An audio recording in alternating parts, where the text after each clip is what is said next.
Як заўжды у нядзелю пачынаем наш традыцыйны стрым таго, што будзе адбывацца ў Менску. Сёння 113-й дзень пратэстаў і марш суседзяў, так і назвалі сённяшнюю акцыю. Будзем сачыць таксама за тым, што адбываецца і ў іншых беларускіх гарадах, таму што тыдзень таму, як вядома, выходзілі па сутнасці паўсюдна ў Беларусі, нават у раённых цэнтрах, не толькі ў абласных. Наступныя 2 гадзіны ў гэтай студыі для вас будуць працаваць мой калега Кірыл Смяглікаў і Ігор Кулей. Вітаю спадарства. Дзякуй. Пачнем зараз кароткім аглядам таго, што адбывалася на мінулым тыдні. Давайце паглядзім, як развіваліся падзеі цягам апошніх 7 дзён, а пазней будзем даведвацца, што зараз адбываецца ў нашай сталіцы.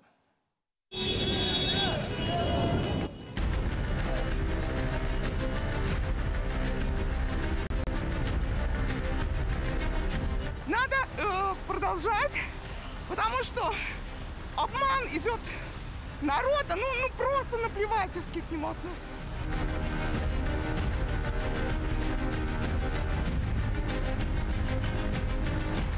Жить с этим нельзя, это же концлагерь. Они скоро придут в наши квартиры и нас будут вытаскивать в тюрьму.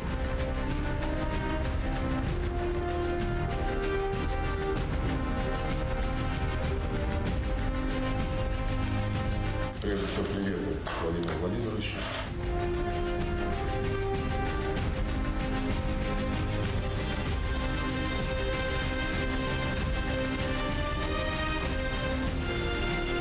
Без выборов ничего не будет. Нельзя человеку оставаться на одном месте очень много лет.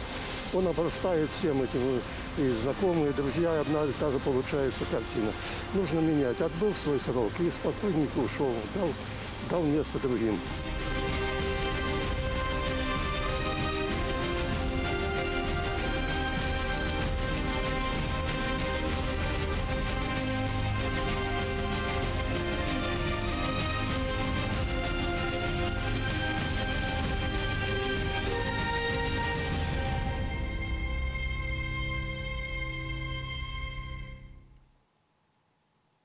Ну, як заўсёды, у Менску ўжо назіраецца праблема з мабільным інтэрнэтам. Менавіта таму нашыя карэспандэнты, нашыя калегі выходзяць з намі на тэлефонныя злучэнні, а не па інтэрнэт-сувязі, калі б мы маглі паказваць вам карцінку. Алесь Марченко, наш калега, зараз знаходзіцца ў Каменнай Горцы. Алесю, распавядзі, калі ласка, што адбываецца ў сталіцы з самай раніцы. Добрый день, коллеги. Ну, як звычайно, я проехался по центру города, и как на власные очи побачить, что отбывается. Вот каля Палаца Незалежности, поміж палацом и выставочным комплексом, як завжди, стоять бронетехника, броневики с кулеметами на башнях. Это, напевно, особистая ахова Лукашенки, там этого палаца. Вот, каля площі державного стяга так само військовці озброєні автоматами.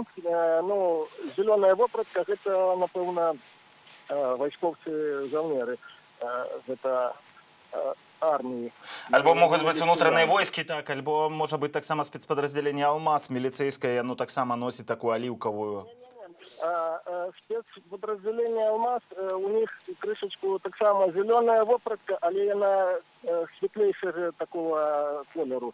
Это самое. Это, ну, я лечу, что это войсковцы 100%. Бо такие же оховывают стелу, это самое. Коля стелы их значно менее, но такое же обмундирование, такие же автоматы в руках. Вот. У центрі городу, як би, по-перше, що хочу сказати, у Менску вельми кепське надвор'я, такий мокрий сніг іде, і город амаль що пустий. То боку таке надвор'я, ну, просто звичайно мінак не пойде на вулицю гуляти, лепш посидіти дома, попити кави.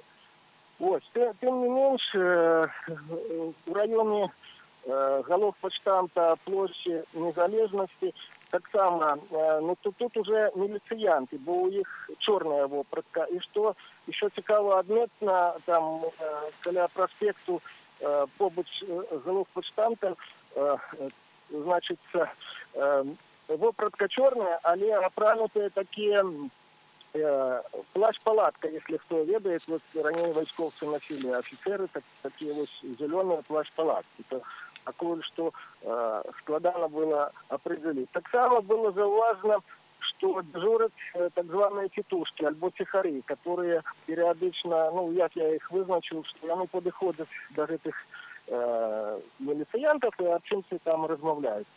Яны так само отсочивают ситуацию. Площадь Незалежности огорожена парапетом, то бок туди проход такого нема вольного прохода.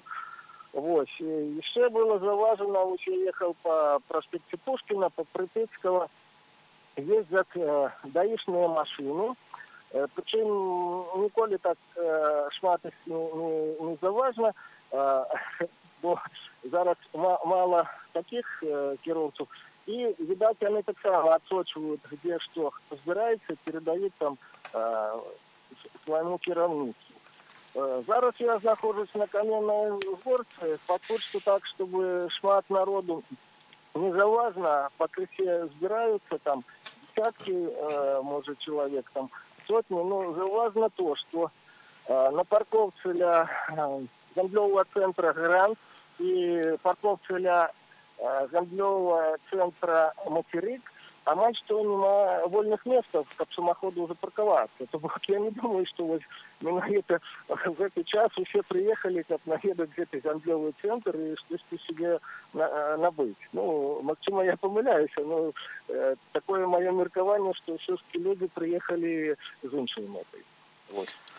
Дзякуй вялікі за гэты расповед. Нагадаю, гэта быў Алесь Марченко, наш корэспандэнт, які знаходзіцца зараз у Каменнай горцы. Вось мы бачым кадры, бачылі толькі што кадры таго, што адбываецца ў Менску. Надвор'е сапраўды зусім кепскае. Снег нейкі ідзе, але людзі ўжо з самай раніцы выходзяць на некаторых раёнах. Дарэчы, хіба што таксама новая тактыка, ніхто не піша, у якіх раёнах выходзяць людзі, каб туды сілавікі не прыязджалі і не разганялі гэтых людзей.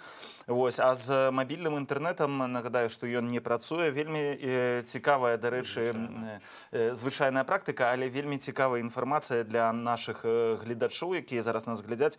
Оказывается, что калі вы спампуеце наше прыкладанне Белсат з Apple Store ці з Google Market, вось там, дзе вы спамповаеце ўсе прыкладанні, то нават калі мабільны інтэрнэт адключаны, пуш-паведамленні нашага вось гэтага аплікацыі, нашага прыкладання, яны ўсё роўна даходзяць, нават калі інтэрнэт мабільны па сутнасці выключаны, бо настолькі мала патрэбна вось гэты пакет інфармацыі, каб прыйшоў, што вы зможаце атрымліваць. Таму заклікаю ўсіх спампоўваць гэтае прыкладанне Белсат з App Store ці з Google Market, і тады можна будзе карыстацца, атрымліваць інфармацыю, нават калі у вашым горадзе інтэрнэт мабільны нейкім чынам блакуюць.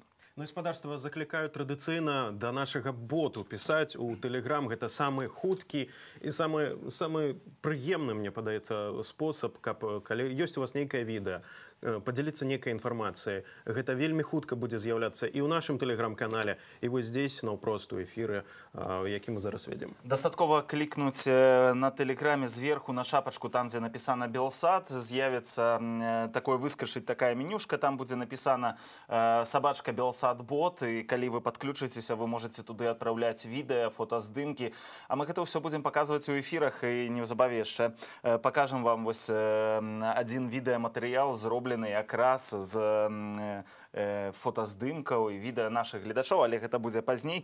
Цяпер жа, Кірыл, напярэдадні сённяшніх маршаў, марша суседзяў, Святлана Ціхановская традыцыйна таксама звярнулася да ўсіх, хто выходзіць на вуліцы з падтрымкай сваёй. Давайте послухаем. Неделю назад белорусы вышли в собственные дворы и прошли маршами по своим районам.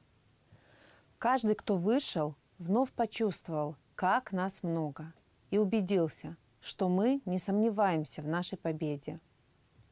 Ради победы выходит Новая Боровая и Восток, Грушевка и Уручье, Зеленый Луг и Курасовщина, Лошица и Каменная Горка.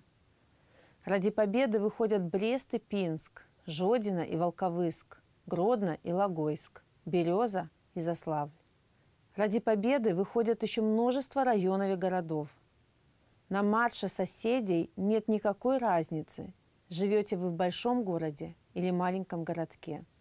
Каждый выходит на улицу своего района и видит десятки, сотни и тысячи соратников.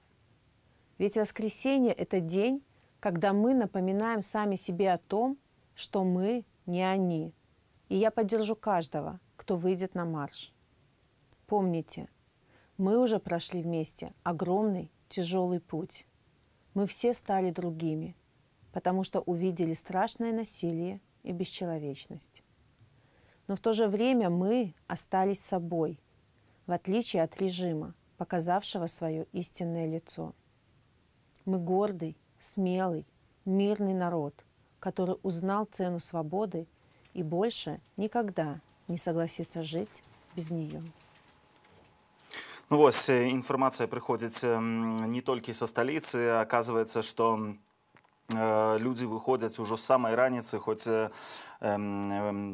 так было заанансавана, што о 10-й людзі павінны збірацца ў сваіх дварах, пазней як бы крышачку пазней яны аб'ядноўваюцца ў калоны і кудысьці выходзяць, але у Фаніполі, Мазыры, Заслаўі як мінімум людзі ўжо у гэты момант ідуць калонамі. Таксама ёсць паведамленні з горадні. Вось так, аказваецца, што гуляюць зноўку ў нават раённых цэнтрах, не толькі ў сталіцы, Кірыл. Ну, а пакуль мы бачым тое, што адбывалася вось літаральна паўгадзіны ў Менску, бачым вельмі кепскае надвор'е, ідзе снег, едзе тэхніка, якая збіраецца каля стэлы і ў іншых месцах, і таксама традыцыйна зачыненыя станцыі метро, гэта плошча Перамогі, Кастрычніцкая, плошча Кубаколаса, Купалаўская, Неміга, а таксама ўваход на станцыю плошчы Леніна з боку плошчы Незалежнасці. Інтэрнэт таксама працуе, як звычайна, кепска. Ну, вось так, робяць усё, каб людзі не змаглі сабрацца, каб не было вось гэтай карцінкі, якая так замінае беларускім уладам. Хоць, у прынцыпе, можна было б людзям даць гуляць у такое надвор'е. Усё роўна выходзяць самыя крэпкія толькі людзі. Давайце зараз яшчэ паслухаем. Нашы карэспандэнты днямі сустрэліся з Паўлам Латушкам, это сябра прэзідыума каардынацыйнай рады, і з ім адбылася такая размова наконт таму, чаму важна выходзіць на пратэсты, ці вось гэтая новая тактыка, калі збіраюцца людзі ў дварах, а не вялікай калоны недзе ў цэнтры Мінску, яна апраўдваецца. Таксама ці баіцца Лукашенка і ягонае атачэнне вулічных нядзельных акцыяў. Давайце паслухаем адказы Паўла Латушкі. Мы кажам пра тое, што для нас з'яўляюцца вельмі важнымі тры чыннікі. Першы чыннік – гэта санкцыі, якія ўводзяцца персанальныя санкцыі у адносіну для тых, хто вінны ў гвалце, у здзяйсненні злачынстваў супраць беларускага народу, супраць беларускіх людзей. Для нас вельмі важны эканамічныя санкцыі ці эканамічны дэфолт, да якога так сапраўды вядзе сама ўлада, сам урад, які не здольны прапанаваць беларускай краіне шлях да развіцця. Але пратэсныя акцыі, якія адбываюцца ў Беларусі, гэта вельмі важны трэці элемент, і адмаўляцца ад іх нельга. Як цяжка нам б не было, як мы б не перажывалі, як не сутыкаліся з гвалтам, з насіллем, якое робіць у адносінах да беларусаў ОМОН, усе сілы спецыяльнага прызначэння. Але без пратэсных акцый сапраўды нам будзе больш цяжэй. Цяжэй атрымаць і вонкавую падтрымку. Тое, што прапанаваны новыя падыходы, тое, што мы зараз ладзім гэтыя акцыі ў нашых дварах, тое, што двор – гэта наш дом, мы ведаем, дзе мы знаходзімся, мы баронім сваё жытло, сваё жыццё, сваіх блізкіх, сваіх родных. Мы можам паказаць, што ўся краіна паўстае супраць гвалту, супраць рэжыму. У нашых гарадах, у маленькіх ці вялікіх, нават у вёсках. І мне вельмі важна сказаць, што рэгіёны Беларусі, падтрымлівайце сталіцу, бо сталіца, менавіта жыхары сталіцы змагаюцца перадусім. І ўсе, калі мы будзем разам у Гродна, у Бярэсці, у Гомелі, у Магілёве, у маленькіх і вялікіх гарадах. Гэта ўсё дасць нам магчымасць як бы расцягнуць сілы, якія ваююць супраць уласнага народу. І гэта дае нам вялікія шансы на перамогу. Мы бачым, як рэжым баіцца. Мы бачым, што рэжым не гатовы да такога супрацьстаўлення народу. Тое, што мы расцягваем гэтыя сілы, дае нам дадатковыя магчымасці і галоўнае веру і перакананне, што мы пераможам. Я перакананы, што апошняя недзеля паказала выніковасць змены тактыкі, тое, што мы пачалі арганізоўвацца ў раёнах, у розных месцах гарадоў. Гэта паказала дадатковыя магчымасці. І ўлада так фактычна, сілавы апарат не быў гатовы да гэтага.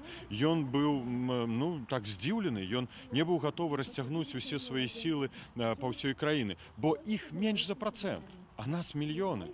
Мы беларусы, нас большасць, і мы зараз вядзем барацьбу за добро, мы вядзем барацьбу супраць зла, а значыцца праўда, сіла, вера ў нас, у беларусаў, яна нам дасць усе перспектывы, усе магчымасці перамагчы.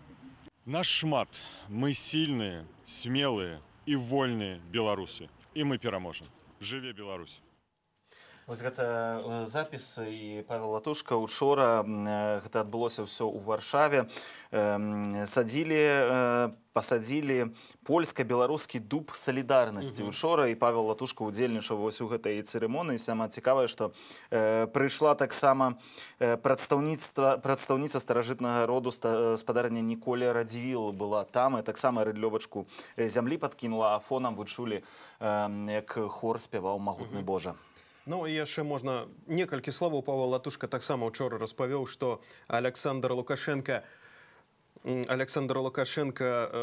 разглядае такое пытанне, як каб вызваліць Віктара Бабарыкі, то будзем сачыць таксама за гэтымі усімі падзеямі. Пакуль жа з намі на сувязі Марыя Арцыбашева. Так, Маша, з намі наша карэспандэнтка на сувязі. Паведамляецца пра невялікі разгон у раёне Кастрычніцка. Марыя, ці чуеш нас? Так, прывітанне, чую. Распавядзі, калі ласка, што ты бачыла зараз? Я зараз не ў цэнтры, я зараз на сваім раёне, гэта каля бальніцы хуткай медыцынскай дапамогі. Таксама адбываюцца зборы людзей, пакуль яшчэ лакальна.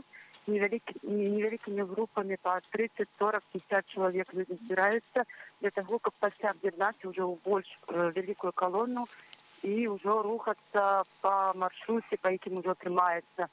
Таму што перыядычна праязджаючыя бусы даюць нам ведаць, што натуральна сітуацыя настойчаць і магчымыя разгоны. Я ведаю яшчэ дакладна, што такая сама карціна цяпер адбываецца на Пушкінскай, але пакуль людзі таксама яшчэ не аб'ядналіся ні ў якія калоны, яшчэ спрабуюць неяк сабрацца па дварах, і такой масавасці яшчэ не назіраецца і там таксама, як і ў мяне тут. Ось ужо таксама наша калона невялічка рушыла наперад для таго, каб прайсціся па вуліцах і сабраць тых людзей, якія таксама стаяць і чакаюць, калі гэтая калона да іх падыдзе. Вось неяк такім чынам выглядае цяпер карціна.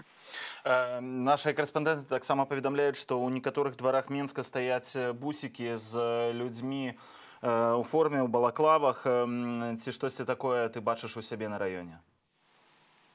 Ну, вось справа тым, што людзі таксама ўжо навучаныя горкім вопытам, і ёсць тыя, якія бяруць на сябе прайсціся па дварах і прастачыць, дзе ёсць, дзе няма гэтых бусаў, для таго, каб неяк разлічыць маршрут больш бяспечны для людзей. Таму вось пакуль рухаемся, бусікі праязджалі некалькі, можа быць, 10 хвілінаў назад каля бальніцы хуткай дапамогі ездзілі, але пакуль яшчэ не стаяць, нідзе па дварах не бачна іх. Як так. Ясна. Дзякуй вялікі, Маша. Марыя Арцыбашева была з намі на сувязі. Вось зараз бачым у кадры таго, як здымаюць у Менску вялікую расцяжку. Я выходжу. Ужо ў тэлеграм-каналах пра гэта пісалі, у тым ліку на тэлеграм-канале Белсата можна гэта паглядзець. І вось онлайнер яшчэ паведамляе, апошняя інфармацыя, абстаноўка ў Менску такая. У розных частках горада стаіць спецтэхніка. У тым ліку быў заўважаны вадамёт. Мы яго паказвалі вам на відэакадрах. Прыгналі нават у такое надвор'е вадамёт. Нагадаю, што зараз у Менску такая тэмпература, што калі людзей паліць вадой, то я думаю, што наступствы будуць вельмі кепскія. А таксама непаодаль ад цырку устаноўлены Пропускны пункт. Вось так, такія часы вярнуліся ў Менск. Я думаю, што пропускных пунктаў не было з часоў другой сусветнай вайны ў Менску. Так, з гетта і назад у гетта. Вось, тым часам тое, што абяцаў вам, відэаматэрыял зроблены з тых здымкаў і тых фотаздымкаў, тых відэаздымкаў, якія вы дасылаеце нам у бот нашага тэлеграм-канала. Гэта вельмі лёгка зрабіць, дастаткова падпісацца на Белсат у тэлеграме. Там зверху клікнуць на надпіс, з'явіцца такая шапачка, у ёй сабачка Белсат бот, і можна туды перасылаць нам відэа, фотаздымкі, а мы будзем паказваць гэта у эфірах. І вось на падставе такіх дасланых нам відэаматэрыялаў мы зрабілі невялікі матэрыял. Давайце яго разам глянем.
Ну, вось такія відэа дасылаюць нам нашы гледачы ў наш чат-бот. Таксама з апошніх навінаў на Пушкінскай ёсць затрыманне, таксама бусы ў савецкім раёне. А мы пакуль перанясемся ў горадню. На сувязі Алексей Кайрыс, які распавядзе нам, што там адбываецца. Алексей, дзе ты, што ты бачыш зараз у горадні?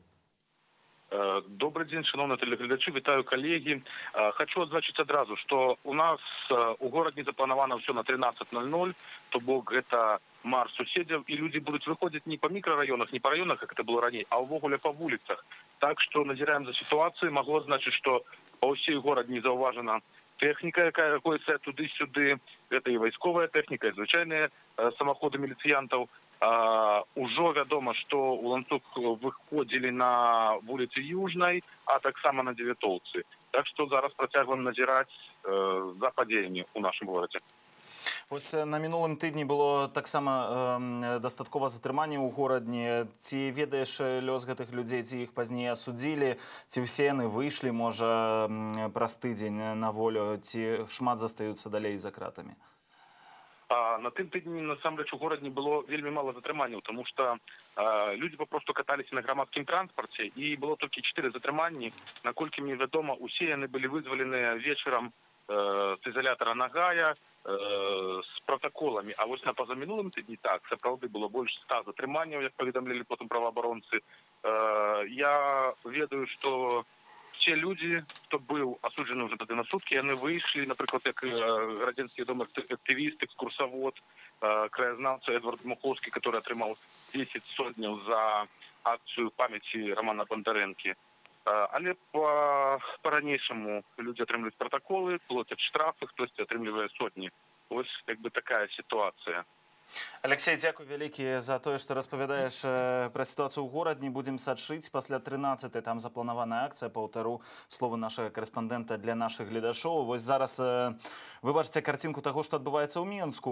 У некаторых раёнах выходзяць ужо проста калонамі. Людзі, відавочна, будуць аб'ядноўвацца вось так, як і было запланавана. Так, 12:30, прабачце, што калоны рушаць з двароў і будуць паміж сабой некім чынам аб'ядноўвацца. Мы ж тым часам застаемся яшчэ ў горадні.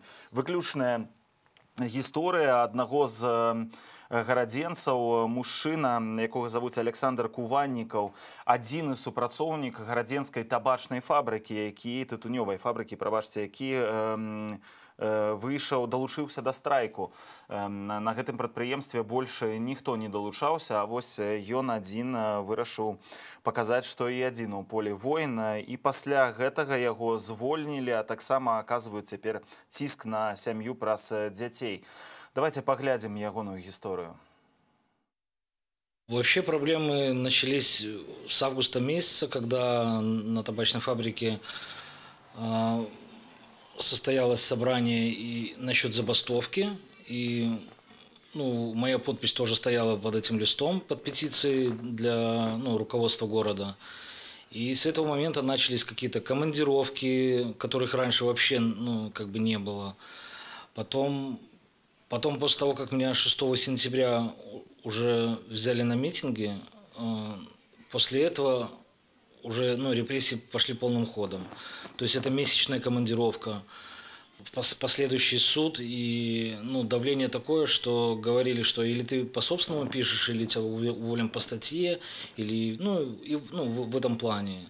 То есть намекали прямым текстом, говорили, что такие, как я, работать на фабрике уже не будут. Я написал на стачку, и это 14 числа, это выходной был, а 20-го мне уже вручили трудовую. У меня не было ни одного взыскания. У меня есть благодарственное письмо от замгубернатора или от заммэра, не помню. Я висел на доске почета, у меня ни одного замечания не было за все это время.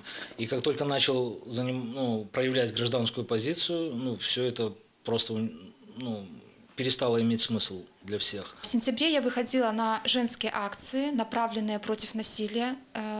И после этого меня вызывали в РУВД. Состоялся разговор, в котором было сказано о том, что ждите, к вам придет СОП.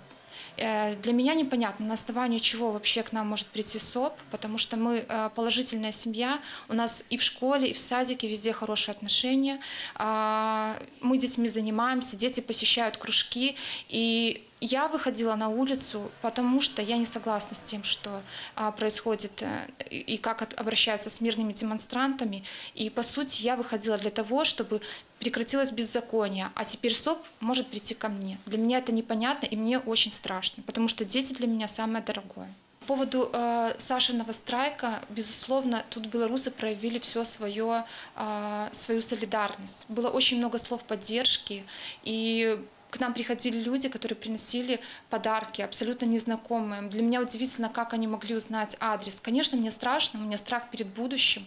Что будет дальше и как мы прокормим нашу семью. Вот.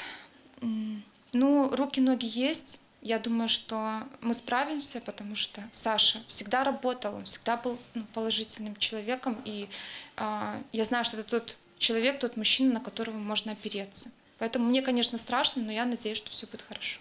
Гэта канстытуцыйнае права спадара Александра было напісаць заяву на імя дырэктара і увайсці ў гэты страйк у сувязі з такой цяжкай грамадска-палітычнай сітуацыяй на Беларусі пасля прэзідэнцкіх выбараў. Да дадзенай сям'і пагрозы міліцыянта па пастаноўцы ў СОП яе з'яўляюцца незаконнымі. Так нельга пагражаць. Жанчына магла адразу напісаць заяву в управление особистой беспеки, чи до прокурора, что ей погрожают. Возможно, если прижмут сильно, прижмет финансово, прижмет политически, то возможно, я думаю, может быть, на какое-то время уехать из страны.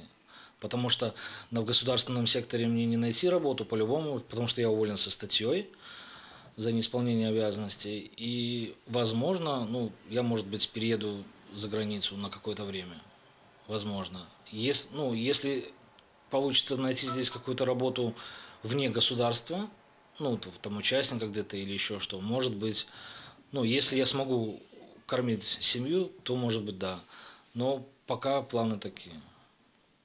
Тым часам у студыі да мяне далучыўся Глеб Сандрас, прэсавы сакратар стачкаму Беларусь-Калію. Прывітанне. Прывітанне. Ну вось, як бачым, у горадні звальняюць тых, хто далучаецца да стачкі. Што адбываецца на Беларусь-Каліі? Ну, на дадзены момент у нас налічваецца 96 человек, которые вошли у стачку, долучились. Наколькі вядома, на дадзены момент 55 звольненыя. Ось, паводле афіцыйных звестак ад кіраўніцтва Беларусь-Калія. І што астатнія супрацоўнікі, вось якое стаўленне да гэтых звальненняў? Таму што мы заўсёды памятаем, размаўлялі пра гэта, што гэта пэўная такая рыса, так, чырвоная, пасля чаго, калі перойдуць яе, можа адбыцца нейкі большы пратэст. Тым больш, што кіраўніцтва Беларусь-Калію, я памятаю, на пачатку пратэста ў жніўні абяцала, што нікога не будзе звальняць. Так, але цяпер дадзены загад, у прынцыпе, кіраўнікам усіх прадпрыемстваў, дзе ёсць больш-менш нейкія хваляванні, не цырымоніцца і проста звальняць па артыкуле людзей за прагул. Вось. Калі мы кажам пра некую салідарнасць сярод супрацоўнікаў, ну, так яна ёсць, але наўрад ці мы пабачым нейкія такія вялікія хваляванні, як гэта было ў жніўні. Людзі цяпер да гэтага больш асэнсавана падыходзяць, ім трэба час падумаць, узважыць усе за і супраць, як бы даведацца, якая дапамога аказваецца, і як бы прыняць рашэнне. Плюс ёсць людзі, которые, безумоўна, працуюць на месцах, дачыненне да которых мы маем цвёрдую пазіцыю, каб яны не ішлі ў стачку, бо ад іх будзе карысці больш, калі яны будуць нейкую агітацыйную працу на месцы весці. Вось такім чынам. Але, як я і казаў раней, ўсё гэта будзе паступова адбывацца, будуць далучацца людзі, але не масава, бо, на жаль, 26 год цэментавання рэжыму Лукашэнкі дадалі нейкі свой плён, што ў людзей ёсць нейкі страх, і гэтыя змены будуць адбывацца паступова. Бо я памятаю, на пачатку вось гэтых усіх падзеяў пратэставых у Беларусі на Беларусь-Каліі пачалі збіраць подпісы, так, за тое, каб былі нейкія палітычныя патрабаванні, выканалі беларускія ўлады. І калі не памыляюся, цягам 2 дзён было сабрана некалькі тысячаў подпісаў.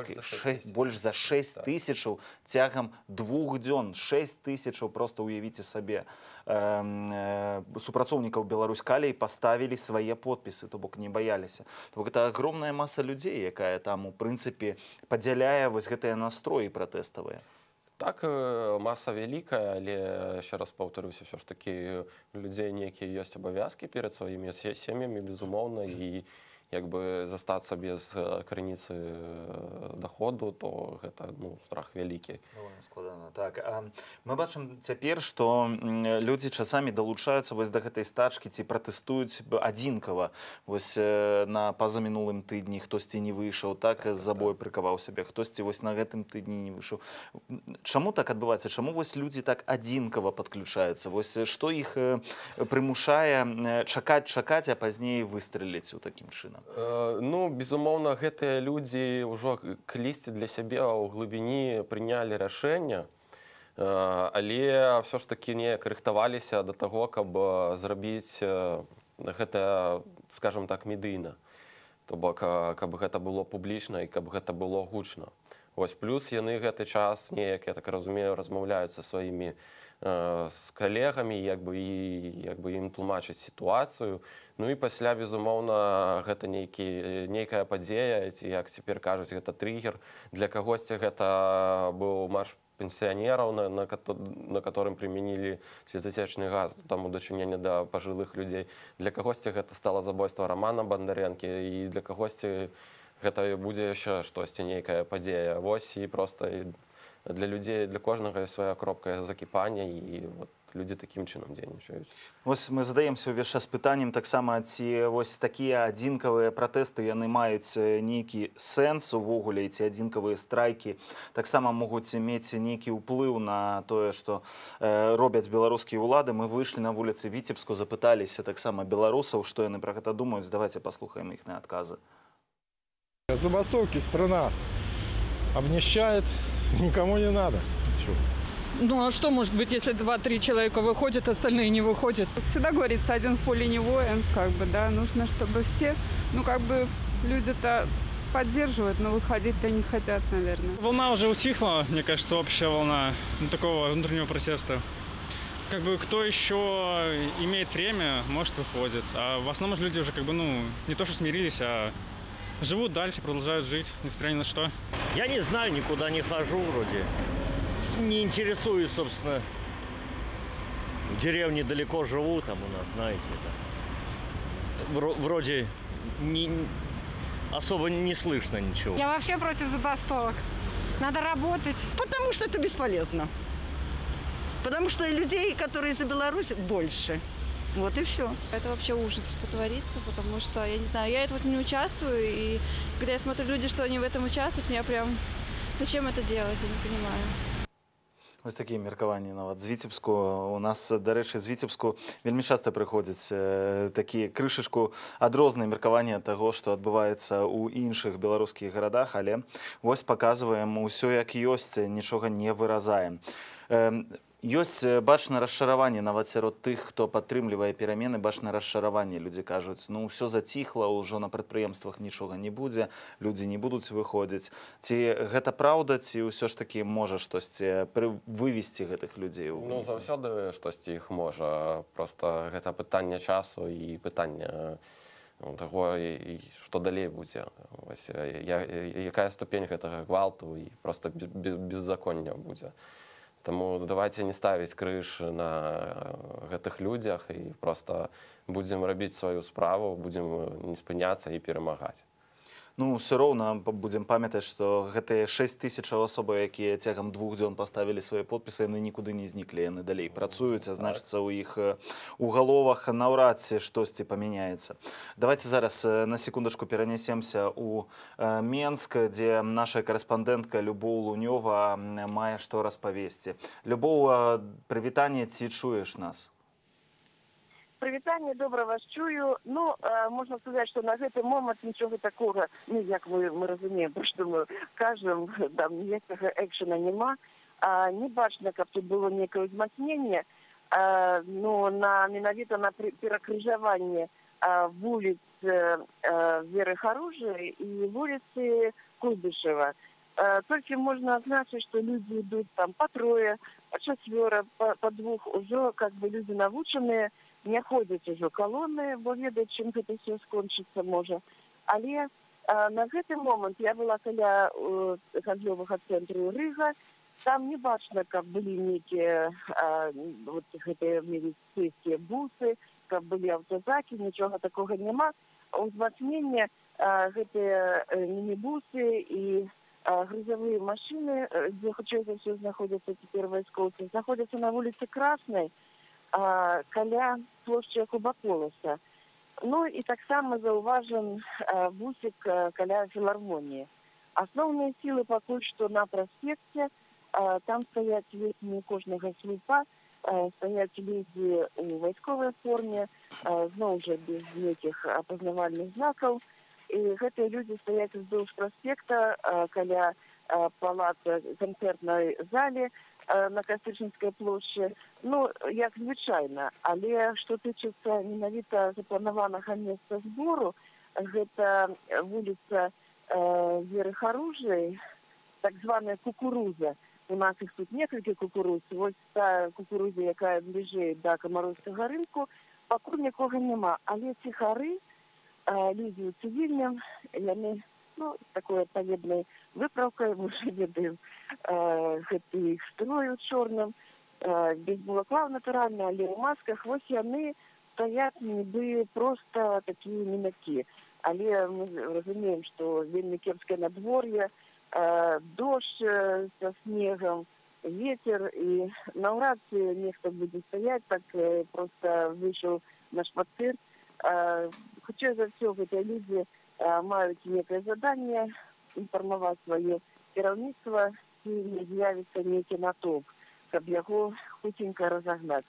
Ну, вось такая ситуация пакуль на гэты момант менавіта ў гэтым раёне. Плошча Бангалор больш-менш таксама стаіць такая пустая, нікога там няма, ніхто там не збіраецца. Не выключана, што жыхары дамоў на вуліцы Богдановича, можа, і пойдуць у бок плошчы Бангалор, але цяпер ужо новая тактыка, калі будуць ісці людзі, то яны будуць ісці дварамі, бо ісці па ходніках уздоўж праезнай часткі гэта небяспечна. Ужо людзі ўсё ж такі за гэтыя 4 месяцы ўжо зрабілі высновы. Так што, ну, чакаем, што будзе. Ці дадуць людзям сабрацца, ці будзе нешта. Вось застаецца літаральна ўжо некалькі хвілінаў, каб было зразумела. Дайшлі, не дайшлі. Так што чакаем далейшых падзеяў. Любоў, была днямі інфармацыя пра тое, што прыняты новае распараджэнне аб тым, каб не можна было вывешваць вось чырвона-белыя сцягі у вокны, а таксама нельга за вокны вывешваць. Гэта будуць цяпер кантраляваць, гэта цяпер забаронена. Ці ў сувязі з гэтым бачыш, што ў Менску вось паменела гэтай чырвона-белай сімволікі ў дамах, у вокнах? Вот вы мне зараз задаете гэтае пытанне, а я стою насупраць вакна на 4-м паверсе, на ўсё вакно вісіць чырвона-белы сцяг. Так что, ну, конечно, я ведаю, что вот насупраць мяне есть там далей 9-павярховік, і там увесь час, пачынаючы ад жніўня, вісеў на лоджыі сцяг нацыянальны. Дык вось літаральна на наступны дзень, як выйшла гэтая пастанова, мне ўжо распавялі людзі, што проста уварваліся, сказалі, што жэс, уварваліся ў кватэру, схапілі гэтага мужчыну, сарвалі гэты сцяг, і цяпер мы не ведаем, які яго лёс. Так што, ну, хутчэй за ўсё сказалі, што хуліганства. А вось на гэты момант, вот пакуль я адказвала на ваше пытанне, з'явіліся людзі. Ідуць, усе ў масках, ідуць з боку вуліцы Богдановича, з боку Матрошкі. Вось яны прайшлі дварамі, ім удалося прайсці такой калонай. Недзе, я б сказала, гэта чалавек, можа, 40. Вось яны прайшлі. Добрый день. Там вам удалось пройти, там вас не затрымлівали, все было добро. Добро, будем там ходить. Мы сегодня пришли довольно, что их не тримал, что им удалось пройти дворами. Вот. Ну, а там стоят где-то тихоры, ну, поглядим, что будет далее. Люди идут, не обозначая себе там чырвона-белой символикой, бо разумеюць, што гэта адразу мішень, і можна так пашкодзіць іншым. Галоўнае гэта прыйсці, паказаць, што ёсць жаданне ўдзельнічаць. Вось наши гледачы таксама бачаць кадры, прабач, Любоў, на секундачку перабіў, у Менску, вось гэта кадры дакладна з Менску. Так, як ты кажаш, людзі ідуць без чырвона-белых сцягоў, а кадры іншыя, якія мы бачым, гэта раённыя цэнтры, гэта іншыя гарады Беларусі, у тым ліку кадры ёсць з Дзяржынску, і там вялікая калона якраз выйшла з чырвона-белымі сцягамі. Таксама ёсць інфармацыя пра тое, што людзі выйшлі ў Лідзе. Працягвай, калі ласка, Любоў, прабач, што перабіў. Гэта людзі яшчэ толькі ідуць, каб сабрацца, а потым яшчэ ўсё будзе. Гэта пакуль што проста, каб хаця б дайсці да месца збору.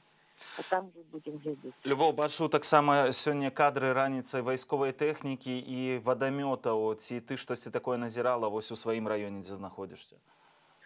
Ну, у маім раёне няма вадамётаў, але людзі кажуць, што канцэнтрацыя гэтых вадамётаў, гэта іх там некае гнездаванне. Любімае месца гэта каля цырку. Вось яны чамусьці аблюбавалі гэты такі раёнчык ціхенькі. Яны стаяць на вуліцы Янкі Купалы. Звычайна. Гэта такая неад'емная цяпер уже частка нашага гарадскога пейзажу ў нядзелю. І ў суботу, і нават і ў панядзелак. Так што гэтыя 3 дні, звычайна, яны там. І на площі Кубаколаса пакуль няма. Ось ёсць некая такая машина незразумелая, такая сіняга колеру, я яе бачыла, некая спецтэхніка на вуліцы Чырвона каля площі Кубаколаса. А так там ёсць пару аўтазакаў і гэтыя бусікі, сумна вядомыя ўжо нам. відаць, яны ўжо зразумелі, што людзі будуць ужываць новую тактыку, будуць збірацца ў дварах, і таму яны цяпер, вось, відаць, свае сілы раскідалі па раёнах. Так што, можа, тут частка бусікаў, негдзе у Кастрычніцкім раёне будзе другая частка бусікаў, у Фрунзенскім, там, дзе такі ў іх галаўны боль, гэта Каменная Горка, там таксама кінутыя сілы. Так што будзем глядзець. Пакуль што тут няма такога, каб пад'язджалі, ўжо тут і папярэджвалі. Ну, гэта ж такое, праз некалькі хвілін ўсё можа і пачацца, хто ведае.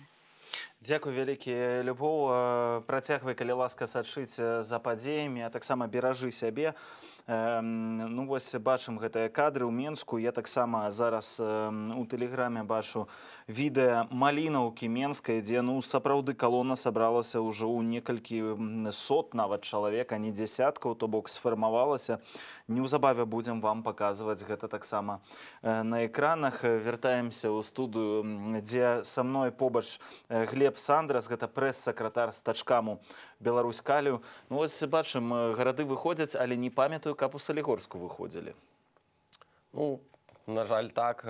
У нас былі спробы такія невялічкія, і, ну, на жаль, у гэтым сэнсе Салігорск спакойны. Тым больш, што на пачатку у вас былі вялікія пратэсты. У Салігорску выходзілі на плошчу цэнтральную. Я памятаю гэту сцэну, дзе таксама стаялі, прамаўлялі, усе ў рабочых вопратках выходзілі. Рабочыя цяпер чамусьці вось такое зацішша адбываецца ў горадзе. Так, такі у нас. Ці гэта звязана з тым, што кіраўніцтва пагражае, можа, тым, хто выходзіць на гэтыя мітынгі? Ці, можа, горад цяпер пільнуюць больш уважліва? Так, пільнуюць горад, безумоўна, як бы людзей папярэджваюць, которые удзельнічалі ў папярэдніх маршах, аб тым, што яны будуць пакараныя, хтосьці ўжо быў пакараны. Міліцыя ў гэтым сэнсе працуе вельмі шчыльна, але затое мы можам пахваліцца тым, што у нас стачка расце, у нас іншы кірунак, все ж такі пратэсны. І дакладна, стачка расце, таму што Сергій Журневіч, брыгадзір на 3-м рудніку, які працуе на прадпрыемстве ўжо 20 гадоў, якраз на гэтым тыдні далучыўся да стачкі. Давайце паслухаем, што сталася для яго апошняй кропляй, чаму ён вырашыў гэта зрабіць. Итальянские забастовки, что-то такое, но это не выход, нужно, как говорится, какие-то действия конкретные, потому что других способов по крайней мере, я не вижу. Это кипело, так скажем, само сподвигло это последнее высказывание на официальном сайте Беларусь-Калия, там на одном из этих, ВКонтакте, что ли, о том, что сюда придут люди, которых уволили, то есть якобы на их места займут квалифицированные рабочие, и все будет, то есть все хорошо. И хочу сказать, что те люди, которые ушли в стачку, это достаточно квалифицированные рабочие, то есть заслуженные, которыми можно было бы гордиться. И не стоит говорить о том, что кто-то может занять их место.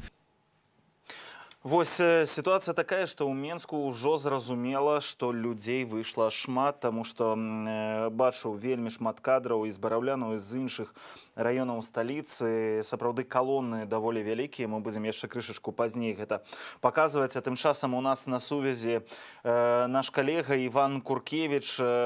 Іван, прывітанне.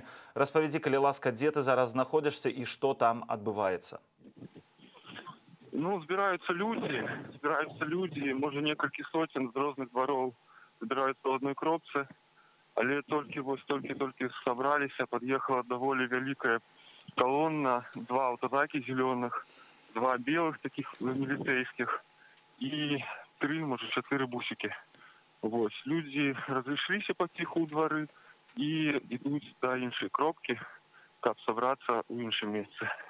В этом месте, где были, зараз нам дядька крикнул, что там стоять и туды как не выходили на улицу. Тому идем дворами.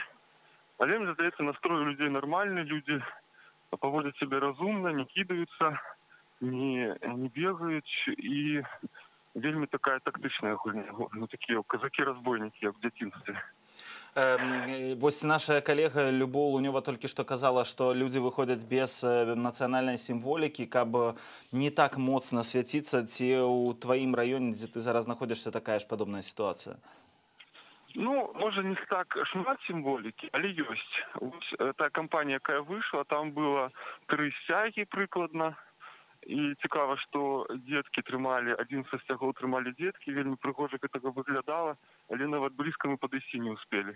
Бо адразу пачалі людзі сігналіць на толпу, і, карацей, хтосьці выклікаў, хутчэй за ўсё, ці што, ну, і мы нават не ўспелі так блізка падысці, ды там зрабіць фотаздымкі ніякія. Вось. Ёсць нацыянальная сімволіка, не шмат, але ёсць. Але людзі сігналяць, ты маеш на ўвазе, што праязджаючыя машыны сігналяць людзям, так? Так, праязджаючыя машыны сігналяць, ну, можа быць, добра было, калі пачалі сігналіць, калі людзей трохі больш сабралося, то толькі пачынаюць збірацца, машыны сігналяць, а там, не ведаю, можа, там высоткі вакол, і, можа быць, як бы, увагу да сябе звяртаць трэба, калі ўжо ўсё ж такі сабрались побольше, такім, ну, калектывам большым, бо не паспяваюць, як бы, аб'яднацца, а ўжо на гэтыя сігналы прыязджаюць сілавікі. Дарэчы, ці бачыш вось у дварах такія машыны з ціхарамі, людзі, якія апранутыя ў грамадзянскую форму, але ў грамадзянскую вопратку, але бачна, што гэта хутчэй за ўсё супрацоўнікі. Шмат такіх? Ну, ёсць. Бачыў бусіка ў двары, такі характэрны крафтер Volkswagen, і ён там стаяў, але каб шмат не скажу, бо тут двары кантралююцца. Мы не ідзем па тым дварам, дзе чужыя машыны. Ёсць, як я сказаў, ёсць некая спланаванасць, ёсць некая тактыка ў нашых прагулках, і проста так об якія двары мы не ходзім. Але гэта... Так. Хтосьці гэтым кіруе? Вось я памятаю, на мінулым тыдні была даволі смешная сітуацыя, такая вулічная дэмакратыя, калі чалавек з калоны распавядаў, як адбываецца рух гэтай калоны. Ён казаў, што на кожным скрыжаванні спыняемся і проста галасуем, павярнуць налева ці павярнуць направа. Як зараз адбываецца гэты рух? Шчыра кажучы, мы нават не паспелі далучыцца да такога руху, каб там камусьці было галасаваць. Мы толькі падышлі да калектыву, усе разышліся і ідуць даволі зараз не калоннай, а даволі стхійна, ідуць проста праз двары, праз прастор дваравы, а не натоўпам. Ідуць да іншай кропкі, дзе дамовіліся збірацца. І кожны хоча такім маршрутам, які ідзе, калі ўжо калона сфарміруецца, і яна будзе такая дакладная калона, тады паглядзім, будуць галасаваць ці не будуць галасаваць. Пакуль што тут такая дэмакратыя, пакуль што мы шукаем адзін аднаго тут па кустах. Але вось цікава, вось гэты дваравы пратэст, мне здаецца, так моцна сілавікі ў двары так не палезуць. Бо, ведаеце, тут у мяне, напрыклад, я тут вучыўся ў школе, і тут у мяне ў кожным пад'ездзе маі сябры. А ў іх тут хто? Калі, напрыклад, взять вялікія вуліцы буйныя, іх будавалі ўлады, яны там планавалі свае там калідоры, перахопы. А ў гэтых дварах ім не так проста будзе. Бо яны тут чужыя людзі, нічога не ведаюць. Я тут в школу, можа, прагульваў пад гэтай елкай, калі яна малая была. А яны што? Вось у гэтым і быў сэнс гэтай новай тактыкі таго, што людзі збіраюцца на сваіх раёнах, а не недзе на цэнтральных вуліцах. Менавіта дзякуючы таму, што людзі ведаюць сваю тэрыторыю, а таксама ведаюць суседзяў, якія жывуць, якія могуць упусціць, напрыклад, кагосьці. Вось паглядзіце, якая вялікая колькасць людзей выходзіць з розных раёнаў. Гэта вось самыя свежыя відэакадры, якія нам удалося здабыць, якія мы атрымліваем таксама ад вас, шаноўныя гледачы.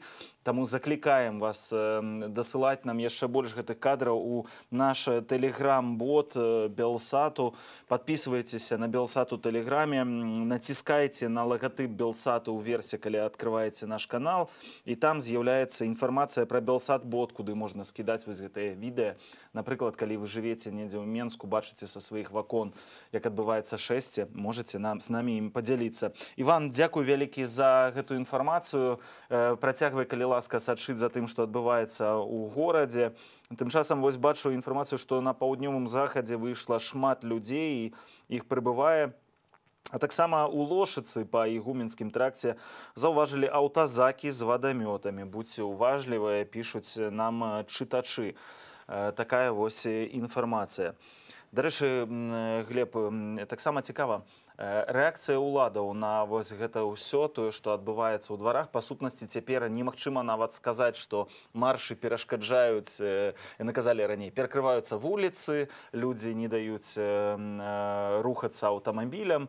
Цяпер гэта нікому не перашкаджае, па сутнасці. Усё роўна адбываюцца разгоны. Вось тваё ўласнае стаўленне да разгонаў менавіта такіх акцыяў і такога фармату.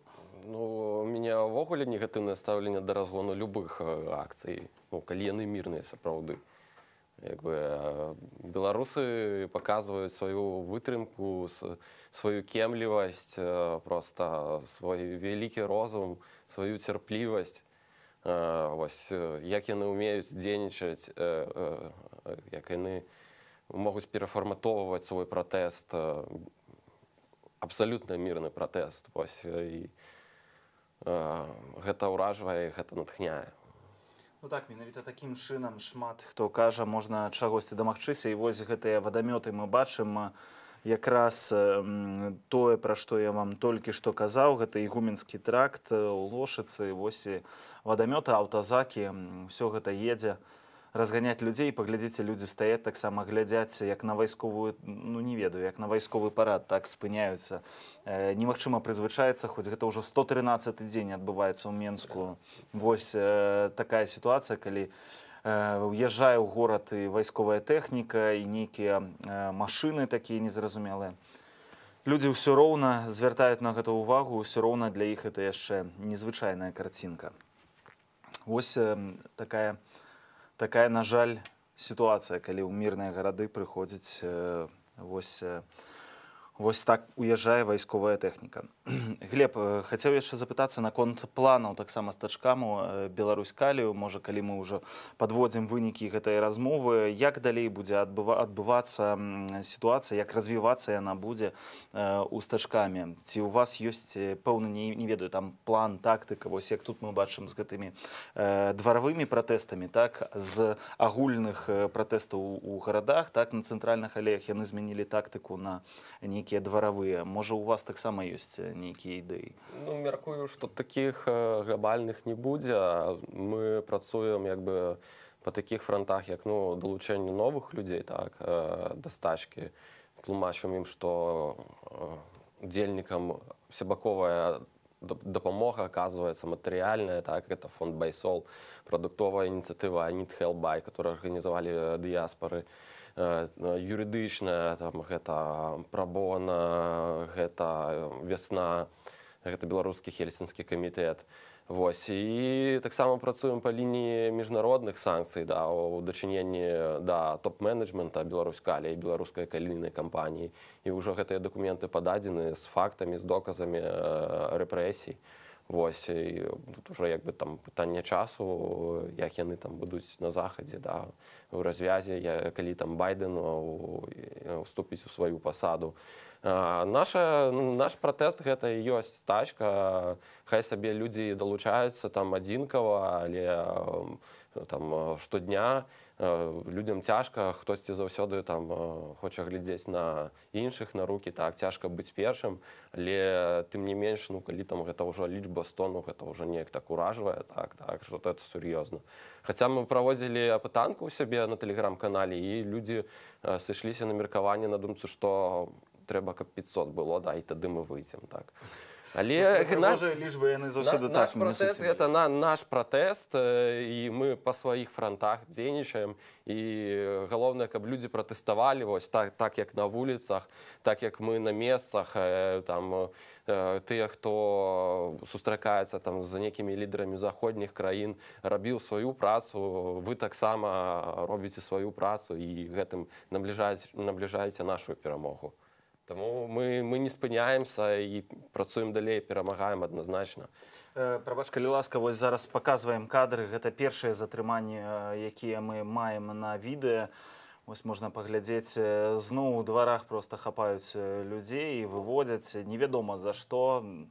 людзі бачна, што нават няма ніякай калоны, проста стаяць паасобку пэўныя людзі і вось Цяпер дастаткова быць проста беларусам, каб быць затрыманым і водзяць туды-сюды, нават не ведаюць, куды весці дакладна чалавека, ганяюць улева-ўправа. Ну і таксама вось бачым, у людзей гэта выклікае неадназначную рэакцыю. А вось уцякае хтосьці, хіба што трэба хутчэй трохі. Хтосьці уцякае так, поўную так, ва ўсю моц заганяць. З намі на сувязі Марыя Арцыбашава з Менску. Маша, распавядзі, калі ласка, дзе ты? Добрый день, я Кира, уважаемая студия. Теперь я нахожусь неподалеку от крамы «Корона», якая на Кизилатова, находится по улице Кизилатова. Тут адбыўся таксама разгон. Проехало некалькі автобусов з силовиками, некалькі бусов.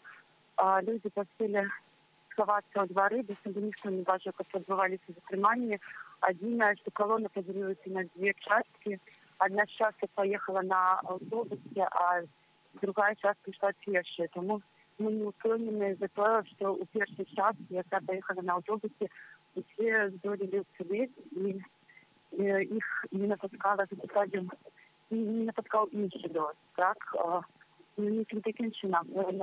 Тепер люди знову пришли у колоннах, и всем нас тим, хто знаходиться спереду, які здолели збігти в інший бок від силовиків. Так само колонну періодично обганяє, переганяє машини, некалькі машин ДАІ, точить за тим, куди рухається колонна, ну, зрозуміло, як передавати інформацію силовикам. Тому вельми ми впевнені, що силовики зараз не будуть заганяти, але колонна рухається не у доброму кірунку, у парк, лісопаркову зону, а тут небезпечно, ну, як я міркую, ну, поки зовсім. Дзякуй вялікі, Маша. Працягвай, калі ласка, сачыць вельмі асцярожна, беражы сябе. Некалькі чалавек затрымалі ў Лошыцы прыкладна ў 12:50, перадае наша Ніва, і ў нас ёсць пэўна кадры. Давайте паглядзім пра вось гэтыя затрыманні.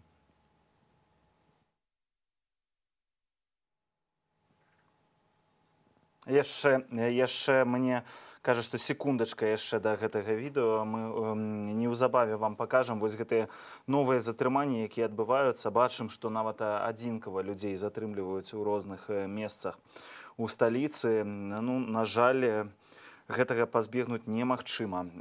Ўсё ж такі затрыманні паўсюдна адбываюцца. Людзі, дарэчы, вось бачу, скандуюць: мы ў сябе дома, стаяць у шчэпках. Але, як і на мінулым тыдні, памятаем, нават супраць невялічкіх групаў людзей прымянялася і светлашумовыя гранаты, кідалі проста ў натоўпы, там, не ведаю, літаральна 50 чалавек стаіць, стралялі гэтымі светлашумовымі гранатамі. Гэта, канешне, ўсё не можа не выклікаць абурэння. Вы, калі бачыце такія кадры, вось як рэагуеце на вось гэты гвалт, які апошнім часам адбываецца ў Беларусі? Таму што усе па-рознаму. У адных абурэнне проста такое, хочацца сказаць: ну, адказваеце вы ўжо гэтым сілавікам. Але іншыя кажуць, што гэта нельга рабіць. Вось ваше меркаванне, як у вас унутры гэта ўсё праходзіць? Ну, безумоўна, хочацца на гэта ўсё адказаць, таму што, ну, як бы моцныя разумеюць толькі сілу, так? Але наша сіла, яна акурат у гэтым і заключаецца, у нашай вытрымцы і в нашым мірным пратэсце, таму што гэтым мы і пераможам, тым, што ён мірны, выключна мірны.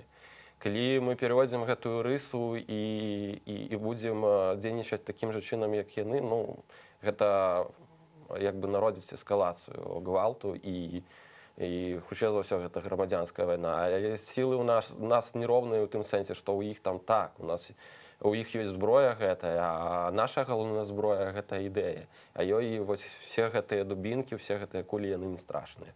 Вось. І тым самым мы мацнейшыя за іх. Давайте зараз паглядзім вось гэтае абяцанае відэа з затрыманнямі. Давайте з гукам паслухаем таксама, што адбываецца там.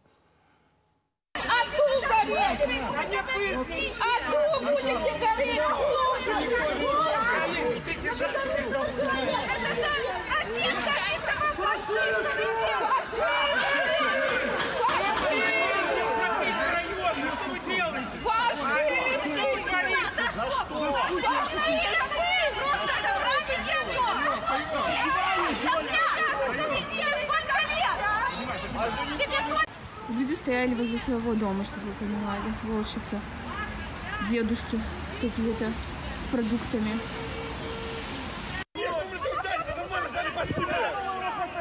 За что вы его? Да что ж повели? Он и одного второго. И слушайте, ужас какой. И они с разных сторон, я думаю, идут, бегут, размахивают дубинами какие-то два. Думаю. Ну, ось так абыходзяцца сілавікі, не ведаюць, каго хапаць, хапаюць усіх просто запар. Чулі на кадрах, што нейкія дзядулі нават стаяць просто з пакетамі, магчыма, вярталіся з крамы і вось так хапаюць. Калі не бачаць натоўпа, калі няма каго ўзяць агулам, то бяруць просто хіба што. Хто пад руку патрапіў, абсалютна незразумелыя паводзіны, але, на жаль, мы іх назіраем ужо нейкі час на вуліцах нашых беларускіх гарадоў. Вось зноў вяртаемся кадрамі ў Менск. Сёння не вельмі добрае там надвор'е, але бачым, што людзі ўсцяж збіраюцца калонамі і выходзяць. Недзе без сімволікі, вось як тут, недзе як на папярэдніх кадрах, вельмі шмат чырвона-белых сцягоў. Усё гэта звычайна каардынуецца самімі людзьмі ў гэтых дварах. Яны дамаўляюцца паміж сабою ў дваравых чатах, што яны будуць рабіць, як яны будуць выходзіць, якія маршруты будуць рабіць. У гэтым таксама пэўная складанасць для людзей у балаклавах, таму што яны не могуць вылічыць усіх гэтых людзей, калі калона не адна вялікая ў цэнтры Менску на 100 000, а калі гэта дзясяткі калонаў у розных раёнах, даволі складана знайсці і кантраляваць усё, што адбываецца. Дарэчы, давайце паслухаем яшчэ меркаванне жыхароў Менску. Учора мы запыталіся іх, ці варта ўвогуле надалей удзельнічаць у пратэстах і чаму, на іх думку, варта ці не варта. Іх адказы вашай увазе. Лічу, што варта, таму што трэба паказваць сваю пазіцыю па гэтаму пытанню. Это важно.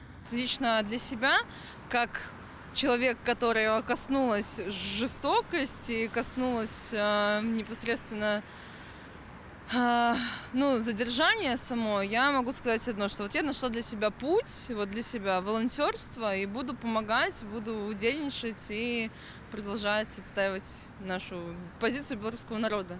Да, надо. Потому что назад уже никак нельзя.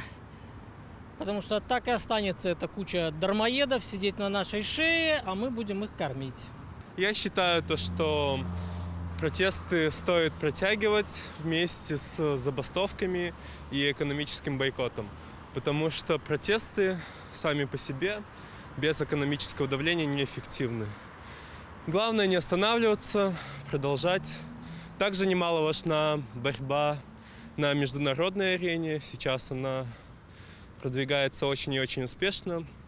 Главное не останавливаться. Конечно, есть смысл, потому что видно, что они дают определенные результаты.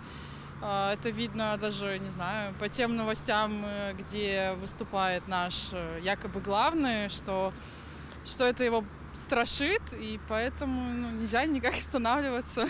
Если белорусский народ так хочет, значит, это его воля. Но эту волю подавляют. Фашистское государство, поэтому естественно, что надо продолжать. И, по-моему, все здравомыслящие люди это понимают. Надо дожать его без рук. Нагадую, што са мной побач у студыі Глеб Сандрас, прэс-сакратар стачкаму Беларусь-Калію. Вось людзі кажуць таксама пра міжнародны ціск, пра тое, што адбываецца. Ведаю, што Беларусь-Калій можа патрапіць таксама ў пэўным чынам у санкцыйныя спісы, можа нават і прадукцыя патрапіць, не толькі кіраўніцтва. Прынамсі, некаторыя краіны разважаюць, як Нарвегія, напрыклад, спыненне вось гэтага імпарту з Беларусі калійных угнаенняў. Што пра гэта гаворыць на прадпрыемстве? Што ў стажкамі пра гэта гаворыць таксама? Ну, у стажкамі гаворяць наступнае, што все ж таки Норвегія, ну, кампанія Яра мусіць як бы сваю цвёрдасць праявіць. Але на першай сустрэчы, которая была ў верасні, як бы было дамоўлена, што яна паспрабуе нейкім чынам схіліць да дыялогу кіраўніцтва прадпрыемства і все ж таки паспрабаваць ўплываць на тое, каб не было рэпрэсіі, але як мы бачым, што рэпрэсіі не сканчваюцца, працягваюцца і набіраюць абароты. Тут можна смела сказаць, што это не рашэнне кіраўніцтва прадпрыемства, што гэта каманда дадзеная зверху, таму мы назіраем. І калі шчыра казаць, то там невялікая доля у Норвегіі, там прыкладна 4%, там 3-4%, калі браць 19 год, складае ад агульнага белка людскага, это там прыкладна 82 мільёны даляраў. І калі гэта будзе проста зроблена, будуць перагледжаны гэтыя стасункі, і там, напрыклад, дзейны кантракт будзе разарваны, што для іх не праблема, это адпавядае іхняму статуту, яны адразу сказалі, ці наступны не падпісаны, то это будзе хутчэй такі іміджавы больш ход, это такая будзе паказальнае пакаранне. А калі мы говорим пра больш такія сур'ёзныя санкцыі, ну, гэта ўжо Злучаныя Штаты Амерыкі, доля которых складае, як не дзіва, яны 5-е месца займаюць у агульным аб'ёме Беларуськаля. І ў іх эканоміка вельмі моцная, і Байден у гэтым сэнсе як бы вельмі прабеларуска настроены, і мяркую, што для іх не будзе гэта праблема зрабіць. Яны сур'ёзныя такія людзі. Вось так, Беларусь калій можа рыхтавацца да таго, што супраць яго могуць быць уведзеныя санкцыі. Давайте вернемся ў Менск. Галіна Бакунчык у Лошыцы знаходзяцца, дзе мы бачылі вось гэтыя кадры з вадамётамі. Галіна, прывітанне, распавядзі, калі ласка, што ты бачыш? Вітаю вас. Я бачу, што гэта калона аўтамашын спецтэхнікі, якая з'явілася тут у Лошыцы, яна пакуль яшчэ застаецца на месцы. Люди разышліся у двор, люди сышлі ў двор, але літаральна перад сыходам яны адзін другому паведамілі, што яны збіраюцца праз літаральна 15-20 хвілін у іншым месцы. Я скажу, что вот эта спецтехника приехала досыць оперативно, литерально праз 30-40 хвилин после того, как люди вышли на улицу. Досыць великая колькасць людей, каля 200 человек, гледзячы на сённяшняе надвор'е і ввогуле на ситуацию в Украине, это немалая колькасць людей, тут у звычайным спальным микрорайоне.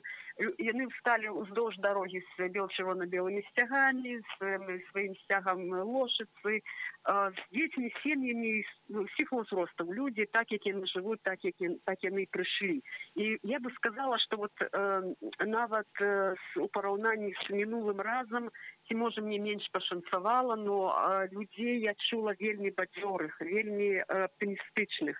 Люди кажут, что яны готовы ісці і змагацца за свободу. Літаральна вот такие их пожадания, патрабаванні свободы, павагі да нашага выбора, змены улады, вот и вызволение палітвязняў, вот асабліва гучала вот эта думка вызволения палітвязняў. И люди не кажут, что мы будем ходить тут неведомо колькі, они кажут, нам засталося зусім не шмат.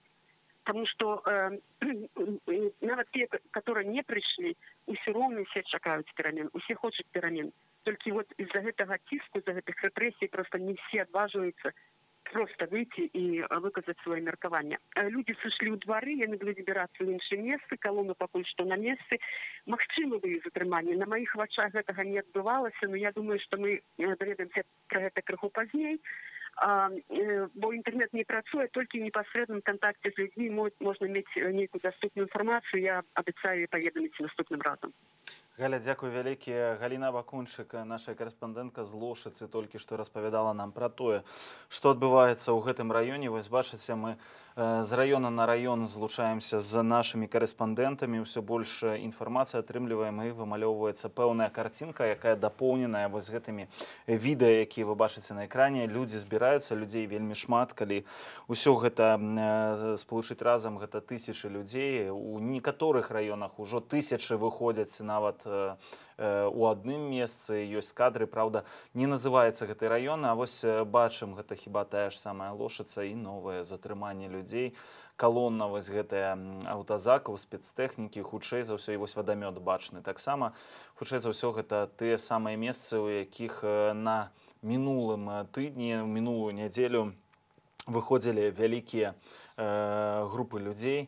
Таму паглядзіце, тут вось высыпалі таксама, вельмі шмат высыпала гэтых амапаўцаў, ці людзей у шлемах, і забіраюць проста, нават бачна, што кагосьці б'юць, забіраюць без прычыны, хоць людзі не пратэстуюць, ніякай нацыянальнай сімволікі ў людзей няма пад рукі і вядуць. Проста выконваюць план, як пішуць нам некаторыя нашыя гледачы ў каментарах. АМАП выконвае план па затрыманнях. На жаль, вось так. Глеб, дзякуй вялікі за тое, што быў сёння ў нашай студыі, маглі з табой размаўляць. Глеб Сандрас, прэс-сакратар стачкаму Беларусь-Калію. Вось бачу таксама салігорску у цябе надпіс. Магу толькі пажадаць вам, каб у вас усё атрымалася. Дзякуй вам. Дзякуй вялікі. Дарэчы, мы таксама хочу вярнуцца на гэтым тыдні. Пабывалі ў гасцях у адной з жанчынаў, якая сталася сімвалам пратэстаў, якія зараз адбываюцца ў Беларусі. Гэта Ніна Багінская. Ведаеце, што гэта аўтарка вядомага слогана «Я гуляю», і жанчына, якую усе бачаць пад бел-чырвона-белым сцягам. Я думаю, што за 113 дзён яе ведаюць ужо ў Беларусі абсалютна ўсе. Давайте паглядзім у спадарні Ніны, як нашыя корэспандэнты пабывалі ў дома.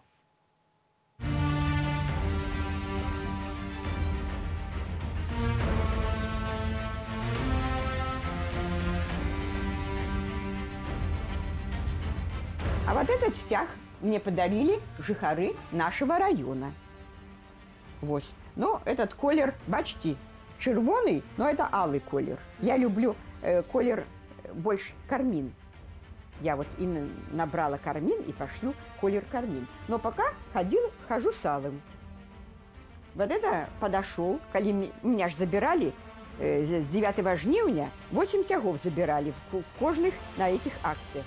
И вот подходит молодой мужчина, коли у меня забрали в ту за ту неделю стяг. И дарит это, говорит, стяг нашего района. Коли ласка, господарня Багінская, примите, я буду вам удячна. Это наша сакральная, спрадвечная спалучэнне калероў. Нават яшчэ да фармавання дзяржаў. Гэта я ведаю. Прынявшы удзел у раскопках гарадзішча 9 стагоддзя, калі мы не будем падтрымліваць сваю культуру і мову, мы растворимся в іншым этносе. Калі уже пачалась в пачатку 80-х гадоў фармавацца БНФ, бо развалены Советский Союз не мог утрымаць все народы, которые жили в одном своем котлішчы. Все народы хотели жить адметна в своих краінах. Ну и я долучилась до культуры менавіта адраджэнчыцкай. У нас уже існавалі адраджэнчыцкія суполкі. Уже давным-давно майстроўня існавала, і талака маладзёвая, і падашак. Там людзі, мастакі, пісьменнікі працавалі. Я прочитала гэта все. Ну и сказала себе, коли ты не свинья, которая ест для корыта, а человек, значит, пнися до своей культуры, до обновления своей национальной мовы, до обновления своих национальных колеров, что бел-чырвона-белый стяг и герб пагоня. И я до гэтага долучилася. И гэта я лічу мой гонар.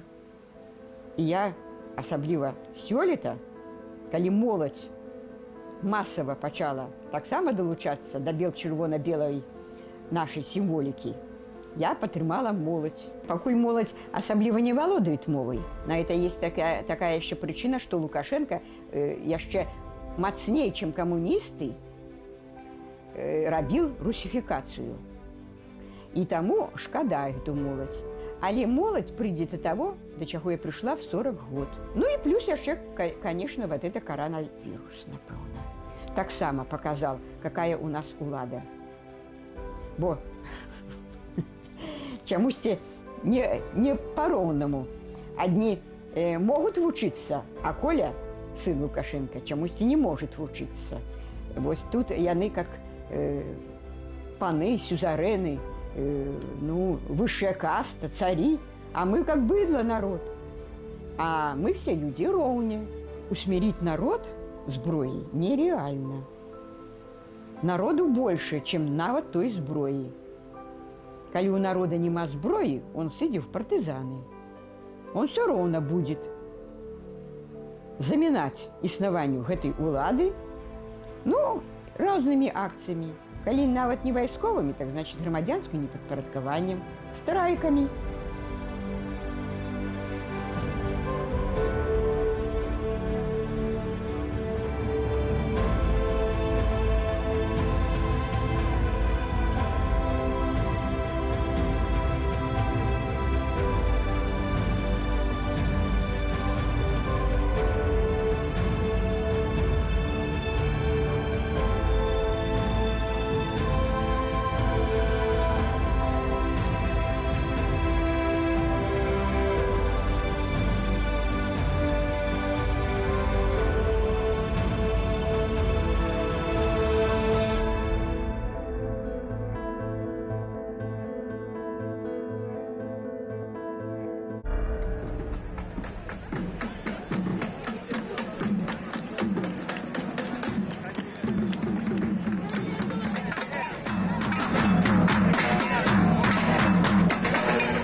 Тым часам у студыі да мяне далучыўся Павел Усаў, доктар палітычных навук.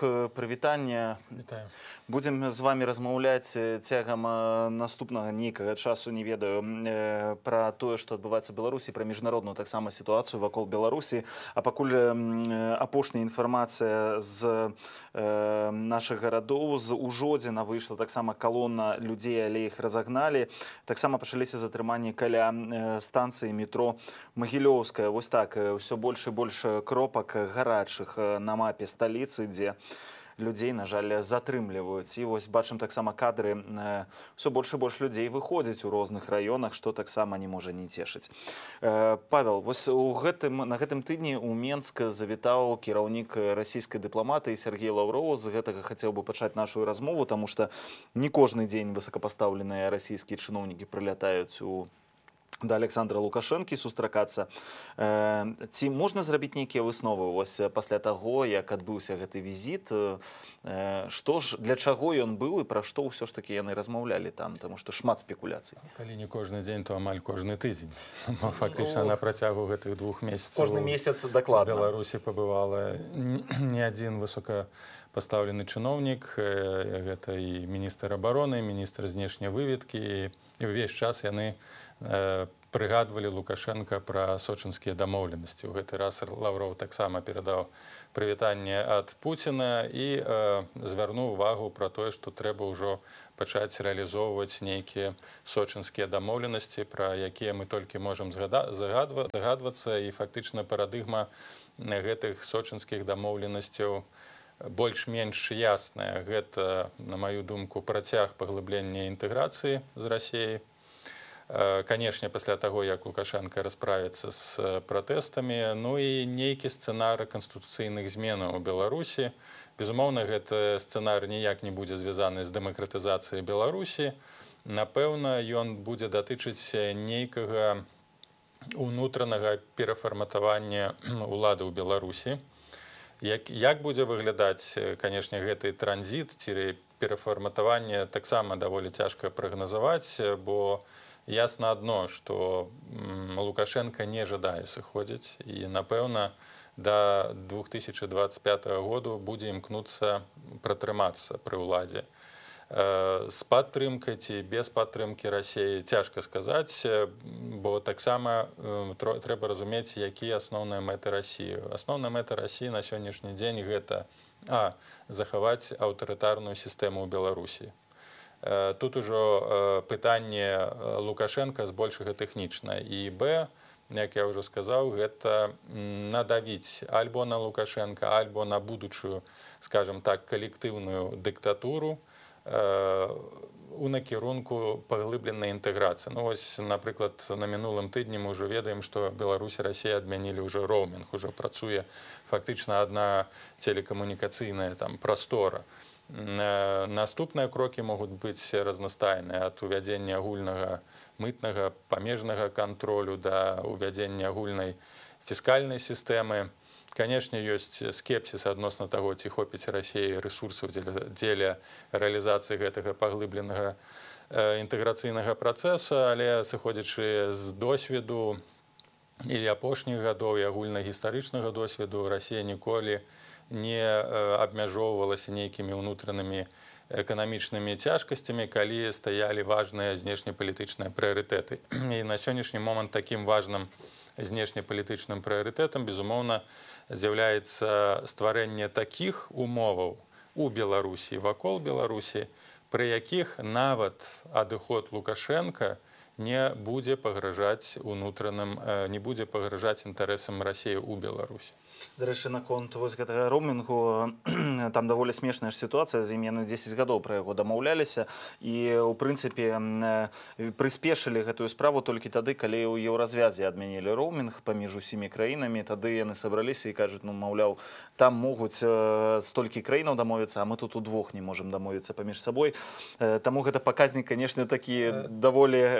Все ж такі, калі гэта вельмі добрае пытанне, фактычна, чаму 10 год таму не было зроблена тое, што робіцца зараз. Я думаю, што нават справа не ў еўразвязе, бо ўсё ж такі, калі мы нават немагчыма параўноўваць еўрапейскі звяз і саюз Беларусі і Расіі, ввогуле інтэграцыйнае памкненне Расіі, таму што, па-першае, ўсё ж такі еўразвяз гэта партнерства роўных краінаў. Беларусь, Расія, саюз, у якім рэалізуецца памкненне імперскія Расіі. Мезальянс такі. Ну, фактычна. І таму там тое пытанне, чаму не было зроблена ў 2010 годзе. Ну, па-першае, у Расіі былі там зусім іншыя прыярытэты, праблемы, і зараз, калі ўсё больш і больш фармальных прадумоваў для праціскання, асабліва, скажем так, рэальна-палітычных умоваў у Беларусі для праціскання расійскіх інтарэсаў, яны гэта робяць, бо менавіта ў 2019 годзе інтэнсіфікаваўся працэс вось гэтай рэалізацыі праграмы па паглыбленай інтэграцыі. Дарэчы, год прайшоў, а мы не ведаем, так, напраўда, ніводнага пункта з гэтай дамовы, ніводнай дакладнай мапы прапісанай дарожнай у гэтай дамове, а іх 31, як мы ведаем. І ўсё гэта выглядае вельмі як сакрэтныя дамоўленасці паміж Менскам і Масквой. Прабач, калі ласка, мушу перабіць, таму што вось бачым гэтыя кадры, як проста ротамі ўваходзяць АМАП і людзі ў форме, ў балаклавах у двары, але бачна, што няма каго ім тут браць, таму што нікога-то і няма тут. Бачылі перад гэтым таксама, як людзі разбягаліся у розных накірунках. Ось так кропкава спрабуюць прыязджаць вялікай такой колькасцю ў нейкія двары і праводзіць затрыманні. Бачна, што не расфарміроўваюцца гэтыя супрацоўнікі ў пагонах на меншыя групы, а спрабуюць працаваць вось такімі велічэзнымі групамі. Проста акупіруюць двары, акружаюць іх і праводзяць пэўныя такія зачысткі. Дарэчы, вось вы ўзгадвалі толькі што пра тое, што Александр Лукашенко будзе спрабаваць прасядзець да 25-го года. Але недавно падчас наведвання 6-й хіба што больніцы ў Менску Александр Лукашенко ўжо абазначыў першы раз свой тэрмін, калі ён... Прабачце, задам пытанне крышачку пазней, таму што ў нас на сувязі ёсць Любоў Лунёва са сталіцы. Зараз давайце запытаемся ў яе, што адбываецца ў Менскіх дварах, ці яна сталася сведкам нейкіх затрыманняў. Любоў, калі ласка, табе слова. Ну, у Менскіх дварах цяпер вельмі цікавая рэч. Нейкая такая гульня, як калісьці было у маім школьным савецкім дзяцінстве ў Зарніцу. Справа ў тым, што частка людзей спрабавала прайсці по вуліцы Веры Харужы, яны павярнулі на вуліцу Кульман і пайшлі ў бок вуліцы Богдановича. Як толькі галава калоны, а гэта недзе, можа, каля 300 чалавек, дайшла до Богдановича, адразу показаліся міліцэйскія бусы.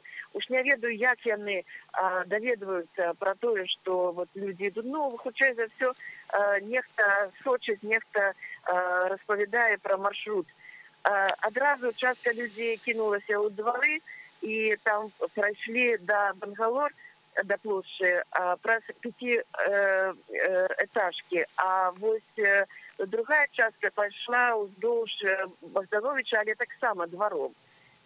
Потым людзі злучыліся, гэтыя натоўпы, і сфармавалася калона, яна пайшла ад плошчы Бангалор у бок вуліцы Богдановича, у бок вуліцы Веры Харужы. Ну, тым часам яшчэ адна калона на супрацьлеглым баку, і вось, каб даць такі арыентыр, у раёне Белай вежы, яна пайшла насустрач гэтай калоне. Яны ішлі проста па абодвух баках вуліцы Богдановича. Ну, і адразу сталі заўважаны гэтыя два міліцэйскіх бусікі, потым такі ўжо карнавальны аўтобус з гэтымі чорнымі вокнамі.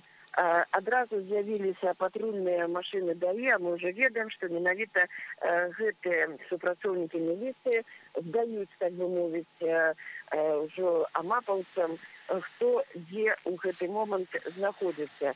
Такім чынам, людзі адны ідуць вуліцай Веры Харужы, зноў робяць такое кола на Куйбышева, каб неяк вырвацца і злучыцца з той калоны. А другая частка ідзе з дварамі ў бок Стэлы, тыя, якія ішлі ад Белай вежы. І так атрымалася, што гэтыя калоны, ну, літаральна не хапіла, якіх, можа, 15 метраў, каб злучыцца. Тыя вымушаны былі, каб не быць кінутымі аўтазакі, прайсці дварамі у супрацьлеглы бок, а гэтыя пашлі ў бок плошчы Кубаколаса. І вось такія вось кругі яны цяпер ходзяць, ну, можна сказаць, такім дыаметрам, где-то, можа, ў раёне 2 кіламетраў. Все, хто, адна калона, атрымліваецца, пашла вось у правы бок, а тая ў левы. І вось яны ніяк не могуць такіх два колы злучыцца. Магчыма, яшчэ нешта. Людзі выходзяць, некаторыя стаяць у краме, глядзяць, што пайшоў натоўп, і выходзяць адразу з крамы. Тут такая карціна цяпер у цэнтры сталіцы каля Камароўскага рынку. Ідуць людзі, ну, хто без гэтых клумак, пакетаў, мы разумеем, што гэта, конечно, чалавек не з рынку ідзе, а патэнцыйны ўдзельнік. Ідуць людзі і азіраюцца, і мы адразу разумеем, чаму азіраюцца. Едуць некаторыя на роварах, глядзяць, як там, што там. Ось гэтыя роварысты няшчасныя, яны і прыцягваюць за ўсё увагу сілавікоў. Так што на гэты момант вось такая сітуацыя. Две калоны у савецкім раёне, у раёне плошчы Кубаколаса ніяк не могуць злучыцца, але людзей ужо больш за 3000 чалавек, як я паглядзела.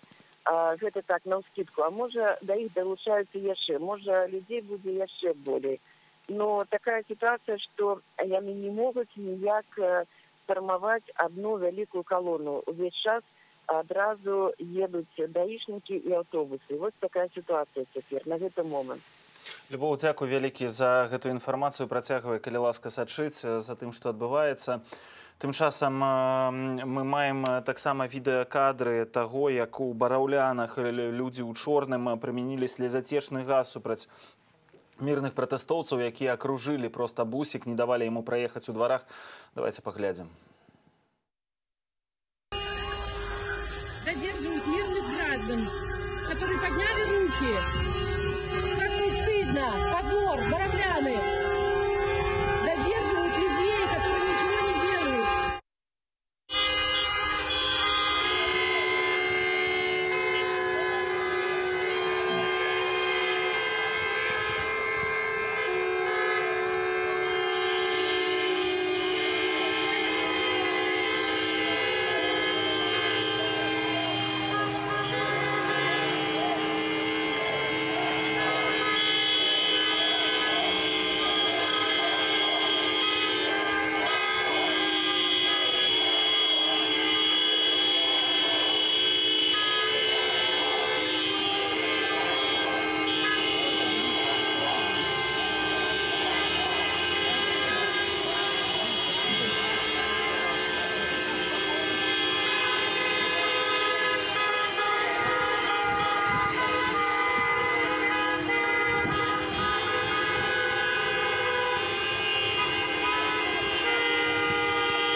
Вось такія, на жаль, кадры. Бачым, што проста мірны натоўп стаіць, абсалютна людзі нічога не робяць, іх разганяюць, але што мяне заўсёды здзіўляе, што беларусы перасталі рэагаваць на стрэлы. Стрэлы ў паветра, людзі нават не разбягаюцца, не разыходзяцца натоўп. Пра тактыку мы яшчэ крышачку пазней паразмаўляем, а тым часам у нас на сувязі Алесь Баразенка. Алесю, вітаю, распавядзі, калі ласка, бо не ведаю, дзе ты і што адбываецца вакол цябе. Вітаю, зараз я на вуліцы Адзінцова ў Менску, дзе зараз шпацыруе, рушыць калона ў некалькі тысячаў чалавек. Рух пачаўся прыкладна 12:30. Да першаснай калоны далучаліся групы са двароў, і зараз мы бачым, што ўжо тут некалькі тысяч чалавек. Пакуль ніякіх брутальных дзеянняў з боку ўладаў не было. Група даволі мабільная, гэтая калона, таму, магчыма, проста прадстаўнікі сілавых ведомстваў не паспяваюць перагрупіраваць свае сілы. І вось гэта вялікая калона працягвае рухацца вуліцамі раёнаў каля Адаеўскага, каля Адзінцова, каля станцыі метро Кунцэўшчына. Мы бачым, што ў розных раёнах Менску ўжо адбываюцца затрыманні, нават вось стрэлы ў паветра былі і слезацешны газ ужываюць. Ці ты цягам сённяшняй раніцы і вось да зараз назіраў нешта падобнае? Не, у дадзенай калоне яшчэ такога, дзякуй Богу, не было. Я кажу, што калона даволі мабільная, пры гэтым даволі вялікая па колькасці, магчыма, гэта таксама даволі сур'ёзны фактар. Пакуль удаецца пазбягаць затрыманняў, удаецца пазбягаць нейкіх брутальных крокаў з боку сілавікоў. Людзі далучаюцца, калона праз-пораз заходзіць у двары, дзе таксама далучаюцца прадстаўнікі з нейкіх групкаў. І вось працягвае зараз далей рух. Алеся, дзякуй вялікі за гэту інфармацыю. Працягвае, калі ласка, бяспечна сачыць за тым, што адбываецца ў сталіцы. Мы вяртаемся ў студыю да доктара палітычных навук Павла Вусава. Не паспеў задаць пытанне адносна візіту Лукашэнкі ў больніцу днямі і ягоных словаў наконт таго, што калі у вас будзе новая канстытуцыя, я ўжо не буду прэзідэнтам гэтай краіны. Самае цікавае, што канстытуцыю нам абяцалі максімум у 2021 годзе, то бок засталося год. Так, ці гэта не зусім адпавядае рэчаіснасці, таму што вось апісваючы кантакты з Расіяй, вы казалі, што Лукашенко будзе спрабаваць дасядзець гэты тэрмін да 25-го года цалкам. Калі нешта Лукашенко кажа і тым больш нешта абяцае, то гэта ввогуле нельга браць усур'ёз і ацэньваць, бо толькі на працягу гэтага месяца ён некалькі разоў змяніў падыход. На пачатку ён казаў пра тое, што немагчыма праз калена мяняць канстытуцыю, быў гатовы аддаць паўнамоцтва, не змяняючы канстытуцыю ўсім, хто іх жадае ўзяць.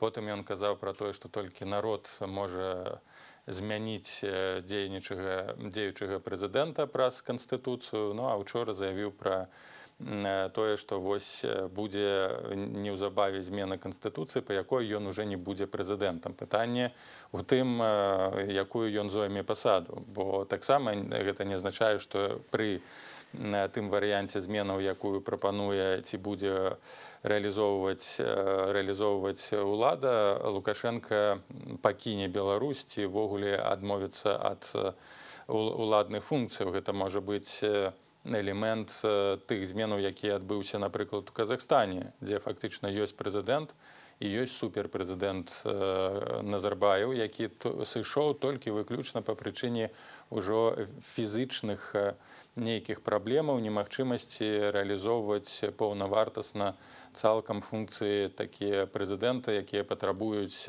кантроля за ўсімі аспектамі палітычнага і знешнепалітычнага жыцця. Тым не менш, ён застаўся на пасадзе кіраўніка Рады бяспекі і фактычна адказвае за ўсе ключовыя палітычныя, тым ліку кадравыя пытанні ўнутры краіны.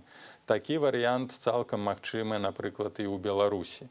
Гэта першы момант. Другі момант, тое, што папраўкі ў Канстытуцыю могуць быць прынятыя, не азначае, што менавіта ў гэты же самы дзень Лукашенко адмовіцца ад пасады. Яны могуць быць прынятыя і, скажем, прапісана, што змены ў Канстытуцыю будуць рэалізаваны ці будуць актыўны, напрыклад, пасля 2025 году. А 4 гады фактычна за 4 гады можа змяніцца ўсё.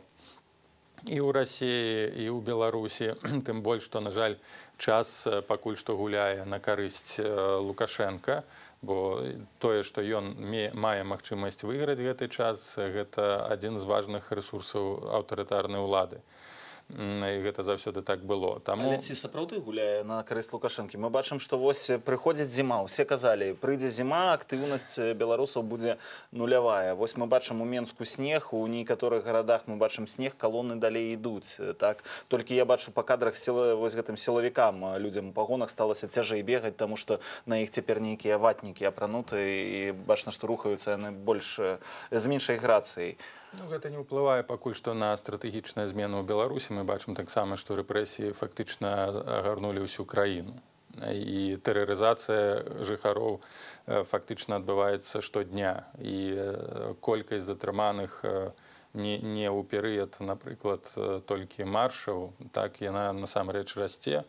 І рэпрэсіі ў дачыненні да тых, хто браў удзел у акцыях напярэдадні, таксама реалізоўваецца.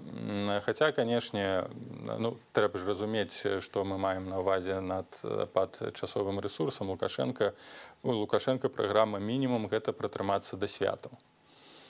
Потым будзе працэс прыгатавання да гэтага усебеларускага сходу. І невядома, і, канешне, на такі доўгі тэрмін прагназаваць мы не можам, як будуць разгортвацца падзеі ў студзені.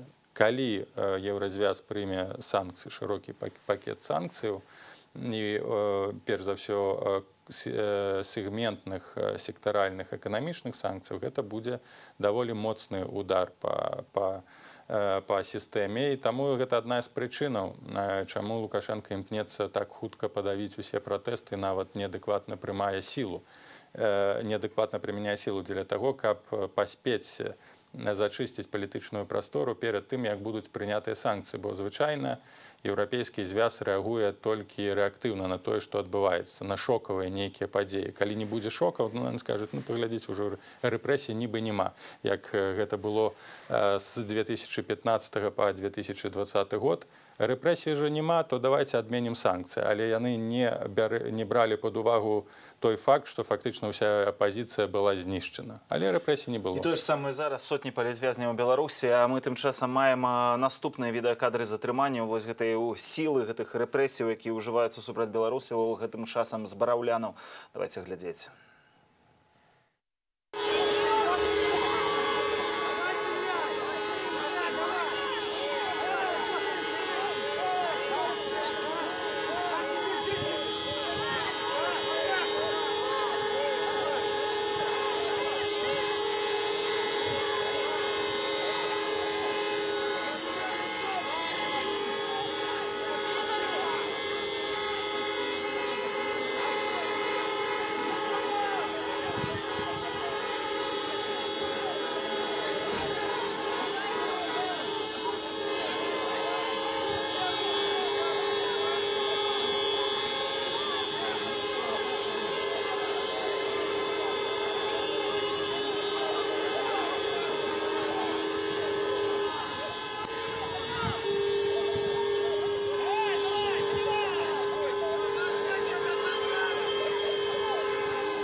Ну вось гэта хіба тыя самыя кадры з бараўляны, якія мы бачылі і раней, толькі што з іншага ракурса зноў паліваюць беларусаў слезацечным газам. Тым часам Алесь Марченко, які быў з намі на сувязі крышачку раней, хіба што не маем з Алесем сувязі з таго, што чую.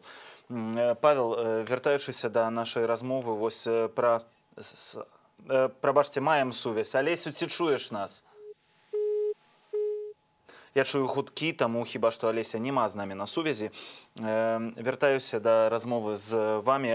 Павел, вы хотели сказать таксама пра гэтыя санкцыі, якія рыхтуюцца супраць Беларусі, гэты пакет эканамічных... Не супраць Беларусі, а супраць рэжыму Александра Лукашэнкі. Так.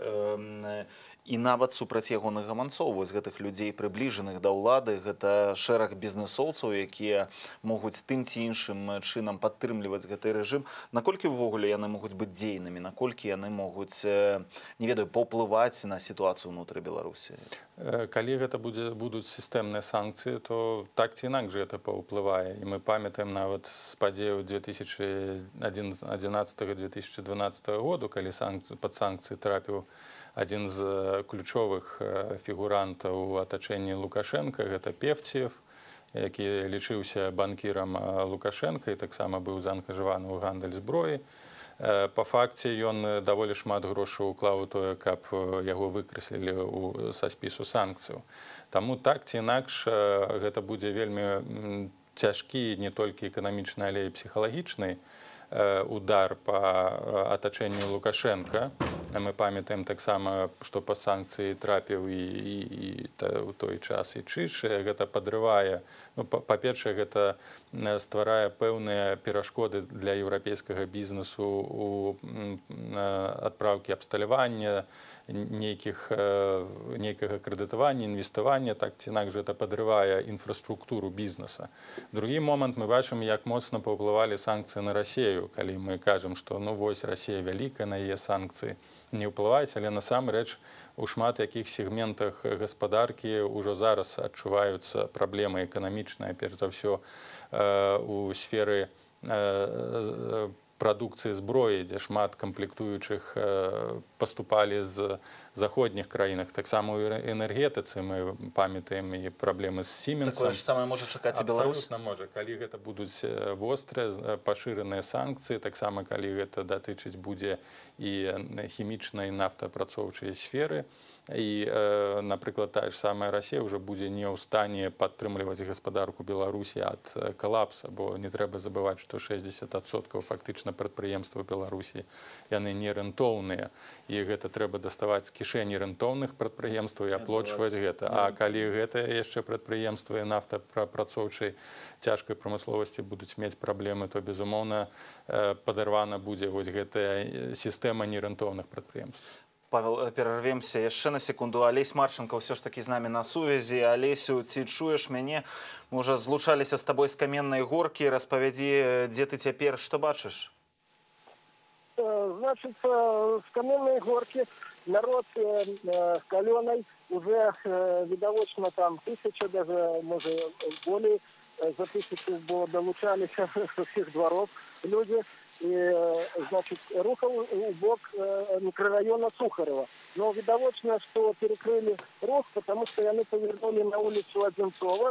И я как раз объезжал по улице Якубовского и на скрыжевании с улицы Одинцова, вот подошла эта колонна. Рух перекрыли, шли просто по проезжей части, и нам вот пришлось совсем спиниться. Вот все зараз стоят. Это прикладно домы от Якубовского 33 и Якубовского 41, возле я нахожусь. Видовочно напереди так само перекрыли, может быть, милициянты, потому что колонна она просто свернула и пошла през дворы. Это самое. Вот, 86-й, здається, вот так вот издалека не могу различить. Дом, и они просто развернулись, причем колонна уже шла с символикой, шмат БЧБ стягов, ну не так шмат, как минулый раз, но досить обозначено. Вот. Тут так само гандлёвый центр, стояли, видать, місцовые активисты на ганку этого гандлёвого центра, так само с БЧБ символикой вот долучились, и вот аккурат на скрижевании Якубовского и Одинцова вот зараз прошло вот это такое значное шествие. Даишники крыху спознились, зараз они приехали с двух боков, поставили машины с мигалками, и вот минаки, які просто ехали на своих самоходах, не ведают, что им робить. Я каким-то чином звернул тут у хотя под знак поликлиники и спынимся тут. А так немагчыма проехать ни наперад, ни назад, но зараз выйду, постараюся поглядеть, что ж там, який инсталлировали кордон, почему колонна повернула и рушить праз двары. Олеся, дзякуй вялікі за гэту інфармацыю. Так як усім нашым карэспандэнтам, якія працуюць сёння на вуліцах, таксама зычу табе, каб ты заставаўся ў бяспекі і сачы, калі ласка, за ўсім, што адбываецца, але рабі гэта бяспечна. Дзякуй вялікі. Вяртаемся ў студыю. Павел Усаў, доктар палітычных навук. Мінулую нядзелю мы размаўлялі з вами пра тактыку пратэстаў. Вы казалі, што вось гэту змененую тактыку пратэстаў, дэцэнтралізаваную, вы казалі, трэба пачакаць, каб зразумець, што адбываецца. Вось мы бачым другі тыдзень. Кангламерат гэтых аб'яднаных тэлеграм-каналаў, які заўсёды кажуць, што гэта яны робяць, прапісваюць гэтыя сцэнары, а яны ў сваю чаргу кажуць, што яны ўсяго ліш рэагуюць на тое, аб чым іх просяць самыя беларусы, то бок яны пішуць, давайце рабіць у дварах. Яны другі тыдзень запар публікуюць вось гэты спіс месцаў, дзе трэба сустракацца, выходзіць трэба ў дварах. Ці гэта працуе? Вось як вы можаце ўжо нейкія пэўныя першыя высновы з гэтага зрабіць? Давайте на 3 этапы разаб'ем. Бягучы этап. Этап кароткатэрміновы, гэта 20 снежня, калі будзе агучаны, калі дзень народнага трыбунала. І трэці этап доўгатэрміновы, доўгасяжны, гэта пачатак вясна 2021 году. Калі мы кажам пра першы этап, проста ўтрыманне пазіцыйнай нейкай пазіцыі, прасторы і напружанне, скажем так, лакальнага сілавікоў, захаванне мясцовай лакальнай актывізацыі, так, у тыдзень, на працягу нядзелі, панядзелак, субота гэта працуе. Мы бачым, што ёсць вось такі лакальны супраціў, гэта хутчэй, як сказала Любоў Лунёва, гэта зарніца ці гульня ў казакі-разбойнікі. Але перавага так ці інакш фізычная застаецца па баку сілавікоў. На жаль, тут няма такога вострага сістэмнага супрацьстаяння, не бачым барыкадаў, не бачым барацьбы, пратэст застаецца мірны і мэта як менш людзей, каб трапіла ў палон. Калі мы бярэм кароткатэрміновы перыяд, гэта 20 снежня, наколькі я зразумеў, гэта павінна стаць важнай падзеяй і сабраць шмат людзей у Менску ў рэгіёнах, і да гэтага трэба рыхтавацца. Пытанне будзе ключовае, ці 20 снежня прызыў Светланы Ціхановскай, іншых лідараў Коордынацыйнай рады НАУ будзе эфектыўны, ці та энергія пратэсту захаваецца і радыкалізуецца да 20 снежня, каб фактычна гэта быў у пэўным сэнсе палітычны выбух і даволі сур'ёзны удар па сістэме, тут ужо пытанне. Я тут ужо прагназаваць не буду, бо ўсё залежыць будзе ад гатовасці людзей. Мы памятаем не даволі такі маштабны сур'ёзны эфект трыбуналу, не трыбунала, прабачце, а ультыматуму, так? Таму на 20 снежня трэба працаваць і трэба ўжо зараз сказаць людзям, што гэта будзе вось ключовая падзея, і трэба, каб людзі ўжо ведалі, што, якая стратэгія, што, якая мэта і што яны будуць рабіць, калі яны ўсе выйдуць. А да гэтага, фактычна гэта, я так разумею, была асноўная задумка змены тактыкі на гэты месяц, прыгатаванне да 20 снежня да народнага ультыматуму. Ці гэта будзе рэалізаванае, пакуль што вялікае пытанне. І зараз далёкасяжная доўгатэрміновая перспектыва – гэта вясна.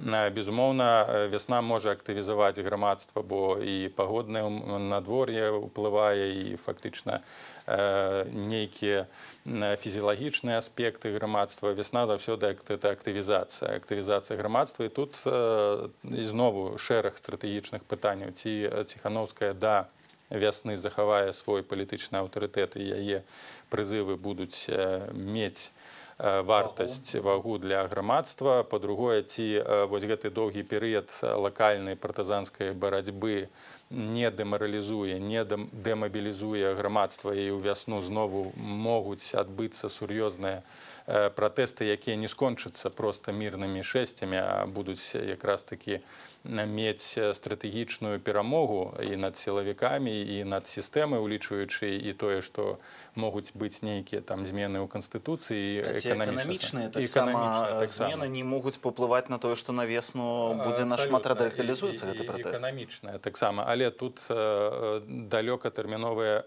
заўсёды стратэгія, яна дзейнічае ў два бакі. Бо за гэты час і сістэма можа дэкансалідавацца, дэмабілізавацца, пашырыцца тэрор, бо што зараз патрэбна ўладам? Уладам патрэбна зачысціць найбольш актыўную частку насельніцтва. Гэта 100-200 тысячаў чалавек, перш за ўсё ў Менску, і на гэта яны скіраваны. Вось гэтыя рэйды, Зайцын каманда, которая вось ездзяць па рэгіён, па вось лакальных дварах і зачышчаюць, выцісканне найбольш актыўных людзей з структураў грамадскіх, палітычных, гэта і настаўнікі, гэта лекары, гэта студэнты, гэта спартоўцы. І за паўгады, калі вось паменшыцца стратэгічны ціск, тактычны ціск на ўладу, яна, на жаль, можа зрэалізаваць стратэгію вось гэтага аксамітнага тэрору, які адрозніваецца ад палітычнага брутальнага тэрору толькі тым, што людзей масава не расстрэльваюць. Але тактыка ўладаў такая, каб выцесніць іх за мяжу найбольш актыўных з прадпрыемстваў, з навучальных устаноў, і рэкрутацыя ў войсках — гэта таксама адна з стратэгій у дачыненні да студэнтаў. І за гэты час можа быць расцераны вось гэты страчаны патэнцыял рэсурс актыўных людзей. І трэба найбольш актыўных людзей, якія маюць унутраную энергію, якія больш актыўныя, тыя людзі больш расчаруюцца, калі не будуць адчуваць тых зрухаў. Таму вось таксама гэтых актыўных людзей трэба падтрымоўваць і псіхалагічна, і маральна, што каб яны не трацілі імпэт, бо гэта тое ядро, той унутраны патэнцыял пратэстаў, які можа быць зрэалізаваны ў весну. Бо калі ў нас не атрымалася змяніць сістэму хутка на працягу аднаго месяца, то, безумоўна, трэба рыхтавацца да новай хвалі супрацьстаяння, якая ўжо будзе якая будзе ўжо рэалізоўвацца, але ўжо ў весну. Бо я не думаю, што ў бліжэйшы месяц у нас у беларусаў атрымаецца зрынуць уладу вось такой тактычнай дзейнасцю. Бо гэтая тактычная дзейнасць — гэта проста не дазволіць сістэме, не развязаць ёй рукі, бо вось гэтая тактычная дзейнасць, яна звязвае ўсё ж такі сілавікам рукі, не дазваляе ім разгарнуць уладам маштабны тэрор па ўсёй Беларусі. І фактычна вось гэта гераічнае змаганне Менску, яна ратуе ў пэўным сэнсе ўсю Беларусь.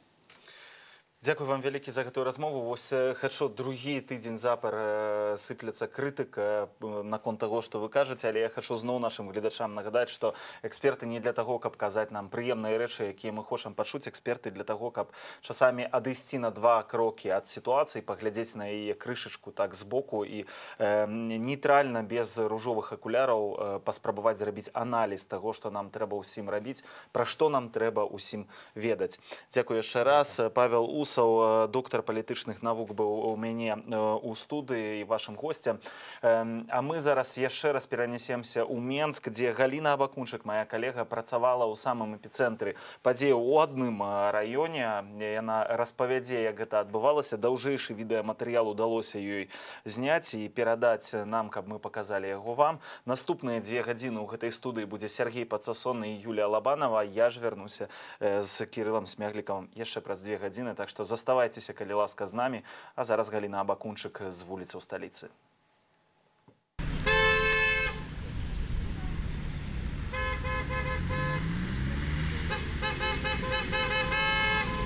Вітаю вас, шановні глядачі, у ефірі Белсат, з вами Галіна Абакунчык.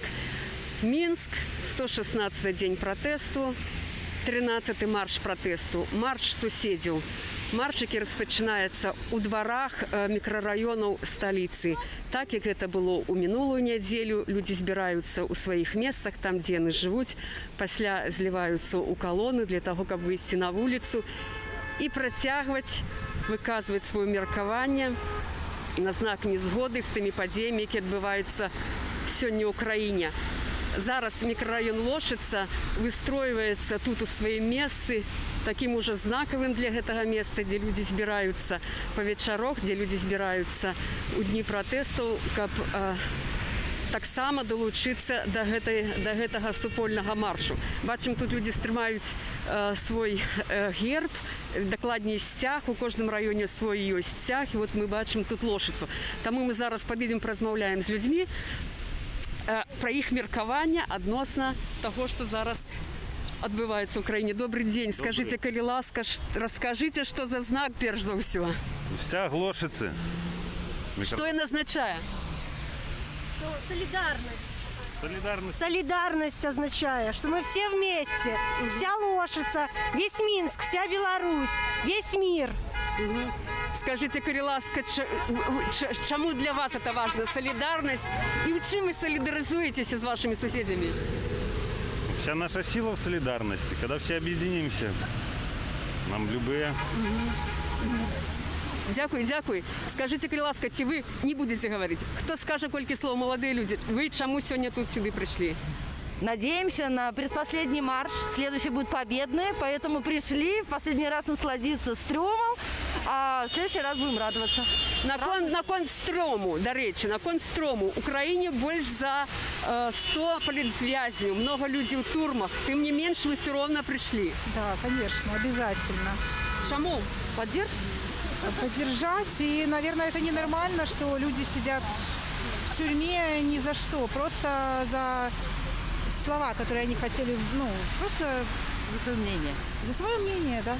А еще мы здесь для того, чтобы наши дети жили в свободной Беларуси. Я хочу, чтобы моя дочь могла говорить, думать и жить в стране, которую я люблю. И я надеюсь, что она будет тоже ее любить. Молодой человек, вы чего хотели? Вы чему тут и с какими, так сказать, ожиданиями, что ли? И до кого? Мне очень обидно то, что столько много политических заключенных уже. И мы, тем более, уже не можем не выходить, потому что они сейчас сидят там, в холодных камерах.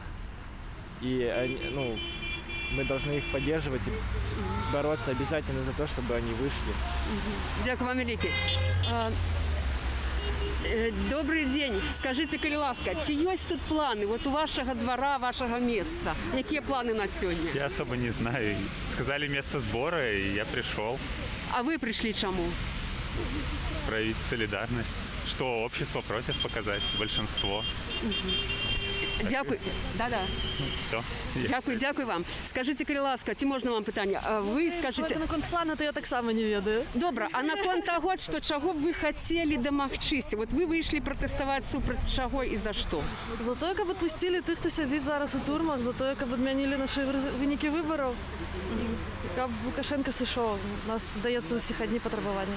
Дякую вам великий. Дякую. Калі ласачка, еще раз прошу, добавьте, калі ласка, колькі словаў вы своих, что ли, пожаданняў, ці жаданняў. Чему вы тут, чтоб хотели домагчыся? Победы. Победы в ближайшее время, чтобы наша страна не страдала. Наши люди заслужили. Они показали, что мы достойная нация. Мы сможем построить такое государство, которое мы хотим. И как мы это видим? Без подсказок, без чьих-либо указок. Мы сами в состоянии. У нас полно очень грамотных, умных людей. Поэтому, за будущее детей, за будущее пенсионеров. Самим пожить немножко еще хочется в нормальной стране. Поэтому, больше ничего не скажу. Дякую вам великий. Вы скажите колькі словаў? Скажу. Выхожу на на пикеты, стараюсь каждое воскресенье. Во-первых, у меня 2 сына, одному 2 месяца, другому 2,5 года.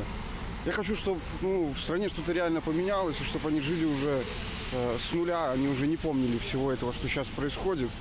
И я им только рассказывал на ночь страшные сказки, как вот сейчас людей гнобят, сажают тысячами. 30 тысяч задержанных. Ну, это сравнимо с фашизмом в годы войны.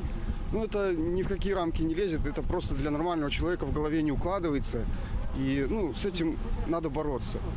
Бороться, вот, мирные протесты, рассказывать. Я всем своим родственникам ближайшим, которые вот еще были там, ну, человек, например, в возрасте, у него какой-то уже есть вид на все это происходящее, где-то, может, он поддерживал. Ну, я ему объяснил, показываю, как интернетом пользоваться, ну, чтобы эту систему сломать. Она сама себя изживет скоро. Живе Беларусь! Дякую велике, живе. Калі ласка, маладыя людзі, ваше меркаванне адносна сённяшняга маршу. Ці вы чакаеце вялікай колькасці людзей, ці вот гэта колькасць, якая ёсць, так яна і застанецца, як вы думаете? Ой, честно говоря, не знаю. Но в любом случае, сколько вышло, столько, собственно, и надо. То есть, кто хочет сидеть дома, пусть, пожалуйста, сидит. Я не знаю, сколько еще придет, но, собственно, уже вышло вот сколько людей. Я уже доволен этими людьми, я ими горжусь. Дякую вам, дякую. Скажите, калі ласочка, добавьте, калі ласка, ваши соседи, вот вы пришли, а ваши соседи, ваши знакомые, что они кажут про это? Ці на вас подтрымливают, ці не? Не ведаю. Не цікавіліся? Не цікавіліся. Чому? Не ведаю их. Добро, але а что вы можете сказать, что вот тут, скажем, у той же Лошицы, где там 1000 людей живут, тут пришло вот некалькі сотню, можно сказать, да? Чему не 1000? Як вы думаете, чему? Боятся. Боятся. А хочуть люди перемен, як ви вот відчуваєте? Конечно, хочуть. Хочуть, яшчэ як. Дякую вам велике, дякую. Калі ласка, дозвольте вам питання для Белсату. Калі ласочка, скажите, вы вот пришли с кем? С дочкой со своей, с кем? Нет, я просто пришел, девушка держит флажок, я решил помочь, и все. Чему гэты стяг трымаете, ничего на зеленый? Это флаг, скажем так, во-первых, это национальный флаг, который не знаю, испокон века уже существует. Бело-красно-белый цвет – это цвет белорусского народа. Вот. И то, что он создан был в начале прошлого века, и под ним были и восстания за независимость Белоруссии. И сейчас это цвет нашей борьбы. Именно за нашу независимость, за нашу свободу, за волю. За все вот это. Верите? Верите? Верю, могу. И я верю, что мы все победим. Дякую великий, дякую. И даже самое главное, что калі ласка, это было не так. Это было супер. Кто это?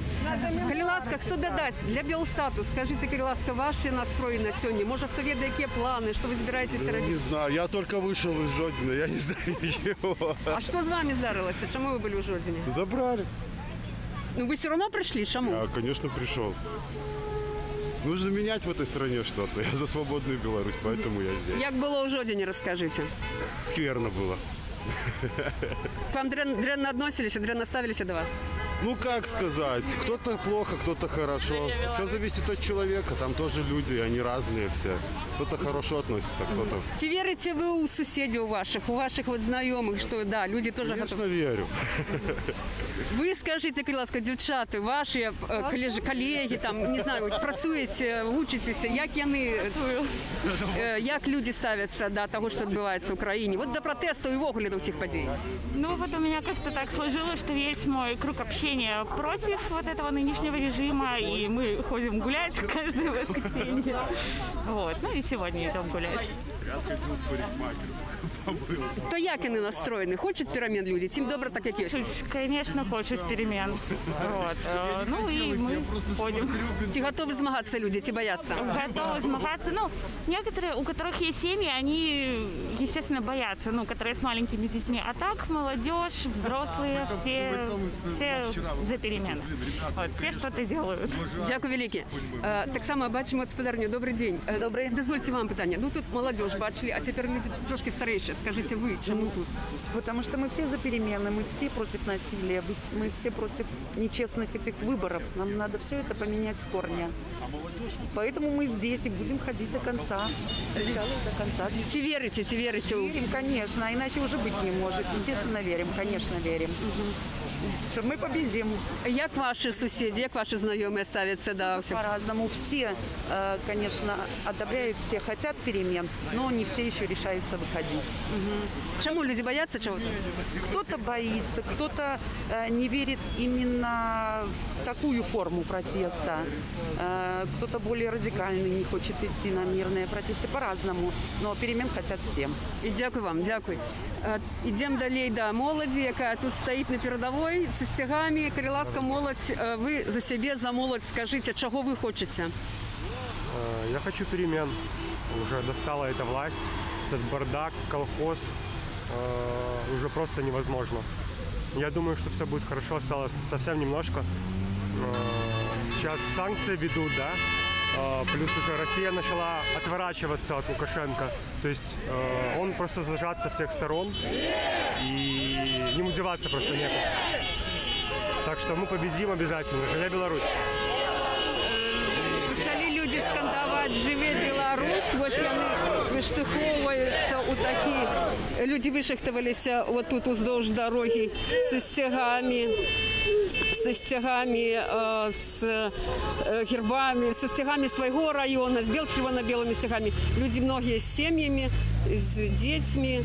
И так они вышли тут со своего дома у свой двор, можно сказать, они тут живут. Протягнем размовлять. Добрый день. Скажите, ці ви випадково тут, ці ви пришли адмыслова, ці з крами йшли? Адмыслова. Все время хожу. Скажите, что вас турбует? Что бы вы хотели изменить? Что бы я хотела изменить? Как-то я не готова давать интервью. Як почуваете, так и кажите. Ну, хотела бы, конечно, чтобы людей освободили в первую очередь. Я очень за них переживаю, поэтому я здесь. Дякую вам, дякую. Дозволите вам питання. Скажите, коли ласка, ну вот только что говорили, что люди зневолены, да? На сотни уже перелик идет, да? Но вы все равно пришли, чему? Не боитесь? Ну, побаиваюсь, конечно, но в любом случае надо обязательно отстаивать свои права, отстаивать свободу, иначе ничего не изменится. Все зависит от нас. Что думаете про такую колькость зневоленных, политично зневоленных миновик? Это произвол. Это ужасно просто. То, что творится, это фактически уже превращение в Северную Корею. Произвол, нечего больше сказать, это ужасно. Тут бачим такая импровизированная кампания по раздаче долларов. Добрый день. Молодой человек, дозвольте вам. Раздає гроші. Що скажете, вот, до речі, про гэтый бок? Щоб подзаработать. Бачите, тут креативно подходить до ситуации. Криласочка, скажите, что вы думаете вот про это? Я так разумею, это такой жарт, так? Что думаете, что про эту вот размову, что нібито людям платять гроши? Вот что вы про это скажете? Вы пришли вот по этой гроши, вы пришли за идею? Мы пришли за идею. За якую? Мы пришли за свободу. За свободу. Мы хотим, чтобы уважали наши голоса, наш выбор. Мы хотим жить в нормальной, красивой, хорошей Беларуси. Без диктатора, без насилия.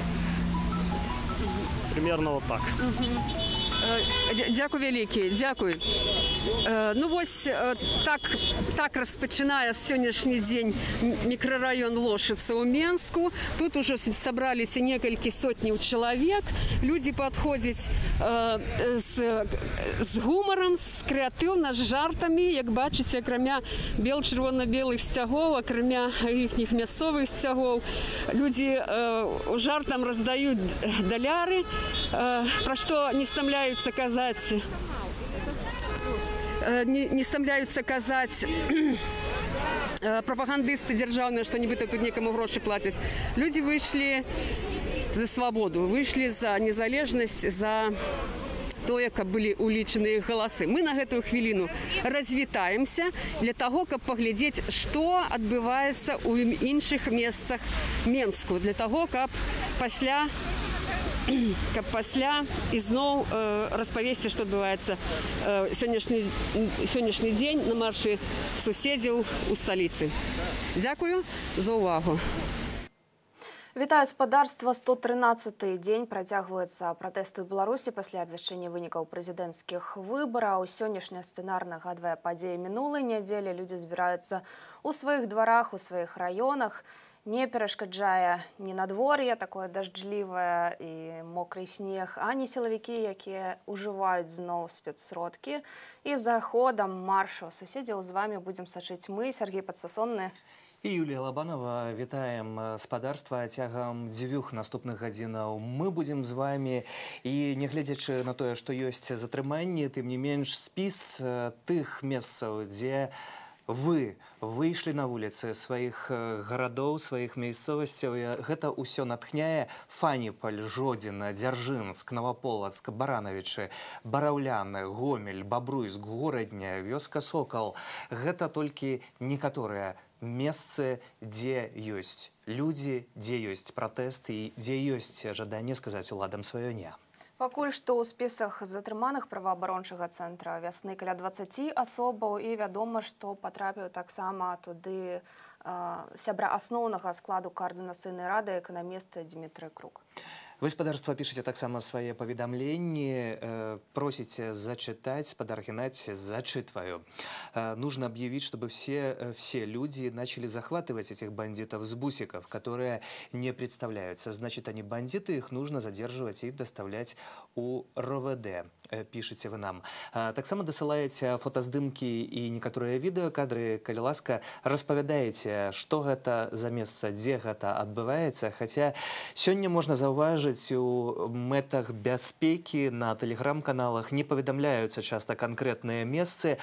Гаворка ідзе пра пэўны раён сталіцы. Там адбываецца пратэст, тут адбываецца пратэст, і сілавікі ў бусіках ездзяць і шукаюць, дзе ж адбываецца гэты пратэст. А тысячы людзей у Менску, прынамсі, на вуліцах у гэтыя хвіліны ёсць, і гэта можна пабачыць на відэа. Ну і, власна, з першых вуснаў даведаемся, што адбываецца ў Менску на вуліцы Голубева. Там працуе наша журналістка Марына Пашкевіч. Марына, вітаем цябе.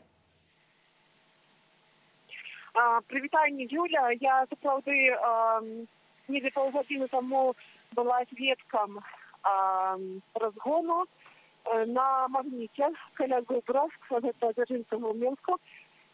Ну, гэта такая сталая кропка збору. Я не ведаю, што адбываецца ў гэтыя хвіліны там, бо я ўжо пакінула гэтае месца. Але паўгадзіны таму было некалькі сотен чалавек, которые кричали «Жыве Беларусь», Лукашенко ў аўтазак і гэтак далей. Абставалка была досыць трывожная, бо машины сигналили, некоторые люди высовывались из машин и казали, что побач стоять в аўтазаке. Але, ну, тем не менш, люди стояли, кричали, люди были. Была символика, хотя, конечно, теперь это вельмі небяспечна. Ну і вось недзе гадзіну гэта ўсё адбывалася. Затым супроти приехали аўтазакі, было два ці тры аўтазакі і одна нейкая белая машина, такая вялікая, непонятная. Вышли силовики с дубинками у чорным и пачалі, ну, яны просто вышли, люди, скажем так, стали рассыпаться ў розныя бакі, стали паволі адыходзіць. Хтосьці ішоў у бок царквы, которая там побач, хтосьці в універмаг Магніт, хтосьці, ну, просто ішоў ад іх стараўся трымацца далей. Яны выйшлі, і такой группой человек, напэўна, у 15-20 пройшли просто, скажем так, я не бачила, каб кагосьці хапалі, хотя я не была близко ад іх, тому магчыма, кагосьці хапалі, але я гэтага не бачила. Люди просто разышліся і стали больш такими мелкими, дробными группами стоять, і таксама працягвалі скандаваць лозунги. А ці была сёння магчымасць удзельнікам пратэстаў схавацца, бо вось па некаторай інфармацыі, прынамсі, у некаторыя універмагі зачынялі дзверы і не дазвалялі людзям увайсці, калі наступалі сілавікі? Я бачила, что с Магнита люди спокойно выходили и уваходили туды. Я не могу сказать, что туды моцна нехта побег натоўпам. Такого не было, бо, конечно, тут усе так само читают телеграм-каналы и ведают, что это было небяспечна. Тем не менш, хтось туды, напэўна, заходзіў. Але люди больш хутчэй адыходзілі ў розныя бакі, чым беглі ў магніт, бо ведалі, што там могуць быць схаваныя ціхары. То бок, Марына, атрымліваецца, што у дадзенай сітуацыі, калі вось такія раённыя пратэсты, гэта тое, што мы бачым другую нядзелю запар, гэта дастаткова эфектыўна, бо сілавікі ездзяць, курсуюць па горадзе, але ўсё ж такі людзі ў невялікіх групах, яны хутчэйшыя за перамяшчэнні гэтай вялікай колькасці тэхнікі.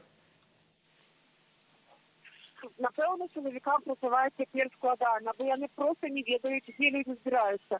Але гэта таксама складана і людзям збірацца, бо, напрыклад, мне досыць трэба было далёка праехаць ад майго дома, каб натрапіць хоць на нейкую групу людзей. Бо у чатах, у раённых чатах людзі проста баяцца пісаць, дзе хто збіраецца, бо вядома, што за гэта проста могуць завесці крымінальную справу. Таму гэта, скажем так, не хапае нейкай арганізацыі, але там не менш той, хто хоча, напэўна, знойдзе. То бок, як можна сабрацца. Вось тут таксама тое, на што мы звярталі ўвагу сёння вельмі часта ў тэлеграм-каналах, калі чытаеш, што не называецца канкрэтны раён, дзе адбываецца тое ці іншае шэсце ці збор людзей, гаворыцца проста пра нейкі раён сталіцы, напрыклад, што там сабраліся людзі. Ці гэта дастаткова выпадковыя зборы, тое, што ты кажаш, што людзі не дамаўляюцца, і якім чынам знайсці калону? Проста вось ты павінен яе пабачыць на ўласныя вочы тады далучыцца, як вось гэты момант? Ну, глядзі, сёння гэта было так, што я выйшла, я думала, што одно месца збору, там нікога не было. Я паехала ў іншае месца, дзе таксама нібыта людзі збіраюцца часам. Гэта 3 прыпынкі ад майго дома, там таксама нікога не было. І нарэшце я сустрэла знаёмых, мы селі ў машыну і проста пачалі ездзіць па горадзе і шукаць людзей, дзе ўвогуле хоць хтосьці сабраўся. І мы натрапілі вось на магніт, і там сапраўды было відаць, што людзі сабраліся, што іх досыць шмат. І вось такім чынам мы знайшлі, але усе абсалютна з нас, ніхто не ведаў, дзе будуць людзі. Бо цяпер як складана знайсці протэстоўцам сілавікам, так і протэстоўцам цяжка знайсці іншых протэстоўцаў, асабліва калі ты, напрыклад, ідзеш адзін, альбо вас двое, ну вось так, з групай, то, напэўна, неяк хтосьці кагось што-то будзе ведаць, хтосьці камусь патэлефануе, паедзе ў іншы раён і будзе там. Ну вось такім чынам. Скаардынаванасць, скажем так, не вельмі высокая, але неяк збіраемся вось ужо другую нядзелю. У тэлеграм-каналах таксама сёння пісалі пра тое, каб людзі выказвалі сваю салідарнасць з вокнаў, магчыма, там выходзілі са сцягамі, вывешвалі сцягі, плакаты. Ці бачыла ты такія знакі падтрымання сёння? У маім, напрыклад, доме не было нічога падобнага. У раёне так, бо я чула у нас, як, напэўна, у шмат нейкіх раёнах, у нядзелю гучыць пратэсны плейліст. Людзі ўключаюць пратэсныя так званыя песні, напрыклад, Петра Пескова, всякие белорусские песни на МРМ и так далее. Тому ад раніцы такая больш-менш святочная обстановка. И, конечно, шмат сутак висіць паўсюль. Гэта важна, што, напэўна, уначы арудавалі партызаны. Ёсць такая атмасфера, так. Але просто я хочу сказать, надвор'е сёння ў Менску такое, не пратэснае, я б сказала, бо ідзе такі мокры снег, досыць холодна, і слякаць, і шмат у кого промокли ноги, то бок такие бытовые обставины не вельмі сприяют тому, каб сёння собраліся люди ў вялікай колькасці. І гэта бачна на відэа, што ў розных кутках сталіцы і таксама іншых населеных пунктах нашай краіны збіраюцца людзі. Дзякуем, Марына, за гэтую інфармацыю. Марына Пашкевіч з намі са сталіцы на сувязі і з тымі падрабязнасцямі, што ёй удалося паназіраць. А цяпер, гаспадарства, перанясемся ў Віцебск. Як абрынуць рэжым Лукашэнкі? Пытанне, якое цяпер непакоіць і экспертаў, і простых грамадзянаў, і менавіта гэтае пытанне мы скіравалі да жыхароў гэтага абласнога цэнтру. Давайте паслухаем, якія думкі на гэты конт пачулі. Когда вот так вот люди начинают ходить по улицам, безобразничать, но я считаю, что все решать нужно в правовом статусе.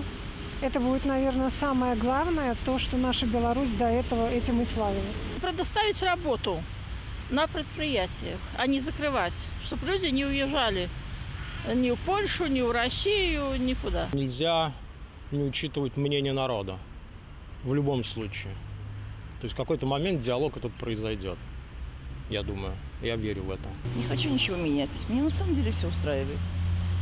Чем им жизнь не нравится? Такая жизнь же нормальная, все спокойно, не воюем. Что еще нужно человеку? Поменять строй, получить Украину вторую? Не надо нам это. Творится, во-первых, все непонятное в стране.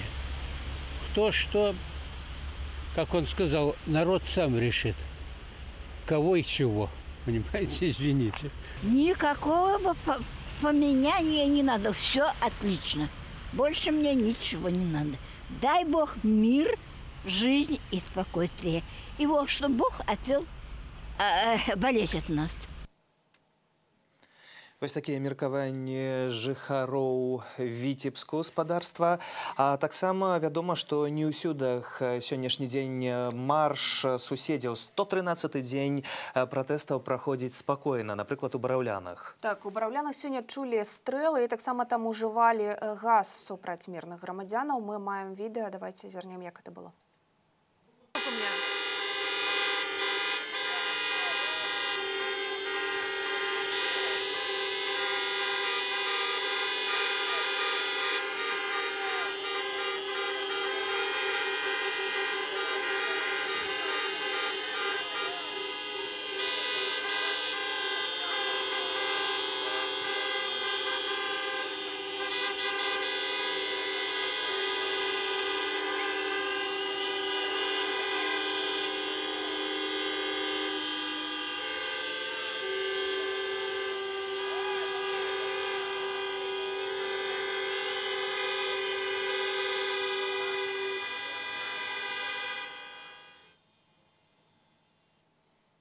Ну што ж, вось такімі гудкамі аўтамабіля прывіталі жыхары Бараўлянаў сілавікоў, якія туды завіталі. Я б сказаў, што хутчэй паводле сваіх дзеянняў гэта ніякія не сілавікі, а карнікі. Трэба называць рэчы па імёнах, і менавіта такую тэрміналогію прапановую ўжываць у нашым эфіры. А таксама гаспадарства самае галоўнае ў гэтым ва ўсім быць салідарнымі, быць разам. Вольга Хіжынкова, міс Беларусь 2008, за ўдзел у маршах правядзе за кратамі больш за месяц. Вось таксама такія дзеянні. На волю яна мае выйсці толькі 11 снежня, калі зноў чарговы пратакол нейкі не з'явіцца. У падтрымку зняволенай дзяўчыны знялі прыгожае відэа. Давайте яго паглядзім разам.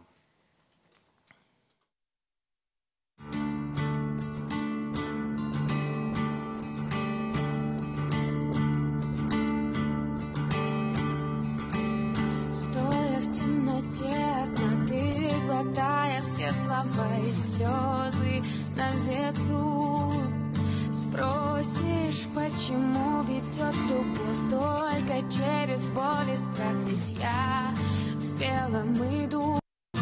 Сколько еще нужно душ, чтобы он услышал вслед? Убегай, твой летит бумеранг. Ты убегай, твой летит бумеранг. Нет больше страха, я верю, сила в нас безупречна.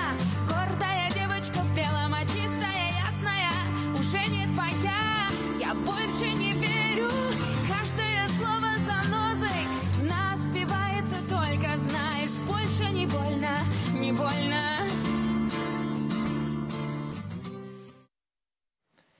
Гаспадарства, нягледзячы на тое, што ёсць затрыманні, інфармацыя даходзіць пра такія, прынамсі, з Гомля, вядома пра каля 3 затрыманых. Таксама пра Горадню мы ведаем, што там таксама магчымыя гаспадарства затрыманні. У Менску ўжо цяпер праваабаронцы гавораць, прынамсі, больш за 10 афіцыйна названых затрыманых асобаў у Беларусі. Так дзейнічаюць карнікі. Апошніх дадзеных 24 чалавекі ў спісе вясны. Але, тым не менш, ўсё ж такі ёсць і іншы бок гэтага ўсяго, тое, што тысячы людзей мы бачым на вуліцах сталіцы. Таксама вы дасылаеце, гаспадарства, нам свае здымкі, якія абсалютна натхняюць і гавораць пра тое, што нічога не спынілася, што не здзімаецца пратэст, як бы пра гэта не марылі ўлады, як бы пра гэта не марылі тыя карнікі, якія ездзяць у бусах па сталіцы і іншых гарадах Беларусі. Ну, вось і ў Бараўлянах недавно мы бачылі відэо, як туды завіталі сілавікі, пакуль людзі працягваюць збірацца і нават утвараюць невялікія калоны і ланцугі. У Лагойску таксама прыехалі сілавікі і суправаджалі калону. Такіх вось затрыманняў мы не бачылі пакуль. Не пускаюць людзей у гандлёвы цэнтр Грын, гэта ў Менску. Таксама, гаспадарства, вы досыць актыўна каментуеце у нас на YouTube-канале тое апытанне з Віцебску, якое вы пачулі, і крышачку атакуеце жыхароў гэтага гораду. Давайте ўсё ж такі будзем цярпімымі адзін да аднаго і будзем падыходзіць са зразуменнем, гаспадарства, у гэтай сітуацыі. Тое, што адзін з гледачоў у нас заўважае. Трэба памятаць пра тое, у якіх умовах жывуць людзі ў гэтым горадзе, ў іншых гарадах, якія ў людзей заробкі і у якім усё стане.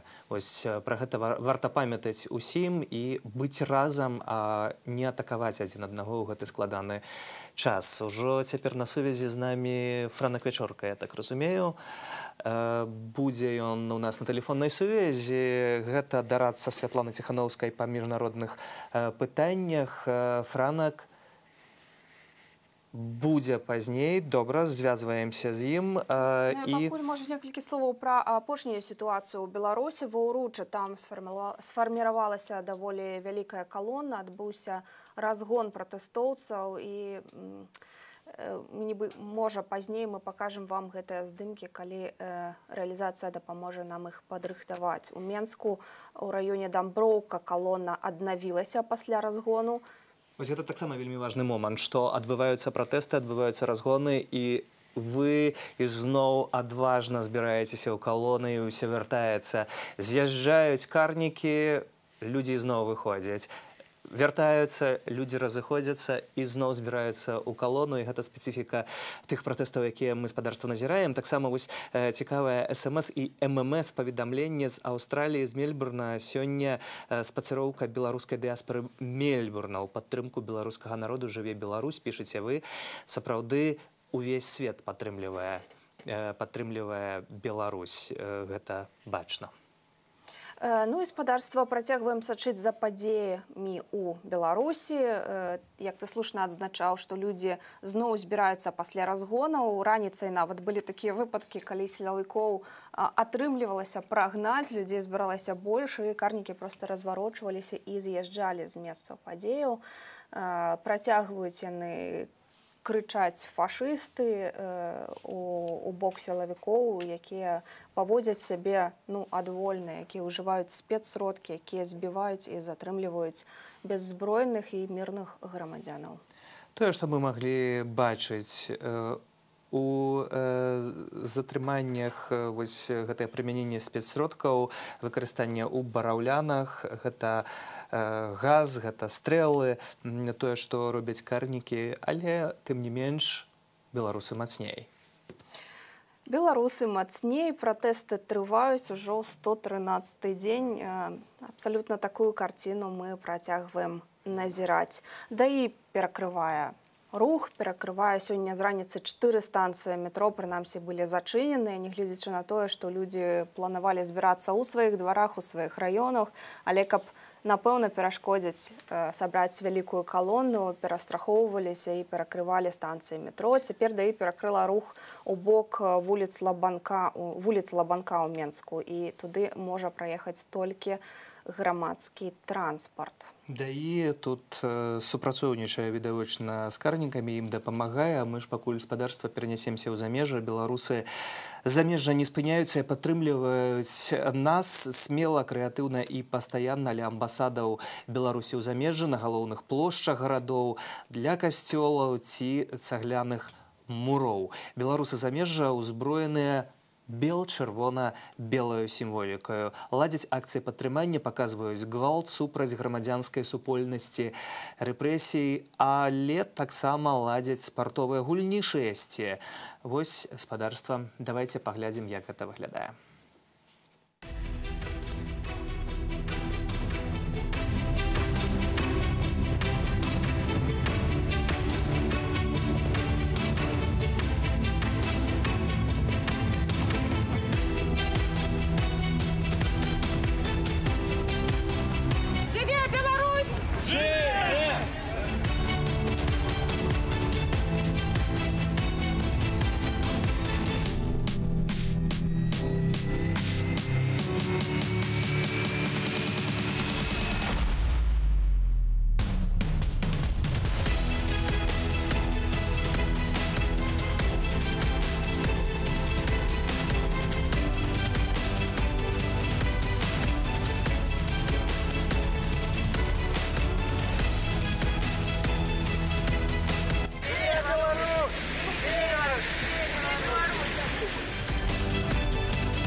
Вось гэтае апошняе відэа, гэта арганізатары акцыі ў Петербургу напісалі нам, што тут не малады чалавек з плакатам, то бок Лукашенко, толькі што прыехаў у Расію, бо застаўся без працы і яму няма чым карміць свайго сабаку, то бок сілавікоў. Ну і спадарства, мы вяртаемся да пратэстаў, якія трываюць не толькі ў сталіцы, але і ў рэгіёнах. І на сувязі з намі знаходзіцца наш корэспандэнт Алексей Кайрыс з Горадні. Там адбыўся сёння разгон. Алексей, распавядзі, калі ласка, як прайшла акцыя? Добрый день, коллеги, витаю, шановные телеглядачи. Я не могу сказать, что это был такой массовый разгон. Есть два выпадки затрымання, гэта затрыманні на мікрорайоне Фарты, вядома пра іх, і таксама затрыманні на мікрорайоне Вішнявец. Попросту люди выходили сегодня по своих улицах, невеликими колькостями становились волонтеры солидарности. По всему городу войцали экипажи ДАИ. Так само у означенных кропках уже загодя дежурили супрацовники милиции, были зауважены так само и супрацовники АМАПу, то бок и их бусики, и спецтехника так само. И вот фактично люди на микрорайоне Вишневец попали в пастку, коли вышли и попросту загадя чекали. Прикладно 4 затриманих на даний момент відомо. Про лёс іх буду далей высвятляць у знаёмых у сваякоў увогуле ў гарадзенцаў. А якім чынам сілавікі пільнавалі гэтыя лакацыі ў горадзе? Гэта кропкі, якія пазначаліся ў тэлеграм-каналах ці проста галоўныя вуліцы плошчы гораду? Ну, галоўная плошча савецкая, гэта безумоўна. Савецкая лінія плошчы былі давно ачэпленыя ў горадзе, ўжо некалькі месяцаў, яшчэ са жніўня. І кожную нядзелю, напрыклад, на плошчы савецкай з'яўляецца спецтэхніка, з'яўляюцца супрацоўнікі міліцыі, амапу загадзя і ўжо чакаюць. А па раёнах літаральна ўчора былі азначаныя месцы, куды людзі мусілі выйсці. І міліцыянты таксама гэтыя чаты адсочваюць раённыя. І вось такім чынам ім удалося ў некаторых кропках падпільнаваць людзей. Ну, ёсць яшчэ такія таксама сітуацыі, што месцы былі пэўна азначаныя, а людзі выйшлі іншыя месцы, але на сваім жа раёне, на сваёй жа вуліцы, сталі ў ланцуг салідарнасці і потым па хусткаму сышлі. Таксама ёсць такія выпадкі. Пасля разгонаў людзі зноў збіраліся і спрабавалі ўтварыць калоны, ці як гэта выглядала, ці ўсё ж такі людзі сыходзілі? Я не скажу, што ў нас утвараліся нейкія пэўныя калоны, у нас хутчэй гэта нагадвае ланцугі салідарнасці, але пасля разгону у гэтых азначаных месцах мною раней людзі больш не сабраліся. Паглядзім, ці ўвечары будзе шаровая гарбата па раёнах, як гэта часам бывае ў нядзелю. Дзякуем, Алексей. Алексей Кайрыс з горадні з падрабязнасцямі, бо таксама ў гэтым абласным цэнтры людзі сабраліся на марш суседзяў, як ён сёння называецца, у 113-й дзень пратэстаў. А ў гэтым маршы суседзяў таксама Фаніпаль, Жодзіна, Дзяржынск, Наваполацк, Баранавіч, Бараўляны, Гомель, Бабруйск, вось горадня, ўжо названая вёска Сокал і іншыя населеныя пункты. Калі ласка, дасылайце нам сваю інфармацыю, спадарства. Ну і, безумоўна, Менск. Калі ў горадні не было такіх жорсткіх разгонаў, то ў Менску акурат яны ёсць і трываюць. І мы прапануем вам паглядзець, як гэта адбывалася.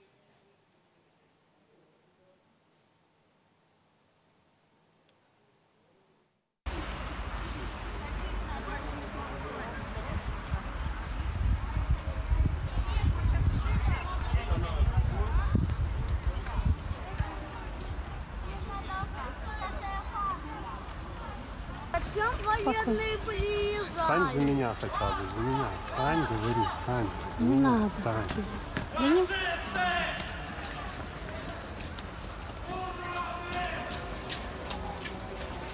Красавчики, блин.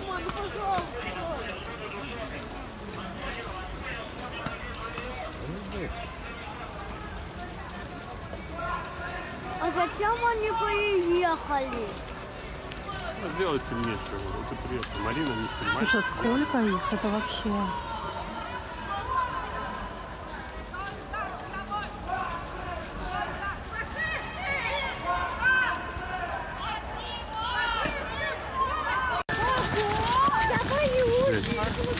Я боюсь. Я не боюсь ни капельки. Я хочу туда. Стой, сказала. Я стою. Я тоже. Я очень... Такія жахлівыя кадры са сталіцы, калі бачыш гэтыя дзесяткі хмары вось гэтых карнікаў, якія пужаюць дзяцей, якія пужаюць жыхароў сталіцы. Усё гэта выглядае абсалютна ненармальна. А ўжо цяпер ёсць з намі на сувязі Франак Вячорка, дарадца Святланы Ціханаўскай па міжнародных пытаннях. Вітаем, Франак. Франак, ці чуеш нас? Прывітанне. Цудоўна. Франак, тут, напэўна, самае галоўнае пытанне, вось апошняя інфармацыя, якая з'явілася наконт Святланы Ціханаўскай, гэта прызнанне, уласна кажучы, на Белсаце, што яна запрошаная Джо Байденам, новаабраным прэзідэнтам Злучаных Штатаў. Як выглядае гэтае запрашэнне цяпер, у якім гэта ўсё стане, і ці збіраецца Святлана Ціханаўская ўжо ў Вашынгтон і калі? Кансультацыі пра прыезд у Вашынгтон вядуцца яшчэ ад кастрычніка, і былі размовы пра ўдзел у паседжанні Хельсінскай камісіі, пра сустрэчы з кангрэсменамі, з сенатарамі ЗША. Ну і, безумоўна, былі нейкія кантакты з камандай Джо Байдена, але ён не можа нікога афіцыйна запрашаць да таго, як уступіў у законную сілу, да інаўгурацыі. Таму афіцыйнага запрашэння ад Джо Байдена няма і быць не можа. Але тое, што візіт здзейсніцца ў Штаты ў канцы студзеня ці ў пачатку лютага, гэта на процентаў 80 можам ужо казаць. Калі візіт здзейсніцца, выбачай, то што перакладзіваць з дэмаплаты, што гэта будзе азначаць для Беларусі і што будзе гэта азначаць для Лукашэнкі? Самая галоўная задача для Святланы апошнія 3 месяцы была гэта непрызнанне Лукашэнкі. Святлана ездзіла па сталіцах Еўропы, сустракалася з сусветнымі лідарамі, каб дабіцца непрызнання сфальшаваных выбараў, непрызнання Лукашэнкі, спынення падтрымкі Лукашэнку, замарозкі кантрактаў з ім. Усё, каб ізаляваць рэжым. І цяпер прыезд Злучаныя Штаты гэта кропка, вельмі важны пункт, фіксацыя поспеху. Пасля гэтага можна сказаць, што ўвесь заходні свет не прызнае Лукашэнку як прэзідэнта і трэба па-новаму выпрацоўваць стратэгію дачынення да Беларусі. Гэта значыць, трэба прызнаць, што ў Беларусі сфармавалася новая большасць. Але пры гэтым, Франак, таксама вельмі важны расійскі бок, і на гэтым тыдні адбыўся візіт міністра замежных справаў Лаўрова да Александра Лукашэнкі, які таямніча нагадваў, што Владзімир Владзімірович памятае пра пагадненні, якія там былі дамовы ў Сочы з Александром Лукашэнкам. Вось гэты расійскі вектар, таксама пра што Святлана Ціхановская казала, што яна, уласна кажучы, была б гатовая размаўляць з Пуціным. Як у гэтым кірунку ідзе праца, магчыма, таксама гэта ўжо не гіпатэтычная сустрэча, як гэта выглядае? Праца вядзецца па самых розных напрамках. З Расіяй кантактаў прамых з урадам, з прадстаўнікамі Пуціна, Крамля не было. Пастаянна нейкія закулісныя размовы адбываюцца ў розных людзей, пастаянна прыходзяць розныя меседжы з Крамля, гэтыя меседжы вельмі кантраверсійныя. Таму сказаць, ці ёсць там пэўная палітыка, невядома, ці ёсць у іх нейкая стратэгія ў дачынення да Беларусі, я б не сказаў. Мне адчуванне, што ў Крамлі такое самае замяшальніцтва і неразуменне, што рабіць з Лукашэнкам, што рабіць з Беларусю, як і у самога Лукашэнкі. Яны разгубленыя, яны эксперыментуюць, яны шукаюць розныя варыянты. І мы ведаем, што Расія ніколі так проста нікога не падтрымлівае. Гэта значыць, што Лукашэнка даў нейкія абяцанні, ці прынамсі гаворыць пра нейкія абяцанні са свайго боку узамен на падтрымку. Мы ж не можам нічога Расіі абяцаць. Мы не можам гандляваць суверэнітэтам і незалежнасцю.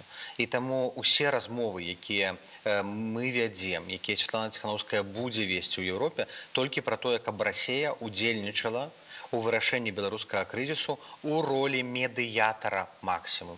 У ролі медыятара, у ролі бака, які забяспечыць роўнае прадстаўніцтва. Але там павінны быць і іншыя краіны. Ці паводле будапешцкага фармату Великабрытанія, ЗША, ці паводле нармандскага фармату Францыя, Нямецчына. Гэта ўжо пытанне для наступных дыскусіяў. Франак, канешне, гэта ўсё геапалітыка, але вось гледачы, якія нас цяпер глядзяць, для іх галоўнае пытанне, калі гэтая ўся сітуацыя скончыцца. І вось адзін наш глядач, спадар Александр, піша так: на жаль, перамогі чакаць не прыходзіцца. Я з Новаполацку, у нас вельмі многа людзей зараз атрымоўваюць гуманітарныя візы і уцякаюць за мяжу. Ніякай дапамогі ніхто з шараговых грамадзян, удзельнічаючых у пратэстах, не атрымліваюць. Маю на ўвазе з-за мяжы. Уся надзея толькі на сябе, ёсць салідарнасць толькі часткі грамадзян нашага гораду. Нават Байхелп працаваць не хоча, штрафы аплачваем самі. Усе патроху страчваюць надзею на перамогу. Што б вы адказалі ў гэтай сітуацыі? Безумоўна, дапамогі мала. І мы бачым, што Лукашэнка усімі спосабамі спрабуе гэтую дапамогу адабраць, спыніць, не дапусціць. Тыя, хто атрымліваюць дапамогу па праграме Байхелп, гэтыя грошы канфіскоўваюцца. Мы бачым, што рэсурсная дапамога сем'ям рэпрэсаваным таксама вельмі моцна абмежаваная. Але што рабіць? Трэба зараз, па-першае, трэба супрацоўнічаць з фондамі і арганізацыямі, праваабаронцамі, якімі гэтым займаюцца. Па-другое, трэба дапамагаць адно адному. Па-трэцяе, трэба фіксаваць злачынствы, трэба фіксаваць вашыя страты. Калі гаворка пра штрафы, то трэба збіраць усе дакументы, і абавязкова гэта будзе так ці інакш кампенсавана. Але ні ў якім разе не здавацца. Ні ў якім разе гэтая рэвалюцыя, гэты пратэст не спыніцца. Ні ў якім разе нельга спыніць выхады людзей на вуліцу.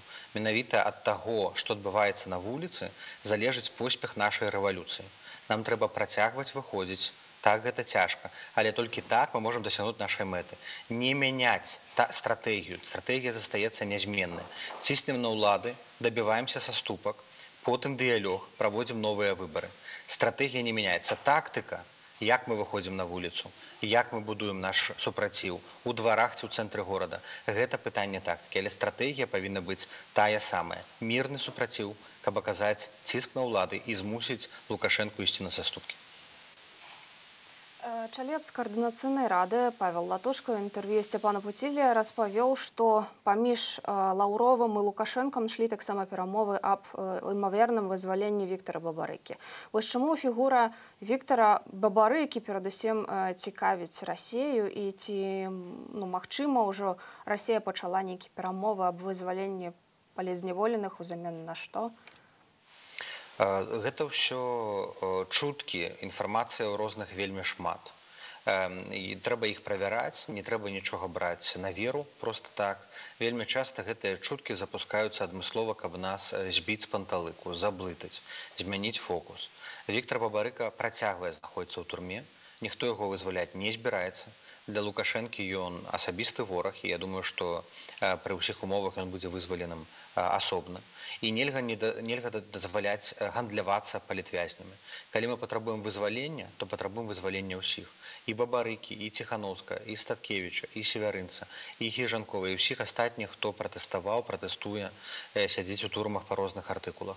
Толькі пачкай, толькі пакетам гэтыя людзі павінны быць вызвалены. І толькі пасля могуць пачацца размовы пра ўсе перамовы, пра канстытуцыйныя рэформы і, безумоўна, пра новыя выбары.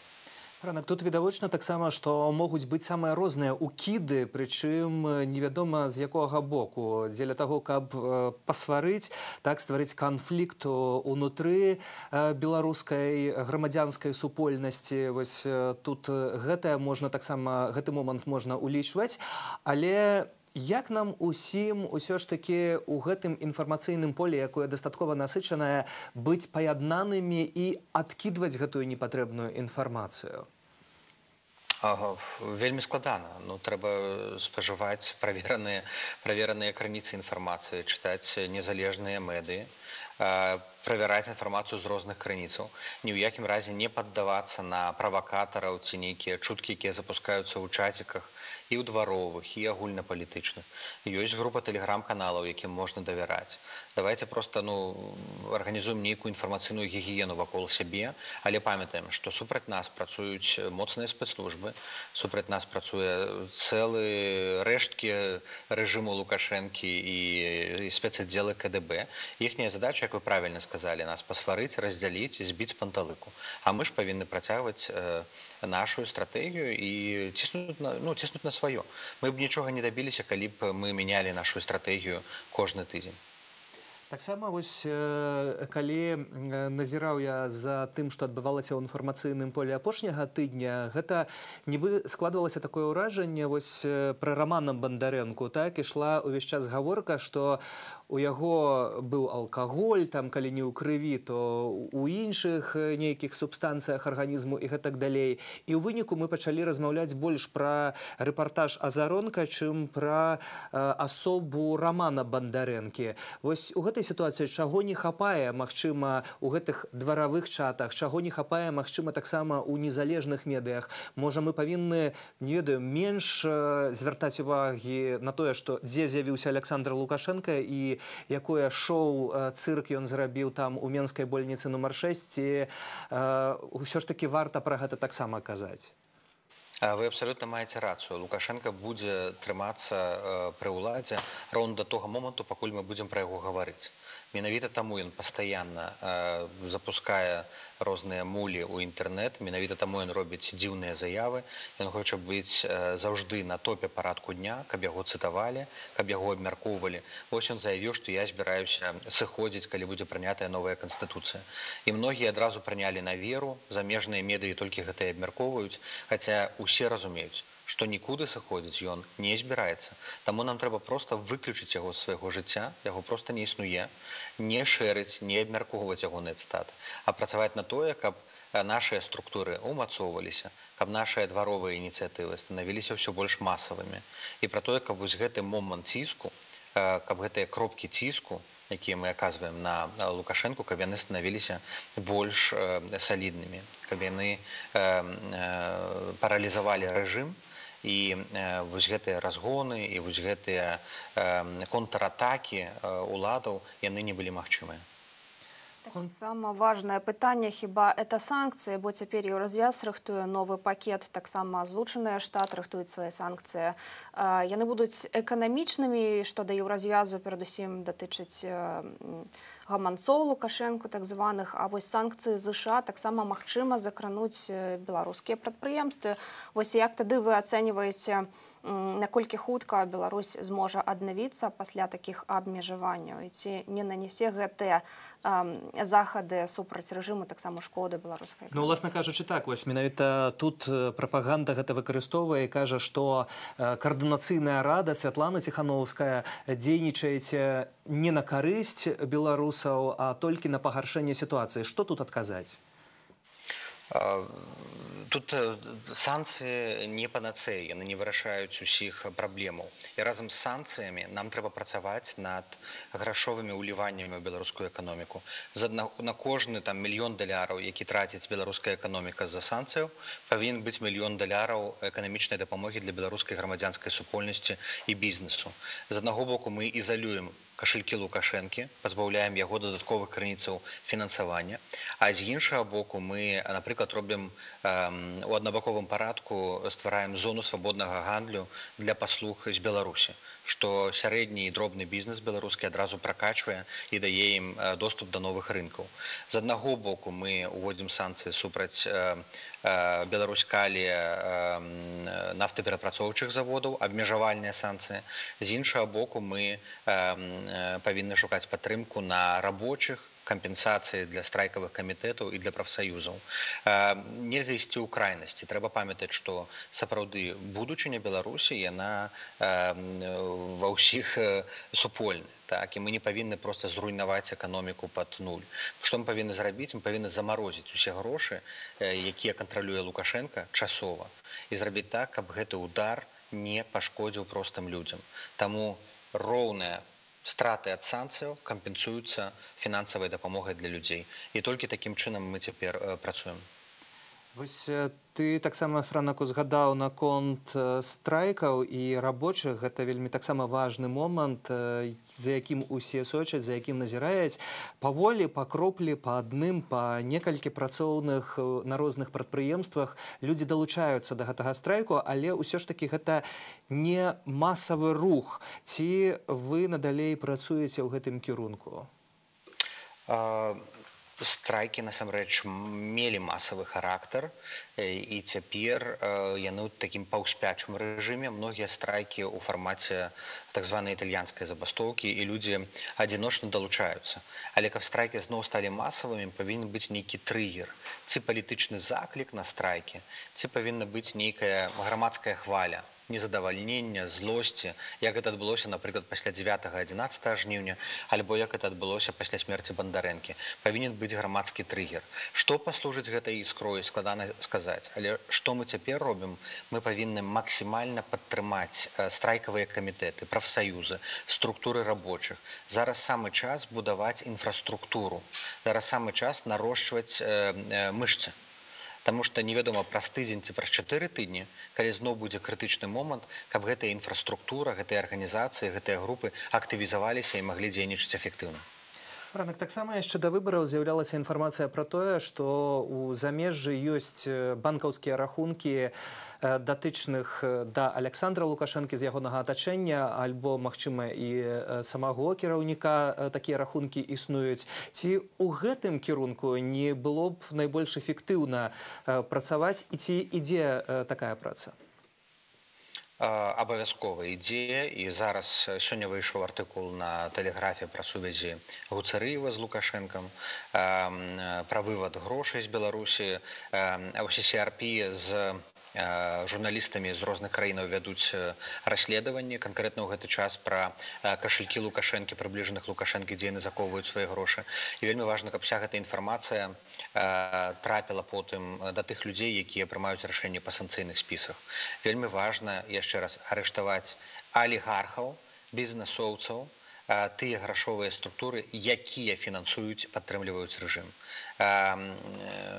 Калі мы здолеем дакладна ідэнтыфікаваць, дзе ляжаць грошы Лукашэнкі, то нейтралізаваць гэтую структуру і іншыя схемы будзе нашмат прасцей. Дзякуем за гэты каментар. Франак Вячорка, дарадца Святланы Ціхановскай па міжнародных пытаннях, быў спадарства з намі на відэасувязі. Тым не менш, па ўсёй Беларусі ўжо, прынамсі ў Менску, аднавіліся разгоны. На вуліцы Якубоўскага прыехала калона бусаў, там пахапалі людзей. Дагэтуль была інфармацыя пра ўручча, што там таксама прыехалі даішнікі і на сваіх бусах затрымалі людзей, і цяпер мы вернемся у раён Сухарова. Там працуе Алесь Баразенко, наш журналіст. Алесь, прывітанне. Вітаю. Распавядзі, калі ласка, якая ў цябе там абстаноўка? Я зараз не ў Сухарова, я быў сведкам затрыманняў на вуліцы Якубоўска. Гэта адбылося прыкладна каля 14:40. Прыехала 8 ці 9 мікрааўтобусаў з сілавікамі. Там былі як людзі у форме чорнай, так і ў аліўкавай, так і супрацоўнікі ў цывільным, у якіх былі гумовыя дружкі ў руках. Яны былі адзначаныя нейкай там лентай, выглядала, што гэта нейкі там, магчыма, супрацоўнікі губазік. Вось, і пачаліся затрыманні. Гэтыя мікрааўтобусы пад'ехалі з хваста калонны і пачалі вычэпліваць людзей. Шмат хто змог збегчы ў двары. Ну, але без атрыманняў не абышлося. Пра дакладную колькасць, на жаль, сказаць я не магу. Да гэтага калонна... Так. Ці бачыў ты, што ўжывалі гвалту дачынення да пратэстоўцаў, калі іх затрымлівалі? Не, я не бачыў менавіта, каб ужывалі гвалт да пратэстоўцаў. Я бачыў толькі сам факт пагоні ў двары, бо затрыманні ўжо праходзілі непасрэдна там. Да гэтага калонна рухалася без усялякіх перашкод, прайшліся па раёне, некалькі разоў выходзілі на вуліцу Адзінцова, хадзілі па вуліцы Бурдзейнага. І калі павярнулі на Якубоўскага, вялікая колькасць людей ўжо пачала разыходзіцца. То бок мы можам казаць пра тое, што акцыя ўжо блізілася да свайго завяршэння. Групы, якія былі ў калоні з розных двароў, ужо пачалі разыходзіцца. І вось менавіта тады са спіны прыехала вось гэтая група мікрааўтобусаў з сілавікамі.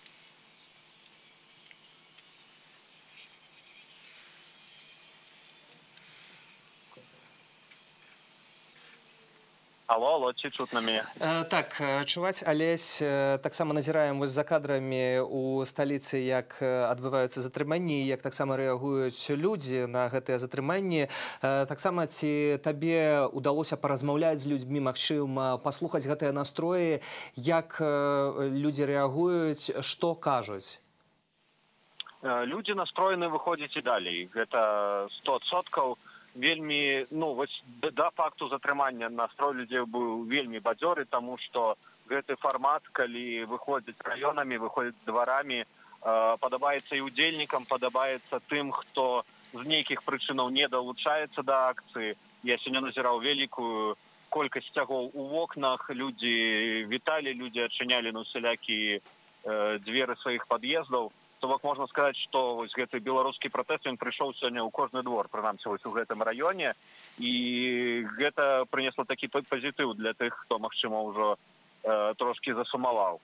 Вось пасля разгону, канешне, людзі былі трошкі шакаваныя, яны зараз нейкімі вакольнымі шляхамі дабіраюцца да сваіх дамоў, бо мікрааўтобусы працягваюць курсаваць па мікрараёнах і шукаць пратэстоўцаў. Ну, зараз усе, можна казаць, што акцыя у нас ужо тут скончылася і людзі вяртаюцца дадому.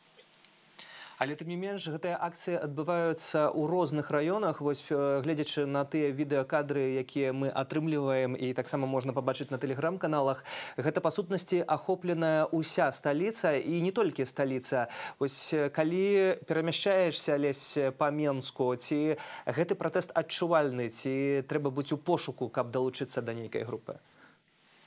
Безумоўна, пратэст адчуваецца, і гэта мне, калі шчыра, па эмоцыях, па атмасферы трошкі нагадвае першыя дні пасля выбараў, калі нейкая вялікая цэнтралізаваная агульнагарадская калона не магла сабрацца, але ўвесь горад быў ахоплены пратэстамі. Так і тут. Гэтыя калоны, якія рухаюцца па дварах, рухаюцца па не самых вялікіх вуліцах, яны прыносяць гэту атмасферу да кожнага. Амаль усе аўтамабілі вітаюць пратэстоўцаў, горад гудзіць, адчуваецца пратэст. Можна сказаць, што вось сёння няма вялікага маршу, але ёсць вялікая акцыя непадпарадкавання ад усяго Менску. То бок, па сутнасці, калі раней трэба было кудысьці дабірацца ў цэнтр, станцыі метро закрываліся, хаця яны сёння таксама былі зачыненыя, вось гэтыя ачапленні, трэба было кардоны абмінаць, то сёння пратэст прыйшоў нават да тых людзей, хто не мог дабрацца ў цэнтр. Так, да тых, хто не мог, да тых, хто баяўся, пратэст сёння, вось, я кажу, ён адчуваецца ў кожным кутку спальнага раёна. Калі не бачыш нейкую вялікую калону, то ты бачыш людзей, якія збіраюцца маленькімі групамі, ідуць, далучаюцца да такіх жа маленькіх груп, фармуюць калону ў 20 чалавек, потым гэтыя калоны ў 20 перарастаюць у калону ў 100. І вось так сёння на піке акцыі у нашым раёне было некалькі тысяч у вялікай калоне. Пры гэтым было бачна, што людзі то падыходзяць, то разыходзяцца, і дакладную колькасць сказаць немагчыма. Пратэст сёння быў адчувальны у кожным двары, на кожнай вуліцы. І гэта хіба самая галоўная задача гэтага маршу суседзяў, дзе можна пазнаць блізкіх і па духу, і па месцы пражывання сабе людзей. Дзякую, Алесь, за гэтую інфармацыю. Алесь Баразенка з намі на сувязі са сталіцы з падрабязнасцямі, як марш суседзяў праходзіў там. Ну, сапраўды, наши журналісты працуюць у такіх адважных умовах, рызыкуюць сваім жыццём, выходзячы на вуліцу і назіраючы за пратэстамі, апісваючы тое, што там адбываецца. Рызыкуючы свабодай таксама гаспадарства, за кратамі па крымінальных артыкулах у дадзеную хвіліну знаходзіцца Дар'я Чульцова, Кацярына Андрэева, Ігар Ільяш. Муж і жонка Кацярына Андрэева і Ігар Ільяш. Нашыя калегі, за лёсам якіх мы, безумоўна, сочым, таксама заклікаем і калегаў, і вас, шаноўныя гледачы, пісаць ім лісты, бо гэтае падтрыманне, гэтая салідарнасць у такі цяжкі момант вельмі і вельмі важная. Ну, уласна, гэтых журналістаў адзначыла Святлана Ціхановская, іх адвагу, іх мужнасць і падзякавала за працу. Яе зварот вашай увазе. Прежде всего, я хочу вспомнить ваших корреспондентов, которые сейчас находятся в тюрьмах только за то, что они хотели рассказать правду. Это Екатерина Андреева, Екатерина Чульцова, Игорь Ильяш, которые поплатились только за то, что у них была надпись «Пресса» на их жилетах. Вот. Это, конечно, я уже делала обращение ко всем, я делала видеообращение к журналистам о том, что даже в войну надпись «Пресс» это была табу. Но сейчас, к сожалению, беззаконие касается всех. И спасибо вам за то, что вы освещаете, за то, что не боитесь как бы там ни было, сколько бы ваших людей не посадили, вы все равно не боитесь освещать правду, берете на себя тоже такую большую ответственность, рассказывать о событиях в Беларуси. Мы вас смотрим, вас смотрят все в Литве и в Польше, и вообще много где я видела, что смотрят Белсат, потому что вы правдоподобно и постоянно освещаете события в Беларуси. И также через ваш канал я бы хотела обратиться ко всем белорусам. Вы знаете, что, несмотря, может быть, на временное затишье, что мы немножко подустали, верьте, мы все равно побеждаем, потому что там боятся больше, там устали еще больше. У нас мы объединились, а у них, наоборот, разлад. Помните, что весь мир с вами, весь мир с нами, и они ошеломлены нашей самоорганизованностью, нашей взаимовыручкой и выказывают свою солидарность, и вместе мы обязательно победим.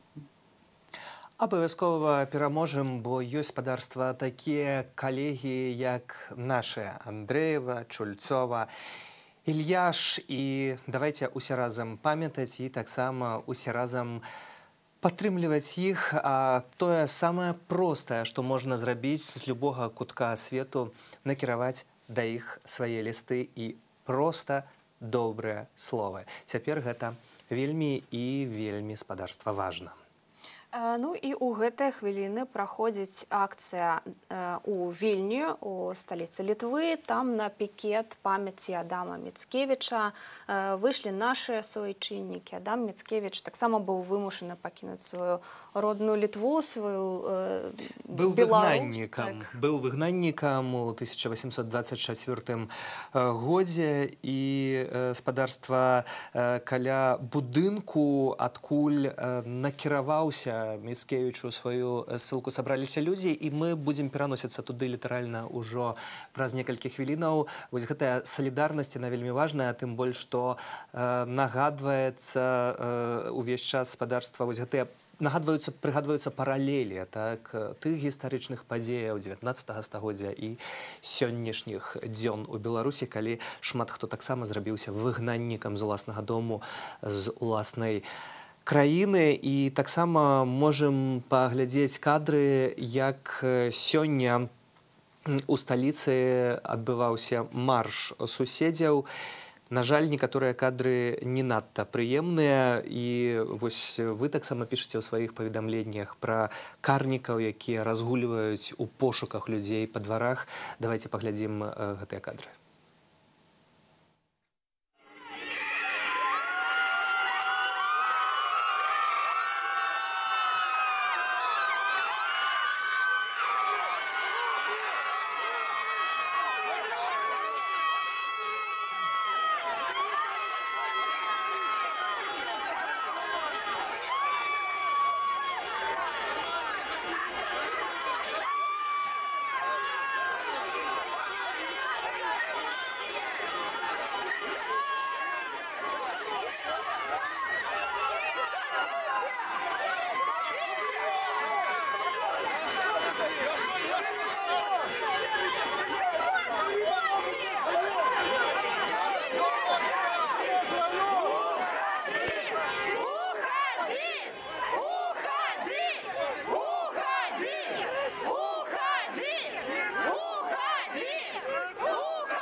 вось уласна гэтак дзейнічалі карнікі супраць мірных грамадзянаў, як мы бачылі, яны нават падымалі рукі ўверх, паказвалі, што яны беззбройныя, гэта нічога не спыняла. Жорсткія затрыманні таксама адбываюцца на Партызанскім праспекце. Каля паўгадзіны таму туды прыехалі бусы з амапам, людзей папросту валаклі па траве, па гэтым мокрым асфальце, каб затрымаць. І ў раёне вуліцаў Якубоўскага і Адзінцова таксама супраць людзей ужылі газ. Таксама, спадарства, пішаце вы, карнікі ў Кавальскай слабадзе, наўпрост цяпер каля 20 бусаў, аўтазакаў рознай тэхнікі рухаюцца ў кірунку Варанянскага, гэта 15/1. Аўтобус спыніўся сам каля гэтай тэхнікі сілавікоў, потым карнік падбег і размаўляў з кіроўцам. За Варанянскага, пішаце вы, таксама чалавек 40 пайшлі. Ну і цэлую такую стаянку са спецтэхнікі ўтварылі ў раёне Каменная Горка ля крамы Алмі. Там папросту пільнуюць людзей. Хутчэй удакладняю, бо з гэтага паведамлення не чалавек 40, а за Варанянскага 40 пайшлі вось гэтыя карнікі. Будьце, калі ласка, уважлівыя, бо ідзе такое паляванне, адсочванне ў дварах людзей. Калі калону разганяюць, людзі бягуць у рассыпную, то тады ідуць па некалькі чалавек узброеныя асобы і шукаюць, каб праводзіць затрыманні. Тэлеграм-каналы паведамлялі сёння таксама пра тое, што некалькі асобаў з торбамі затрымалі, то бок людзі, якія выходзілі з дому ў краму, апынуліся затрыманымі. Таму пакуль што ўсе нават баяцца, хіба выходзяць з дому, тыя, хто выйшаў, ужо спрабуюць вярнуцца, разысціся. Вось, спадарства, цяпер перанясемся ва Ўручча, і кадры, як марш суседзяў сёння выглядаў у гэтым раёне сталіцы.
Спадарства, так, вы пытаецеся ў каментарах, ці гэта сённяшнія здымкі. Гэта абсалютна сённяшнія здымкі. Так, таксама сёння тысячы людзей у розных пунктах сталіцы і не толькі сталіцы. Гэты спіс вельмі вялікі. Фані, Паліжодзіна, Дзяржынск, Новаполацк, Баранаючы, Браўляны, Гомель, Бабруйск, Горадня, Вёска Сокал і іншыя населеныя пункты выйшлі. Было іх шмат, было іх мала, гэта не важна. Яны там былі спадарства, і тое, што вы заўважаеце ў адным са сваіх каментараў, беларусы не баяцца, яны рызыкуюць жыццём і свабодай. І пра гэта трэба памятаць. Кожны, хто выйшаў і сказаў сваё слова, выказаў сваю непакору, гэта самае важнае. Ну і таксама ў гэтай хвіліны адбываецца разгон. Абсалютна кадры гэтых разгонаў мы паказваем у нашым эфіры. Асаблівая ўвага сілавікоў у сталіцы. Гэта раёны Уручча, Усход, Каменная Горка, Кунцаўшчына. Дзе-недзе сілавікі працуюць вялікімі групамі, дзе-недзе шукаюць па дварах меншым складам. Тым не менш, мы працягваем сачыць за развіццём падзеяў, а ў гэты момант хацелася б надаць увагу нашым калегам, журналістам, якія адседзелі адміністратыўны арышт за сваю працу. Гэта Александр Сідарэўскі, геншапчыц, Артём Лява. Яны нядаўна выйшлі ў панядзелак 23 лістапада з ізалятараў часовага ўтрымання, адседзелі там па 15 сотняў. І вашай увагі размова з імі, яны падзяліліся сваімі ўражаннямі пра тое, як адбылі арышт. Чуваю не вельмі добра, канешне, бо умовы ўтрымання, ну, канешне, меня зусім не задавальнялі. Мы такой в полподвальной камеры былі, там холодновато, ну, вода толькі холодная з крана, то бок немагчыма нормально помыться. Вельмі шмат людзей захварэлі. Ну, было подозрение, что, магчыма, это толькі прастуда якая, але потым пачаліся трывожныя сігналы з розных камер, пачалі паведамляць, што губляюць абанянне людзі. А это верны прызнак, ну, калі ён ёсць, што это вот именно коронавірусная інфекцыя. Ну, мы нават казалі доктару шмат разоў, ну как, когда вот это з'явілася у аднаго нашага сукамерніка, ну, і он памерыў тэмпературу, кажа, тэмпература нормальная, то, што кашляеце, так у нас все кашляюць, кажа. И вот это все было и лечение такое, то есть ничего, ни кипятка даже какого-то, ни постельного режима для нас не вводили.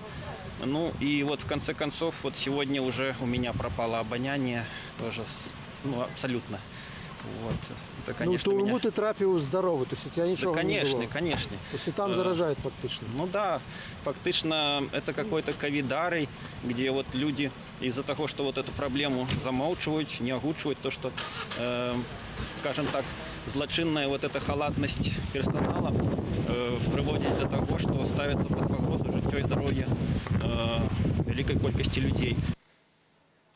Спадарства, тое, што адбываецца за кратамі, гэта тая інфармацыя сапраўды, якая вельмі непакоіць, бо гаворка ідзе пра тое, што там сапраўды у гэтых ізалятарах, ну, пануе коронавірус. Ну так, абсолютно, бо камеры перапоўнены, не хапае папросту сродкаў гігіены, не хапае чыстых прыбораў, не хапае, яны п'юць з адных кубкаў, ядуць з аднога посуду, гэта ўсё спрыяе распаўсюду коронавірусу. І, спадарства, вы таксама пішаце нам пра тое, што вось наш глядач з Кавальскай Слабады, што прынамсі 5-10 чалавек, цяжка сказаць, колькі дакладна затрыманых бачыў на ўласныя вочы. Пры гэтым наша глядачка спадарня Анжэліка з Украіны піша, што браты беларусы, вы проста павінныя перамагчы, бо украінцы моляцца за вас з Вінніцы.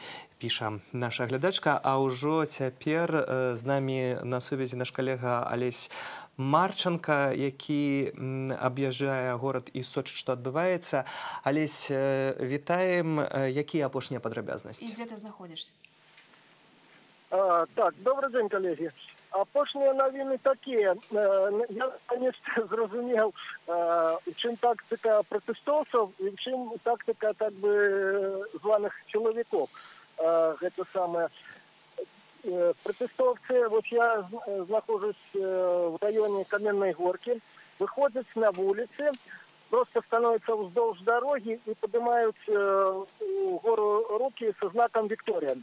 Так, после этого, да, вот они стоят А после этого, значит, весь час патрулюет даишная машина с мигалкой, и они, видимо, передают так званым человекам, что там-то люди собрались. И тут же подъезжают гэтые люди на бусах, альбо еще на каменной горке, каля крамы Материк, тут с одного боку такий гандлёвый центр Гринь, а с другого Материк.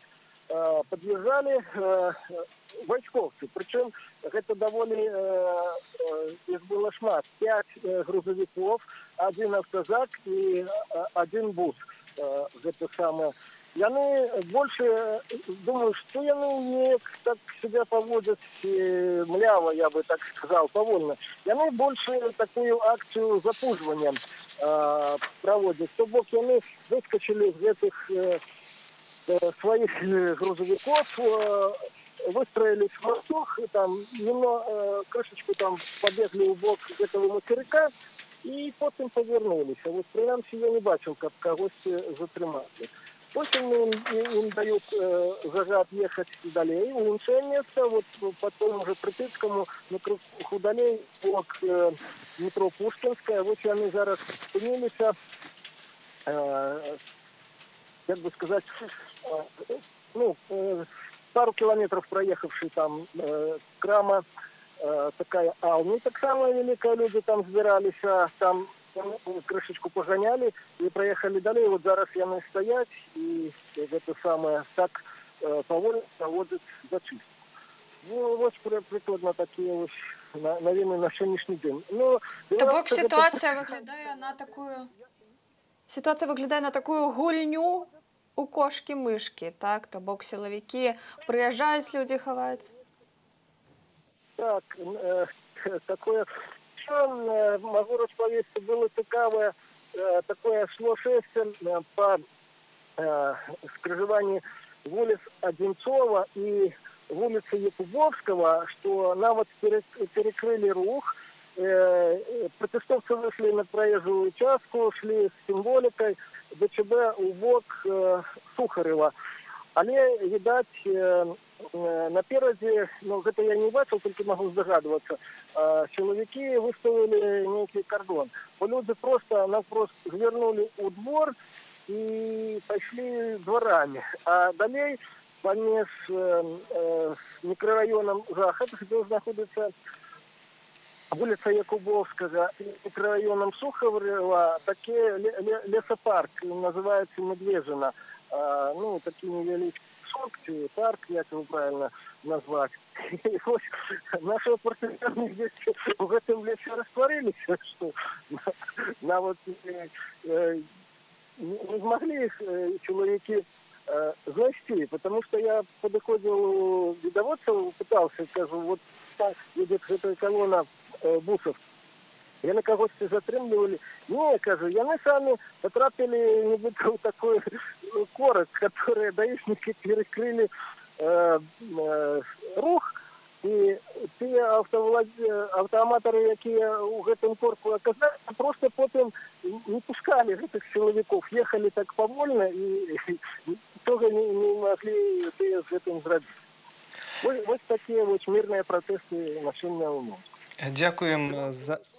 районе, где я нахожусь. Дякуем за гэтую інфармацыю. Алесь Марченко з намі на сувязі спадарства, і таксама вось такія падрабязнасці яшчэ даходзяць у нас, што пасёлак Чысць, гэта недалёка ад Мінску, таксама з пратэстам, а на праспекце газеты «Праўды» карнік скіраваў зброю на чалавека, а гэтым часам таксама на праспекце партызанскім удар аднаму з пратэстоўцаў ад карнікаў быў такі моцны, што чалавек страціў прытомнасць. Ну і ўжо адчыненыя ўсе станцыі метро, то бок пакрысе аперацыя па здушэнню сённяшняга пратэсту, ну, так ідзе на спад, як бачым. А тым часам пікет памяці Адама Міцкевіча, які таксама выгнаннік сваёй айчыны, адбываецца ў Вільні, і гэты пікет каля таго будынку, адкуль ён накіроўваўся ў высылку. Давайте перанесемся туды. Ганна Русінава з намі ўжо на сувязі і аддаём ёй слова. Ганна, калі ласка, што адбываецца ў Вільні?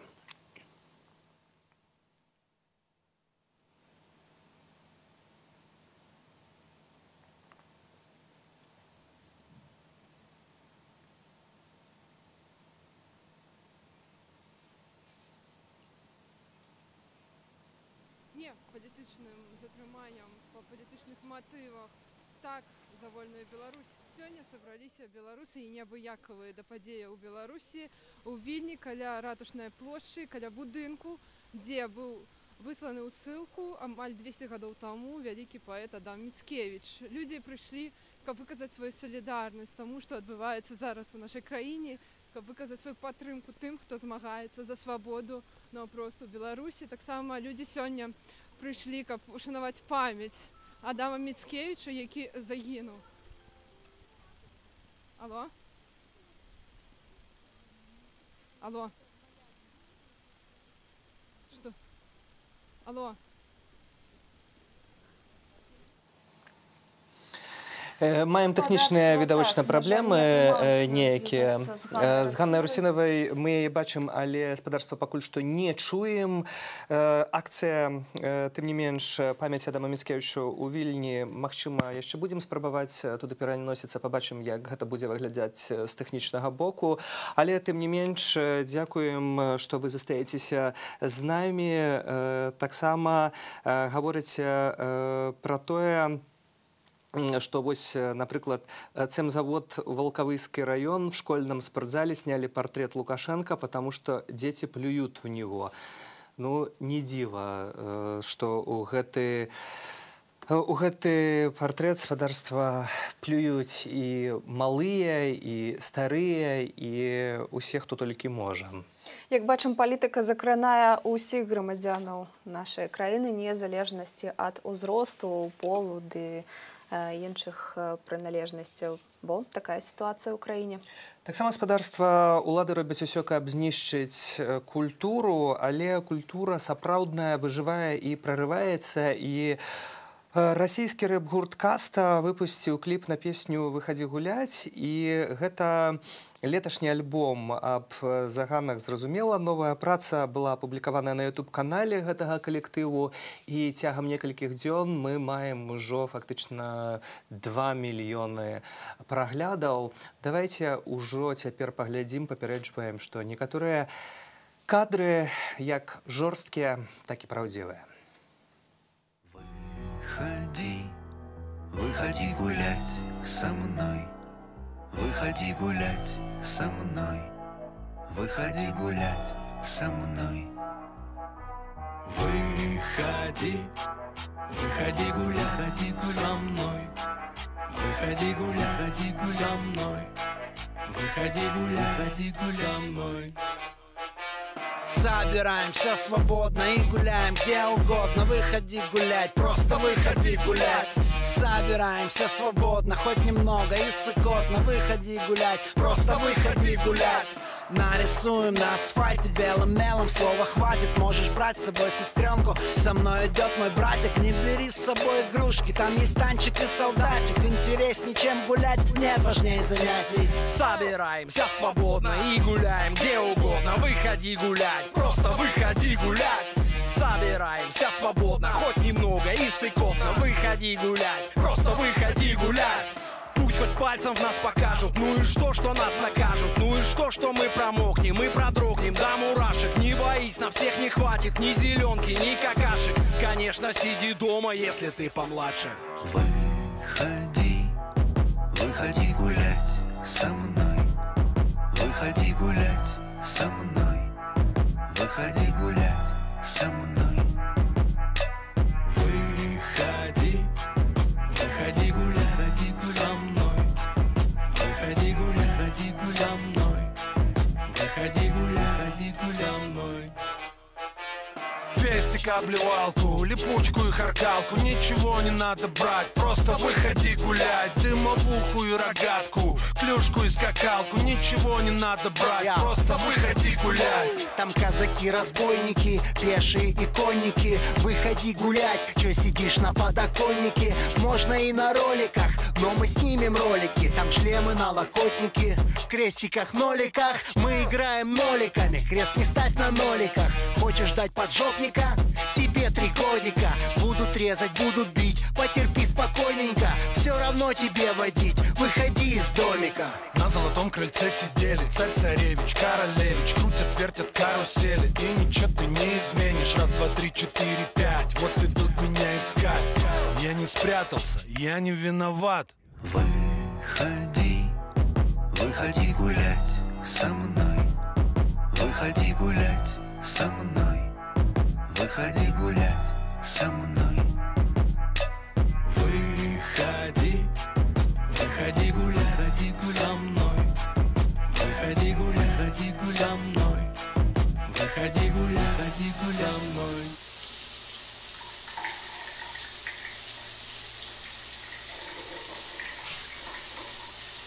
Выходи.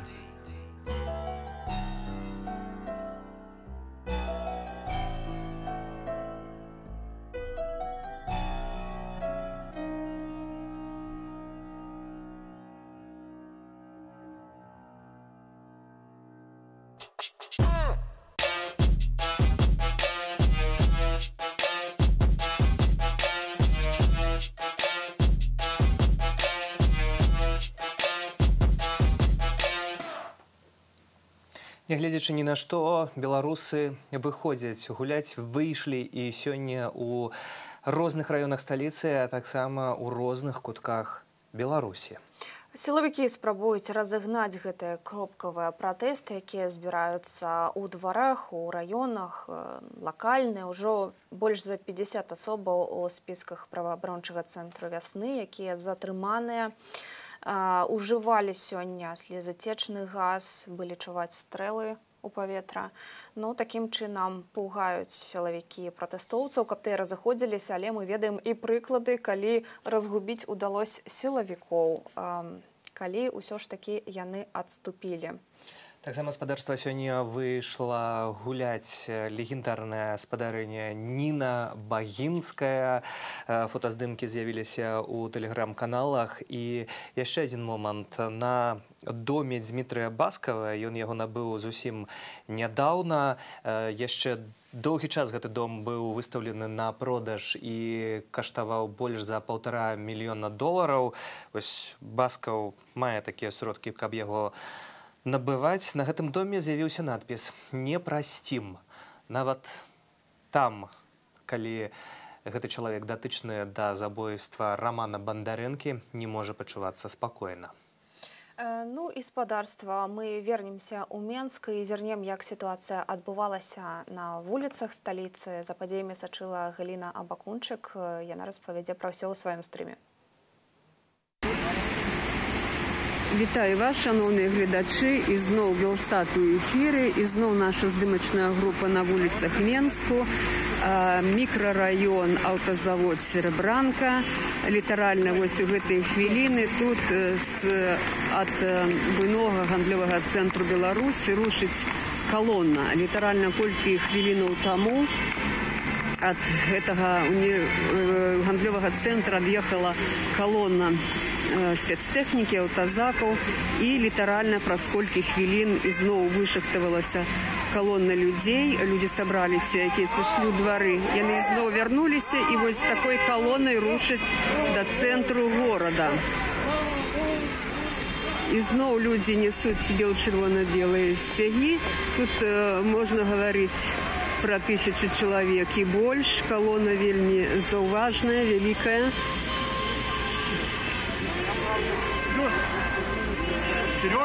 Зараз мы паспрабуем паразмаўляць з людзьмі, якія ідуць у гэтай калоне. Добрый дзень, прабачце, калі ласка, Белсат. Можа быць, вы скажаце, што было там каля універмага Беларусі, вы там былі, што вы бачылі? Мы проехали до автозаводской, на автозаводской космонавты. Мы уехали, пошли в сторону универмага Беларусь. Там тоже космонавты, те же, наверное, развернулись и вернулись к рынку тутейшему. Ждали там, информация про колонну появилась и приехали сюда. На Беларуси, по-моему, газ был, что-то такое. Лично не видели, но говорят, что там был... Сейчас людей выпускают оттуда по одному и проверяют всех на выход. Дякую, дякую велике. Ось скандують люди, пайшов півонний твій ямон. Будем размаўляць далей з людзьмі. Добрый день, Белсад. Скажите, калі ласка, откуль вы идете, что там было? Универмага Беларусь. Что там было, расскажите. Был небольшой разгон. Но опять соединились все. И идем сейчас к площади Ванеева. Скажите, калі ласка, что вы думаете вот про эту колонну, про то, что тут сегодня отбывается в Лондоне? Молодцы заводчане, молодцы шарики, умницы. Дякую вам великий, дякую. Так само бачым ідуть люди. Добрый день. Скажите, калі ласка, ці вы идете в колонии выпадково, ці адмыслова пришли? Все время хожу. И завтра пойду на пенсионеров. Все время хожу. Чему вы ходите, скажите, калі Потому ласка? что некогда жить. Это не жизнь. Мы идем, чтобы жить спокойно, чтобы дети наши было будущее. Чтобы мы могли решать свою судьбу, выбирать. А не то, что один человек все это решает. Дякую вам, дякую. Добавьте, калі ласочка. Добрый день. Мы за свободу, за справедливость против неправды. Верим, можем, переможем. Дякую вам. Живее, молодые люди, додайте вы, калі ласка. Додайте вы, калі ласка. Скажите, вы откуль идете? Откуль? С Лошицы. А что там у Лошицы здарилось? А там разогнали, там столько нагнали этих техники, поэтому как бы невозможно собраться. Что думаете про это? Про то, что людям не дают собраться? Это беспредел полнейший. Тут нету слов просто, фашизм. Самый настоящий. Дякую, дякую. Добрый день, пробачьте. Для Ведаем вас. Дякую вам великий. Скажите, вы откуда идете, что вы, чему увогуле идете, да? Мы идем с Пухович, если честно, да, с Пуховицкого района. Мы приезжаем каждую неделю. И мы будем идти столько, сколько потребно. И казать, что мы хотим переменов, и мы за свободную, демократичную Беларусь. Живе Беларусь! Живе. Добрый день, молодой человек. Скажите, вы кольки словов. Светлана Тихановская кажет, что хочет встретиться с Путиным. Ці вы за такую встречу? Что бы хотели, как на той встрече обмерковывали? Я считаю, что если Светлана Тихановская, если она считает, что встреча с Путиным поможет как-то выйти из этого политического кризиса, то я за эту встречу. Я за любые переговоры, главное, чтобы убрать Лукашенко. Скажите, а вот про те марши, які зараз збираються, що люди, якби мало шансів, що ви думаєте про це? Чому ви тут зараз отважно йдете за стягом? Я думаю, что шансы есть всегда. Пусть их мало, но они есть. Я не думаю вообще, что шансов мало. Блин, в этом году шансов немало. Шансов было мало в 2010, 2006, 2015. Вообще там ничего не было. Сейчас шансов немало. Блин, мы уже меняем Беларусь. Дякую вам великий, дякую. Бачим, що колона трошечки розтягнулася. Зараз вже знову під'їжджає спецтехніка. Люди осторожно глядять вокруг себе, покольки спецслужби так само тут не дремлють. І люди розходяться так само і по дворах. Трошки колона припинилася. Колона трошки припинилася, люди починають розходитися у двори. На цю хвилину ми перепиняємо наш репортаж. Ми обов'язково вернемося в ефір. Дякую за увагу. У таких экстремальных умовах працуюць наши коллеги гаспадарства на месцы, каб показать вам усё тое, што адбываецца. Зачыстка двароў на станцыі метро Кавальская Слобода. Пішыце вы нам у паведамленнях, дасылаеце таксама сваё відэа. Гаўруча таксама хапону дадзеныя хвіліны аднавіўся. Некаторае відэа мы рыхтуем да эфіру і абавязкова будзем яго паказваць спадарства. А вось дамо голас яшчэ адной удзельніцы і ейнае меркаванне пра новы фармат, які ўжо другую нядзелю мы маем, калі не трэба выходзіць у цэнтр горада, а можна выходзіць на марш ва ўласных дварах. Формат, конечно, добрый, але просто организации нема, сапраўды, нема центру нейкага. Потому что я, например, сёння выбегла ў свой двор, нигде нікога нема. Я разумею, что люди як вода, да? Побегла на другое уручча. Глядзім, что тут ходят люди у парку. Тады убачили, что каля гіпа збіраюцца. Собраліся каля гіпа, пайшлі на Зарыну. Пакуль ішлі, у мяне там сяброўка вельмі марудна ходзіць. глядзім, уже няма тых людзей, а даволі много было. Зараз прапаную не збірацца ў вялікую калону, а невялікімі кубкамі хадзіць па вуліцах, па ўсім уруччы, па ўсіх раёнах і крычаць нашыя лозунгі. Няхай паспрабуюць нас усіх пералавіць. Яны фашысты сапраўдныя, і гаварыць ім, што яны фашысты. І даўным-даўно трэба было аб'яўляць Луку і гэтых усіх яго главаром банды тэрарыстычнай, а яны усе ўнутраныя войскі. Гэта тэрарысты. Гаспадарства больш за ўсё затрыманняў, вядома, было ў сталіцы, ў Менску, але таксама яны адбываліся і ў Віцебску, і ў пасёлцы Бараўляны, і ў Каробчыцах на Гарадзеншчыне. 74 асобы ўсяго на дадзены момант у спісах праваабарончага цэнтра. Таксама, гаспадарства, брутальнае затрыманне ў сталіцы. Ужо цяпер мы падрыхтавалі гэтае відэо. Давайце паглядзім разам.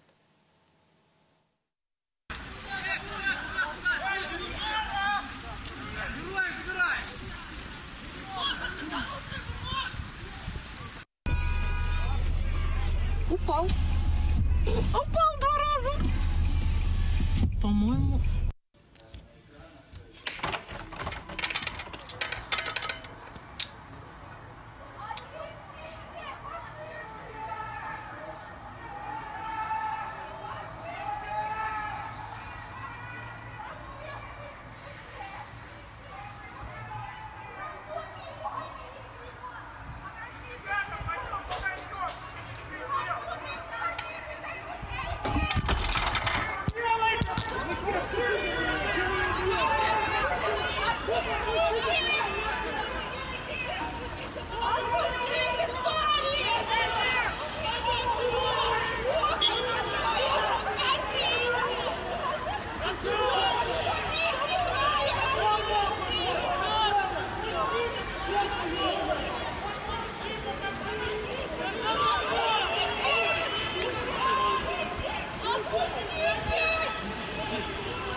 Давай!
Карнікі ў сталіцы, карнікі ў менскіх дварах, і вось такія іхныя дзеянні. Таксама наш глядач піша нам пра тое, што трэба быць уважлівымі на вуліцы Варанянскага, бо там таксама працуюць ціхары. Адзін з іх у белай куртцы з капюшонам у цёмных штанах, іншы у чорнай куртцы і у шапцы і у сініх джинсах. Трэба таксама быць уважлівымі, бо не толькі вось гэтыя у форме карнікі, але яшчэ і ціхары, будьце уважлівыя. Тым не менш, ёсць яшчэ плюсы вось такога фармату збірацца ў сваіх дварах, бо цяпер, як мы бачым, людзі здымаюць гэта на свае тэлефоны, наўпрост са шматпавярховікаў, з вокнаў, і цяпер, я думаю, будзе больш фіксацыі супрацьпраўных дзеянняў сілавікоў. Яшчэ адзін глядач піша нам такое СМС, такое паведамленне спадарства, што ён працуе ў прыватнай кампаніі, а пры гэтым ім не плоцяць, заробак знізілі на вялікую суму, 2 месяцы не плоцяць камандзіроўку, зарплату знізілі на 200 рублей, цяпер яна складае 700 рублей. Такім чынам улада спрабуе сабраць грошы на заробкі вось гэтым карнікам. Ну і немагчыма далей жыць, пішыце вы. Магчыма, ёсць іншае выйсце, ўжо даўно гучыць заклік да страйкаў. Заклік да страйкаў гучаць словы салідарнасці да Беларусі. Ну, а пакуль хацелася б паказаць вам, спадарства, яшчэ адно відэа. Ян Грыб перад маршам у Красоўшчыне заспяваў пагоню. Спяшыце, дзе шляхі вашы ідуць і куды?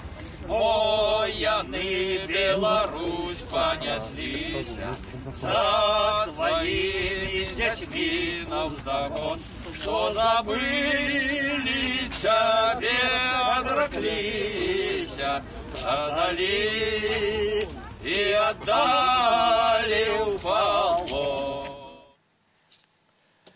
Спадарства, на знак салідарнасці з намі, з беларусамі выходзяць і нашыя суайчыннікі ў розных кутках свету, і таксама ствараюцца самыя разнастайныя відэафільмы, кліпы, музыка, песні. Усё, каб быць разам, і ўсё, каб трымацца рука за рукой. І такі адзін з такіх фільмаў, так, акурат у Санкт-Петербургу знялі, і героі гэтага фільму гэта удзельнікі нашых пратэстаў, якія мусілі уцякаць ад турмы, ад гвалту, ад пераследу. Давайте паглядзім урывак з гэтага фільма. Давайте спросим у наших героев, откуда взялась такая жестокость и что происходило в первые дни после выборов. На мой взгляд, это была реакция на страх. Власть четко понимала о том, что эти выборы она проиграла. И по сравнению с прошлыми выборами такого количества людей, проголосовавших против власти, не было. Это была попытка убить сопротивление в самом зародыше. Поэтому, на мой взгляд, были даны какие-то команды, которые освобождали от ответственности конкретных исполнителей. Они пытались сбить волну процессного настроения в самом ее зародыше. Ну, я считаю, это, в принципе, такая система, которая действует достаточно много лет в Беларуси. Это сначала массово запугать людей, чтобы, ну, показать, ну, какую жестокость как бы способен режим, чтобы у всех, которых людей сомневающихся и немного боящихся, да, за свою жизнь, отбило напрочь желание выходить куда-то на акции и там что-то требовать. Чтобы неповадно было. Это же не в первый раз. Запугать. Ну, я чтобы считаю, все пошли по домам. Я считаю, что запугать. Белорусы же, они очень спокойные, на самом деле, люди. Они не агрессивные, не будут... И мы до сих пор видим, что они ведут себя очень мирно, адекватно, без какой-либо агрессии. Это работало все 25 лет. Это действительно работало. Очень быстро у нас подавлялись протесты. Людей было не так много. И здесь вот это, наверное, нюанс большой, потому что люди проснулись. У нас действительно люди проснулись. И сейчас это уже не работает. Я сама пребываю в каком-то непонимании вообще, как можно зверствовать. Тем более наш народ, да, белорусы, мы как нас по-белорусски, это помяркованное, да? Это мы тихие, спокойные, покладистые. В принципе, вот это вот наши марши, которые организовываются каждые там выходные, в принципе, да, цепи солидарности, они показывают, насколько мирным путем мы хотим добиться перемен. Да? Все идут с цветами, в белых одеждах, да? Без какого-то оружия, без каких-то выкриков. Обратно же кидают, как вы говорите, да, обратно же кидают гранаты, светошумовые, когда на наших матерей, бабушек, дедушек, да, в лицо газом, да, из баллончика. Следила за этим, да, повторюсь, я поэтому и поехала, что я следила за этим постоянно. Что я чувствовала, что переживала, ну, такое комплекс, наверное, ощущений, обиды, злости, отчаяния, может быть, потому что я ничего сделать не могу, потому что я даже не там. Слезы в какой-то момент, потому что это было как-то бесчеловечно все. Люди в Белоруссии возмутились, условно говоря. Они хотели задать вопрос власти. Почему нас вот столько, тут сотни тысяч человек, да, не посчитали, а за вас 80%. С ними никто не стал разговаривать, никто не стал объяснять. Их начали убивать, избивать точечно, массово. Честно, я просто не понимаю, откуда такие люди, в каких условиях они, не знаю, где их воспитывали, где их зомбировали. Спадарства, дзякую, што застаецеся з намі. Удакладняю яшчэ раз, бо дапусціў моя памылка з вашага паведамлення. Тут шаноўны спадар, наш глядач таксама піша, што ён працуе ў дзяржаўнай будаўнічай кампаніі, а не ў прыватнай, як я агучыў, і там не плоцяць 2 месяцы камандзіроўку, а таксама заробак знізіўся на 200 рублёў. Вось гэта тое удакладненне пра гэтую інфармацыю. Так што, шановны спадар, не пішыце, што мы не агучваем няпраўду ці хлусім.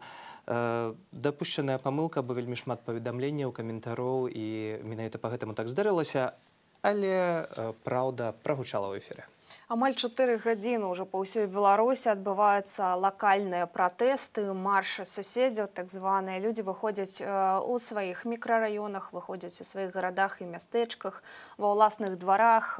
Сёння адбылося каля 66 пратэставых толькі ў сталіцы. Сілавікі ўжывалі слезатечны газ, стрэлілі ў паветра, брутальна разганялі. Ідзе гаворка пра дзесяткі затрыманых. 77 асобаў, вось, калі казаць пра актуальную інфармацыю. Гэты спіс, напэўна, будзе змяняцца, як гэта было і тыдзень таму, шаноўнае гаспадарства. Але, тым не менш, што гаварыць? Спіс і раёнаў сталіцы дастаткова шырокі, і тых населеных пунктаў у Беларусі, тых геройскіх населеных пунктаў, дзе выйшлі на марш суседзяў, ён досыць вялікі. Таксама 113-й дзень пакідае нас усё ж такі з аптымізмам.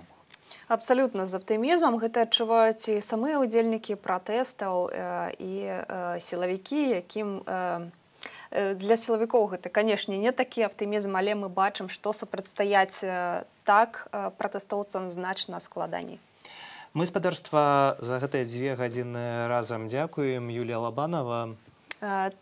Дзякуем і перадаем слова нашаму журналісту Алесю Сілічу, які сёння таксама назіраў за пратэстам. А пасля Алеся Сіліча адразу нашыя калегі з'явяцца. Так што наш эфір працягваецца. Заставайцеся з Белсатам абавязкова. Дзякую.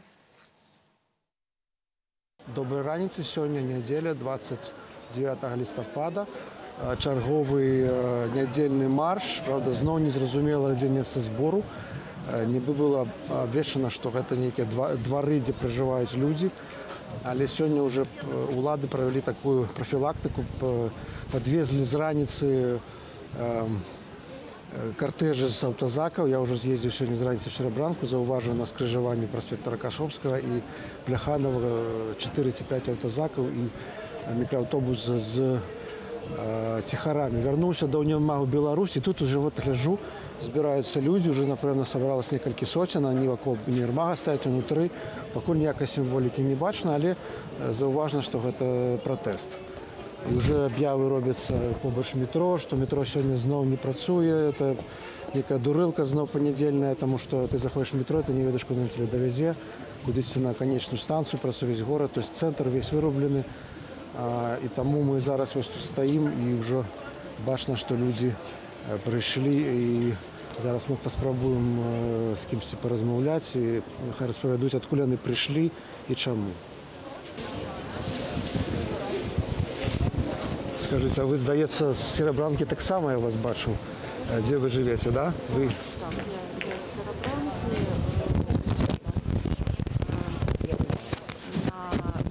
Скрыжаванне Рокоссовского и Плеханова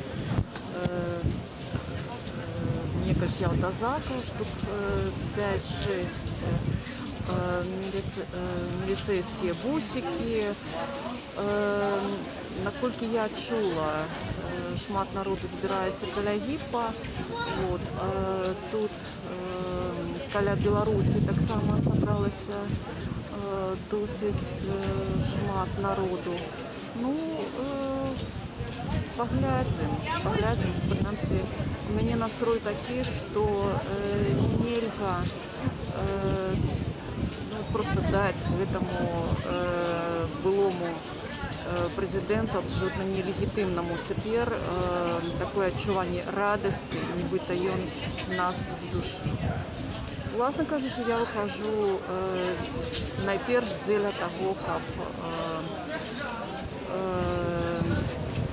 было видать, что мы не згодны принять той расклад, які ён нам прапануе, які ён хоча нам навязаць. Гэта не прымаем, гэтага не павінна быць. Мы зрабілі свой выбор, і мы павінны дайсці да перамогі. Скажите, еще можно сказать, что минулый тыдзень прошел таким под знаком ковида. У Беларуси врешті признали, что он есть. Вот уже большинство присутных на акции в масках. Лукашенко нібы наведал червоную зону в 6-м шпитале, зусім недалеко отсюда, литерально несколько километров. Ці верите, что он там был, что это было некое, ці это был театр? Я не ведаю. Магчыма, ён там быў, але ясна, ну, прынамсі, я мяркую, што вакол яго была падабраная масоўка. Якія там былі суадносіны рэальных дактароў і ягонага кардыбалета, гэта пытанне. У прынцыпе, усе гэтыя ягоныя п'есы пастановачныя, ну, выклікалі б смех, калі б мы маглі проста на іх глядзець як на цырк. Дякую. Дівчата, скажіть, Белсат прямий ефір, чому ви сьогодні тут, здається, знов нове яке місце збору для акції, так? Ну, так, яно не вельмі выпадковае для нас, але мы вывучаем наш родны горад, знаёмімся з ім, таму цікаўцеся Мінскам. Такім чынам, да? Так, нядзеля гэта вельмі добрая магчымасць пазнаёміцца з горадам, пазнаёміцца з людзьмі, вось. Таму выкарыстоўвайцеся, жыве Беларусь! Не боитесь, что бравые хлопцы подскочат, но они не будут? Заўсёды баімся, але мы готовы, мы ведаем, на што ідзем, калі сюда ідзем. Таму мы готовы быть здесь, мы рады быть здесь. Так. Заводский район – это ваш район, так? Не, наш Ленинский. Ленинский. Сегодня вы вывучаете Заводский район. Якую краіну вы хочете бачити? Вольную, як все, вольную, шчаслівую. Я бачу гэтых людзей, я бачу, што яны ўжо вольныя і шчаслівыя. Я просто хочу, каб ім было добра, комфортна, магчыма тут жыць свабодна, без страху, без сораму. Так. Дякую велике. Доброго дня. Дякую вам. Скажите, канал Белсат, вы пришли на акцию? Добрый день, да. А чему? Мы за свободную Беларусь. Вы здесь живете? Против усатого узурпатора. Да, мы в Беларуси. Какую Украину хочете бачить? Свободной, открытой. Каждый человек должен выражать свои мысли открыто. Мы только за это. Всем хорошего дня вам. Высветляется тут не только Заводский район, сегодня до нас пришел, и люди просто покуль стоять, собираются, бачат, что мы все разом тут. Скажите, прямой эфир Белсату, может, пару слов, откуда вы? Може, ніхто інший? Давай. Мы из Минска. Мы пришли на протесты, выразить свое мнение. В первую очередь отставка Лукашенко, чтобы отпустили всех задержанных политических. И, конечно, мы против насилия и репрессий, которые начались после выборов 8 августа. Не знаю, что еще сказать. А вы с какого района? Серебрянки. Серебрянки. Вот я сегодня проезжал, вы видели, автозаки стоят на Косовского? Видели. Да. Уже не боимся. Уже не боимся. Уже все готовы. В сумочке набор запасных вещей для отсидки на Окрестина. Поэтому боятся, скорее всего, те, кто дома сидит. И когда смотришь телевизор, гораздо страшнее, чем когда ты среди людей, и ты видишь, сколько нас. И мне кажется, что страх проходит. Кроме носочков, что еще приготовила? Зубную щеточку, таблеточки, туалетную бумагу, запасную смену белья, расчесочку. Все как положено. Если дадут воспользоваться, конечно. Ну, холод не пугает, вот снег. Бежать не собираюсь. Да. Уже я не в том возрасте, чтобы бегать по дворам. Как-то для себя решила, что бежать не буду. Ну, заберут, так заберут, значит. Вот. Но сидеть дома не могу, потому что совесть поднимает. И кажется, как это люди будут сидеть ни за что по 3-6 лет, 10. Ну, это вообще...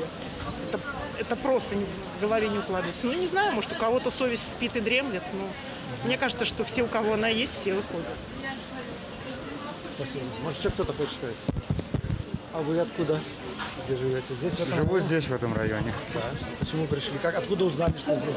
И на подъезде была наклейка с объявлением, где происходит. Я уже 4 митинга пропустил, потому что не знал, где. Так раньше, когда собирались на стелях, всегда приходил. Когда стали... Что бы вы хотели сказать властям? Что должны сделать сегодня власти, чтобы страну как-то успокоить? Ну, хотя бы прекратить репрессии, потому что они продолжаются. Меня вот, например, уволили за активную позицию. Бывал я тоже и на Окрестина. А второе, все-таки необходимы честные выборы. Живе! Ну вот уже, нарешті, з'являються наші лозунги. І вже думаю, що тут з'явиться вот уже стяг перший. Наш интервьюируемый товарищ достает. Что они делают.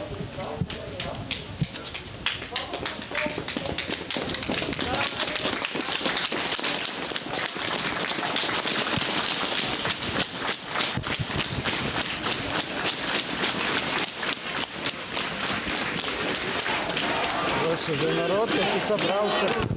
Калі Нюрмага, Беларусь, в Заводскім районе на злучэнні партызанскага проспекту і вуліцы Жолновича потихоньку пачынае выбудоўвацца ў калону, якая рушыць хутчэй за ўсё у цэнтр. Зараз мы паспробуем яшчэ кагосьці запісаць, калі можна. Бачыце, уже чырвона-белыя сцягі на заводскім нашым раёне.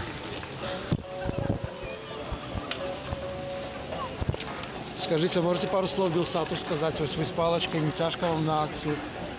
Ну, сильно мне тяжелее ощущать всю несправедливость в нашей стране, понимаете? Я стараюсь максимально артистично. Но на самом деле нет, не тяжело, все в порядке. Я не знаю, что сказать. А какую страну вы хотите бачить? Какую Украину? Ну, в общем-то, ту, которая сейчас есть, только с другим правительством. А люди тут действительно все в порядке. Проблема у нас только одна. И вот мы боремся против нее.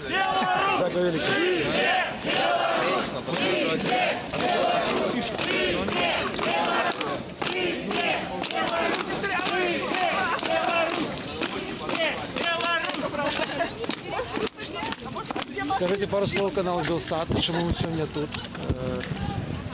Невозможно оставаться в стороне. Мы за честные выборы, просто честные выборы и другого президента. Скажите, вот позавчера Лукашенко там ніби про хворих клопотівся, сидів там на некой ложку. Вы верите, что он правда взялся за проблему ковида? Смешно. Смешно слушать. Не верите? Нет, конечно, конечно. Я не понимаю, он что, считает всех глупыми, послушными, без своего собственного мнения? Такого не может быть. И вообще слушать это нормальному человеку уже, честно говоря, неприятно. Дякую вам великий, Жень Беларусь. А вы пару слов скажите, чему вы пришли на акцию? Я буду один у вас этим самым корреспондентом. Меня уже у Белсата сдымали, так да? что... Ну, не первый раз. Скажут, что нема з ким розмовляти. Ну ясно. Ну ясно не розмовляти. Я згоден з сусідкою цілком. Особливо на больниці, так порівняйте, які кровати стояли у італійських клініках і що тут у 6-й. Это кажуть, що це ковідний відділ. Не смішили б людей. Уходить нехай. Дякую.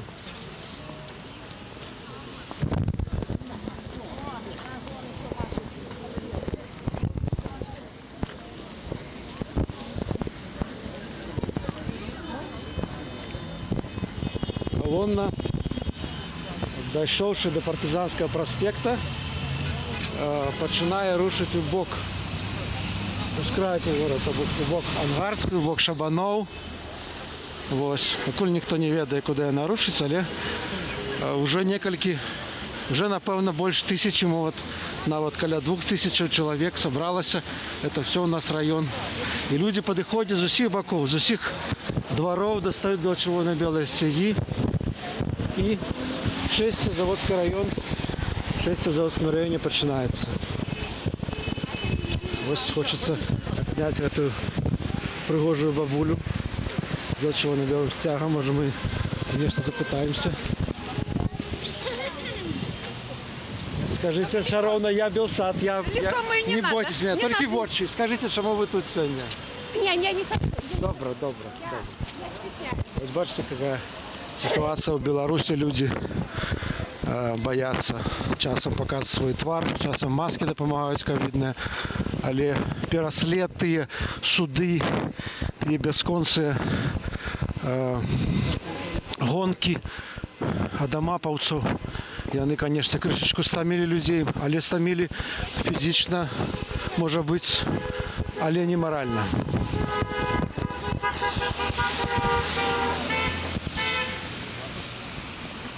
Скажите пару слов Белсату, чему вы сегодня тут?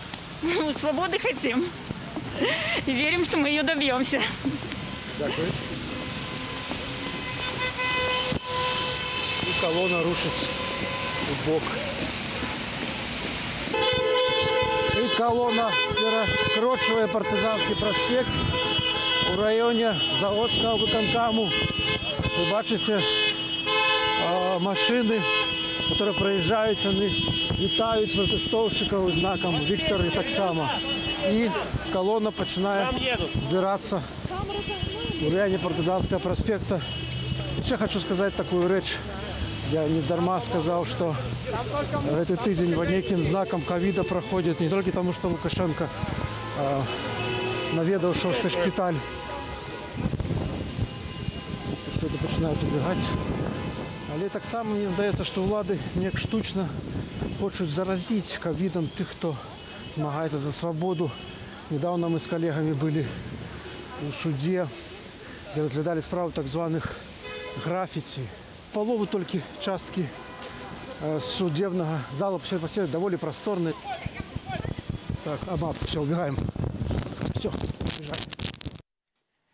Вось вяртаемся ў нашу студыю. Дзякую нашаму корэспандэнту за тое, што працаваў, паказваў нам тое, што адбываецца на вуліцах нашай сталіцы. Вось гэтыя групы далей збіраюцца, як мы бачым, людзі прыходзяць, і тут не паспеў ні АМАП, ні сілавікі прыехаць, таму што хіба што паўсюдна яны быць адначасова не могуць.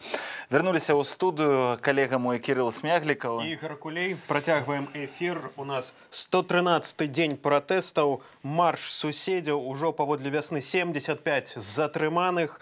Но бачым, што пратэст не сціхае.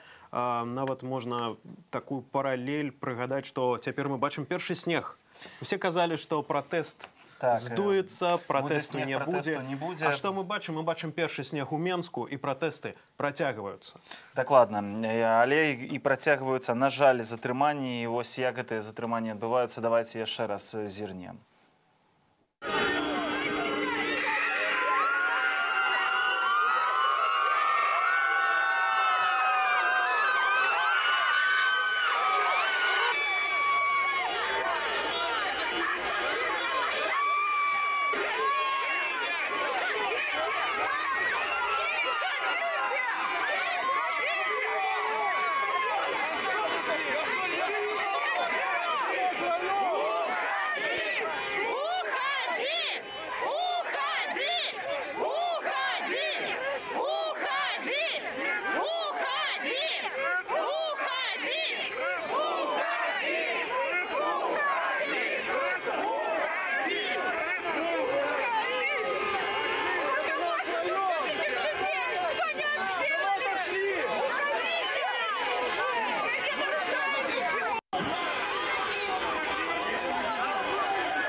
Ось бачым, на жаль, гэтыя кадры, ну проста зноў зверскія збіцці, ляжачы чалавек.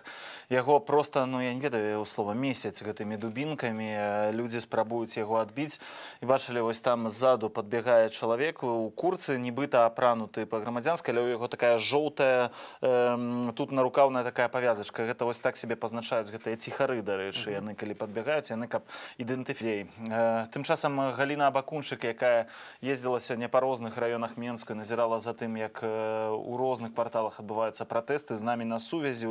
Дзень тут сабралася вялікая грамада людзей з розных узростаў, з дзецьмі, дарослыя і пажылыя людзі. І яны тут прастаялі каля гадзіны, пакуль не прыехала вельмі вялікая калона спецтэхнікі. Гэтыя людзі сышлі ў двары. Частку людей тут затрымалі таксама, а пасля мы рушылі ў іншыя раёны. Так, вельмі буйная калона была ў раёне аўтазавода. Там таксама было шмат спецтэхнікі, каля універмага кагосьці затрымалі, хтосьці паспеў сысці. І эта калона рушыла па праспекце Партызанскім да цэнтру горада.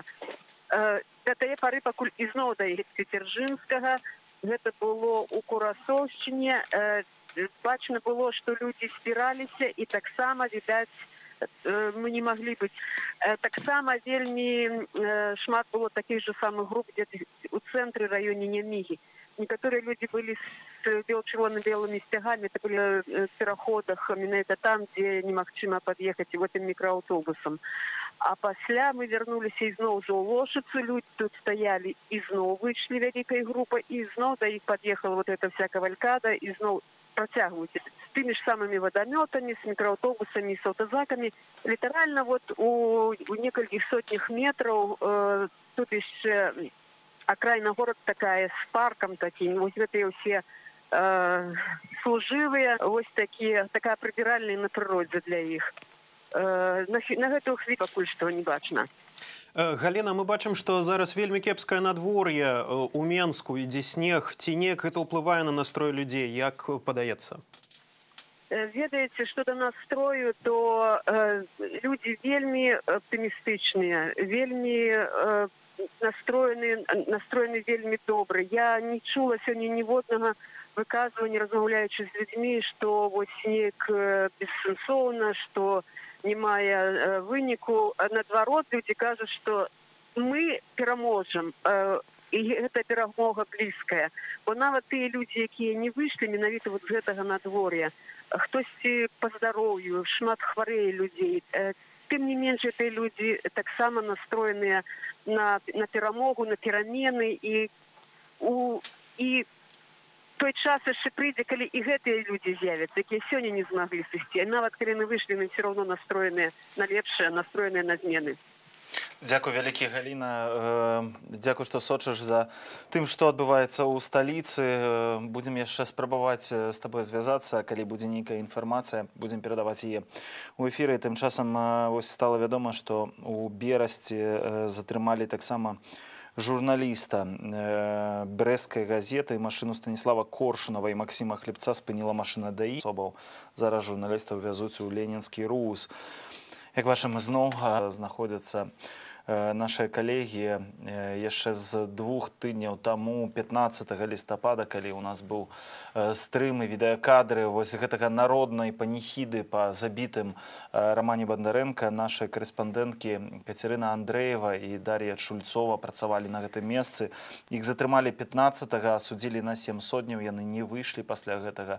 Яны застаюцца пад арыштам на 2 месяцы мінімум, ім пагражае да 3 гадоў зняволення. У нас у Тэлеграме, таксама на наших іншых соцсетках Белсата вы можете знайсці адрасы, па якім можна напісаць Дашы і Каці лісты. Паверце, гэта вялікая будзе для іх падтрымка, калі яны прачытаюць вашыя галасы, так што пішыце, калі ласка. Ну, за кратамі таксама застаецца журналістка Тутбаю Барысевіч, таксама за кратамі Ігор Іляш, это муж Кацярыны Андрэевай.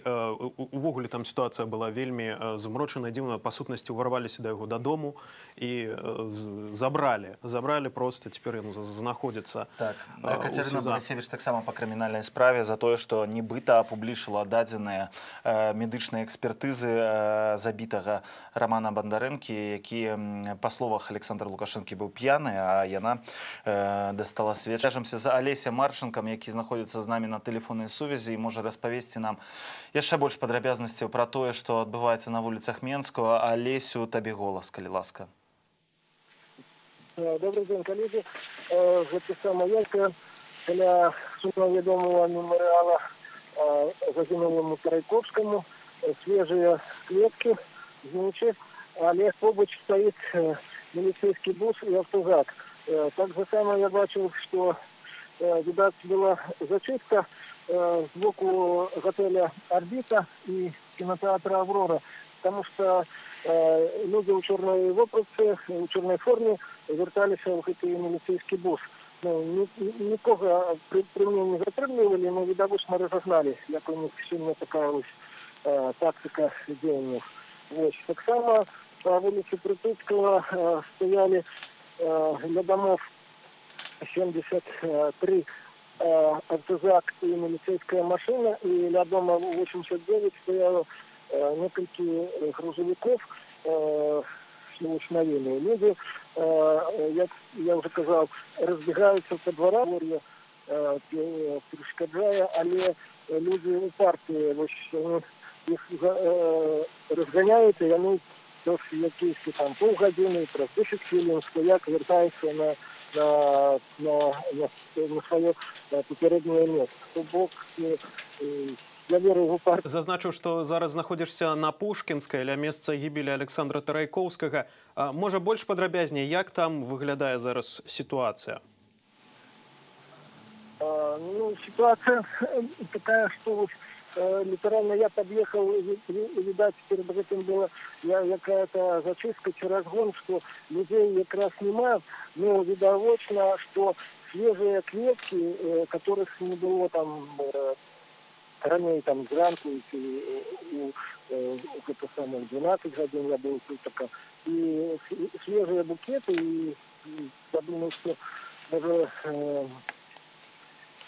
хотя бы клетки застанутся на месте, не будут их знищать лукашистые коммунальники, специальные аматовцы.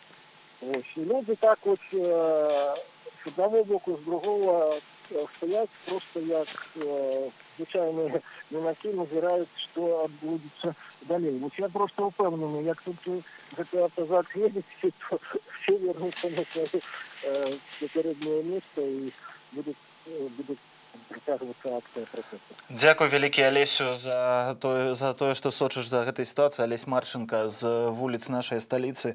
Тым часам тэлеканал «Чай» з малінавым варэннем паведамляе, што ў Ніны Багінскай сілавікі адабралі сцяг і зламалі драўляны кіёк, а людзей, якія фатаграфавалі гэта ўсё, усіх гэтых людзей затрымалі. Вось такая інфармацыя, тым больш, што мы сёння паказвалі спадарню Ніну, пабывалі нашыя карэспандэнты ў яе дома, і вы гэта бачылі.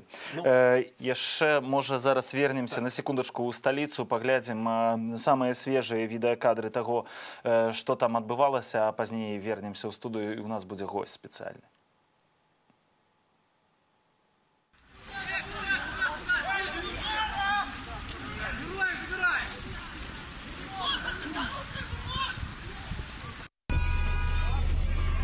Упал. Упал 2 раза. По-моему.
Ну і гаспадарства мы на ўласныя вочы толькі што бачылі, як паводзяцца себя карнікі, па-іншаму іх нельга. Просто словаў іншых няма, калі гэта ўсё назіраеш. Нашы гледачы таксама нам пишут, просто почему вы употребляете сами и слово силовики, они не силовики, это слово придают им чести. Нужно их называть словом, которое они заслуживают. Жыве Беларусь. Ну, дарэчы, мы чулі, якія словы яны заслугоўваюць, калі з усіх дамоў крычаць фашысты на людзей, якія просто збіваюць мирных людей, зацягваюць іх у аўтазакі.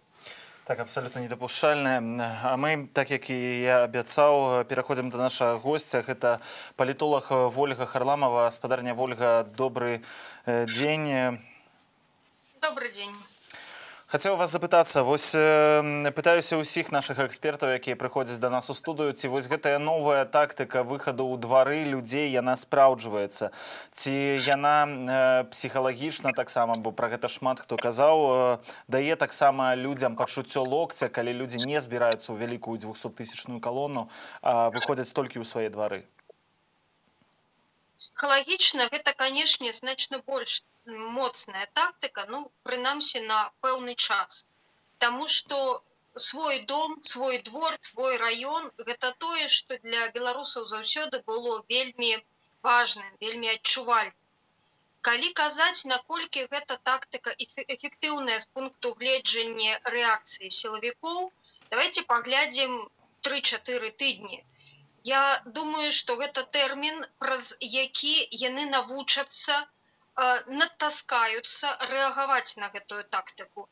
І праз 2-3 тыдні тактыку трэба будзе зноў мяняць, зноў выдумляць штосьці новае, таму што мы бачым, што сілавікі таксама вучацца, у сілавікоў таксама з'яўляюцца новыя рэфлексы, і на гэтыя рэфлексы, на з'яўленне гэтых новых рэфлексаў сыходзіць пэўны час.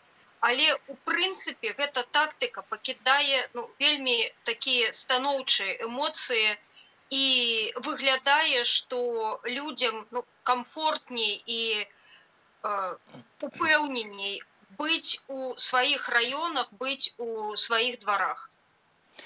Гэта тактыка, а калі казаць больш пра стратэгію, вось тое, чаго дамагаецца каардынацыйная рада і, магчыма, таксама штаб Святланы Ціханаўскай, вядома, яны хочуць палітычных пераменаў у Беларусі, ці вось гэта ўсё набліжае таксама, вось гэтыя выхады, маршы нядзельныя, яны нейкім чынам набліжаюць галоўную мэту, то бок нейкую, не ведаю, ці транзіт улады, перадачу улады, новыя выбары, што заўгодна, пра што б чаго б не патрабавалі і штаб Ціханаўскай, каардынацыйная рада, у тым ліку, дарэчы, і вызваленне ўсіх палітвязняў.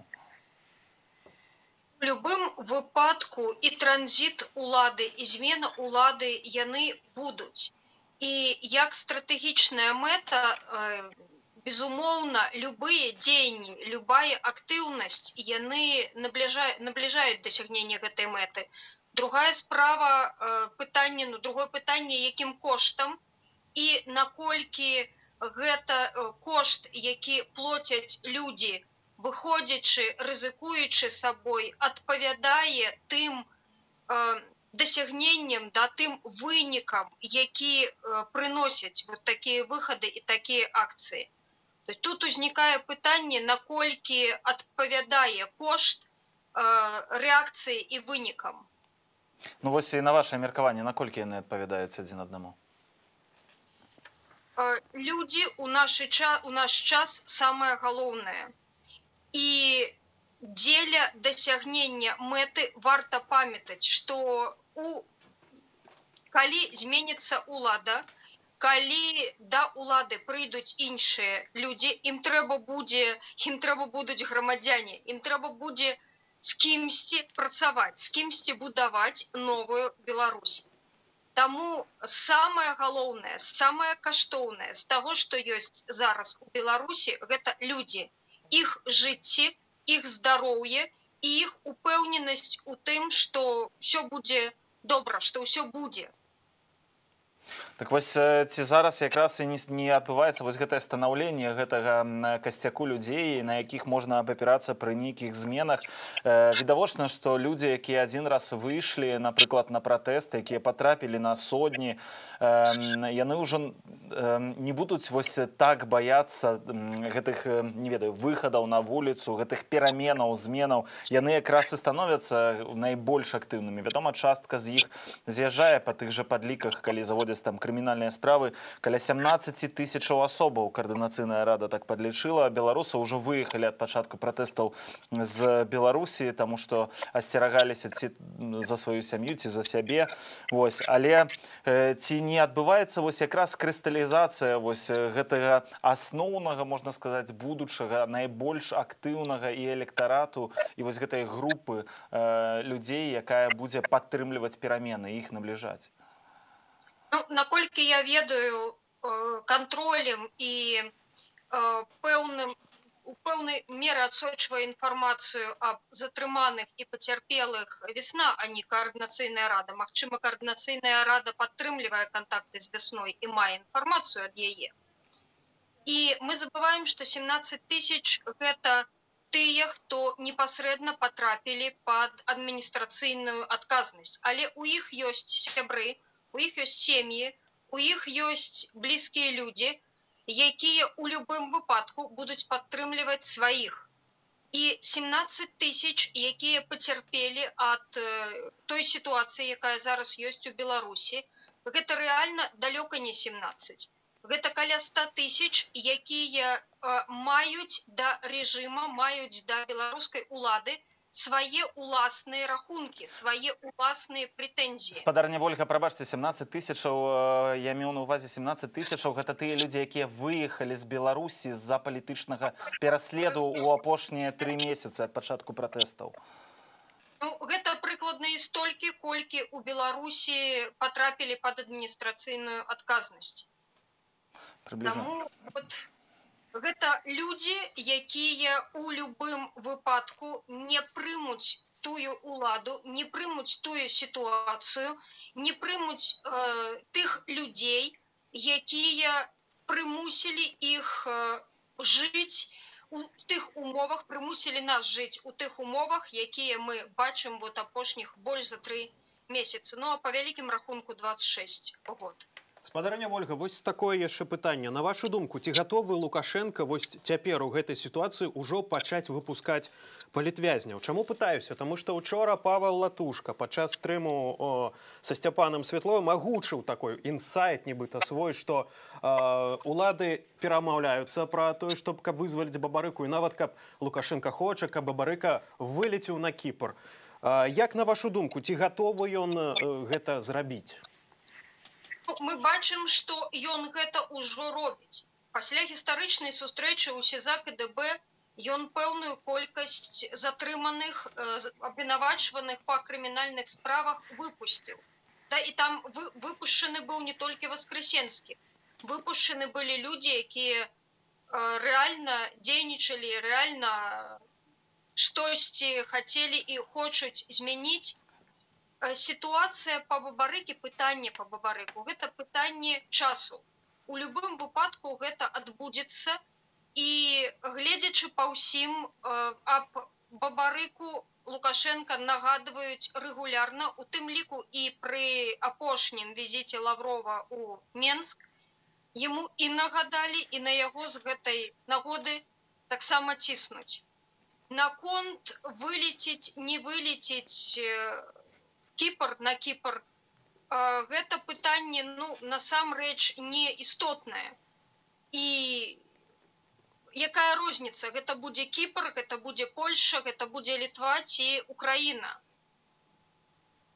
І гледзячы па тых навінах, якія даходзяць ад Бабарыка з-за кратаў, ён не з тых людзей, які пагодзіцца збегчы з краіны пад ціскам, пад уплывам. Скажите, ці вам не здаецца, што вось гэты нават інсайт пра Віктара Бабарыку, пра тое, што Лаўроў, Сергей Лаўроў, кіраўнік расійскай дыпламатыі, заступіўся як бы за Бабарыку перад Александром Лукашенко, і як бы гэта было на вось гэтай сустрэчы, якая днямі адбывалася ў Менску, што ён прасіў за тое, каб Бабарыку адпусцілі. Ці гэта не сведчанне таго, што Віктар Бабарыка кандыдат, які нейкім чынам звязаны з Расіяй, таму што адразу такія думкі прынамсі ідуць у галаву. Калі Лаўроў за яго просіць, значыцца гэта кандыдат Масквы.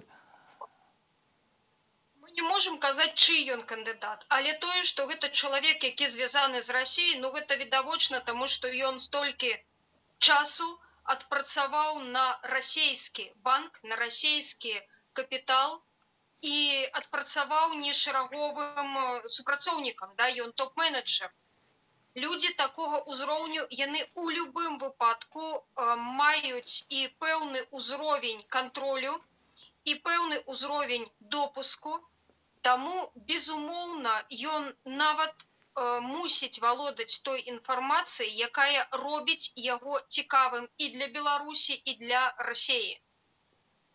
Таму у пэўнай меры ён у любым выпадку чалавек ангажаваны Расіяй, ангажаваны на ўсход. Дзякуй вам вялікі за гэтую размову. Вольга Харламова, палітолог, была маім гаспадарства госцем, а мы працягваем наше выданне. Працягваем выданне, і у нас наперадзе апытанка з Пінску. Калі ласка, гаспадарства, вашай увазе, ці варта выхадзіць на вуліцы?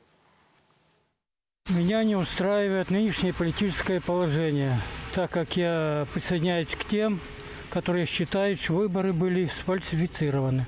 Проблема вот эта неразбериха, которая непонятно, что творится в Минске. Вот это меня очень интересует. Потому что это взбудораживает всех, смылось за границу.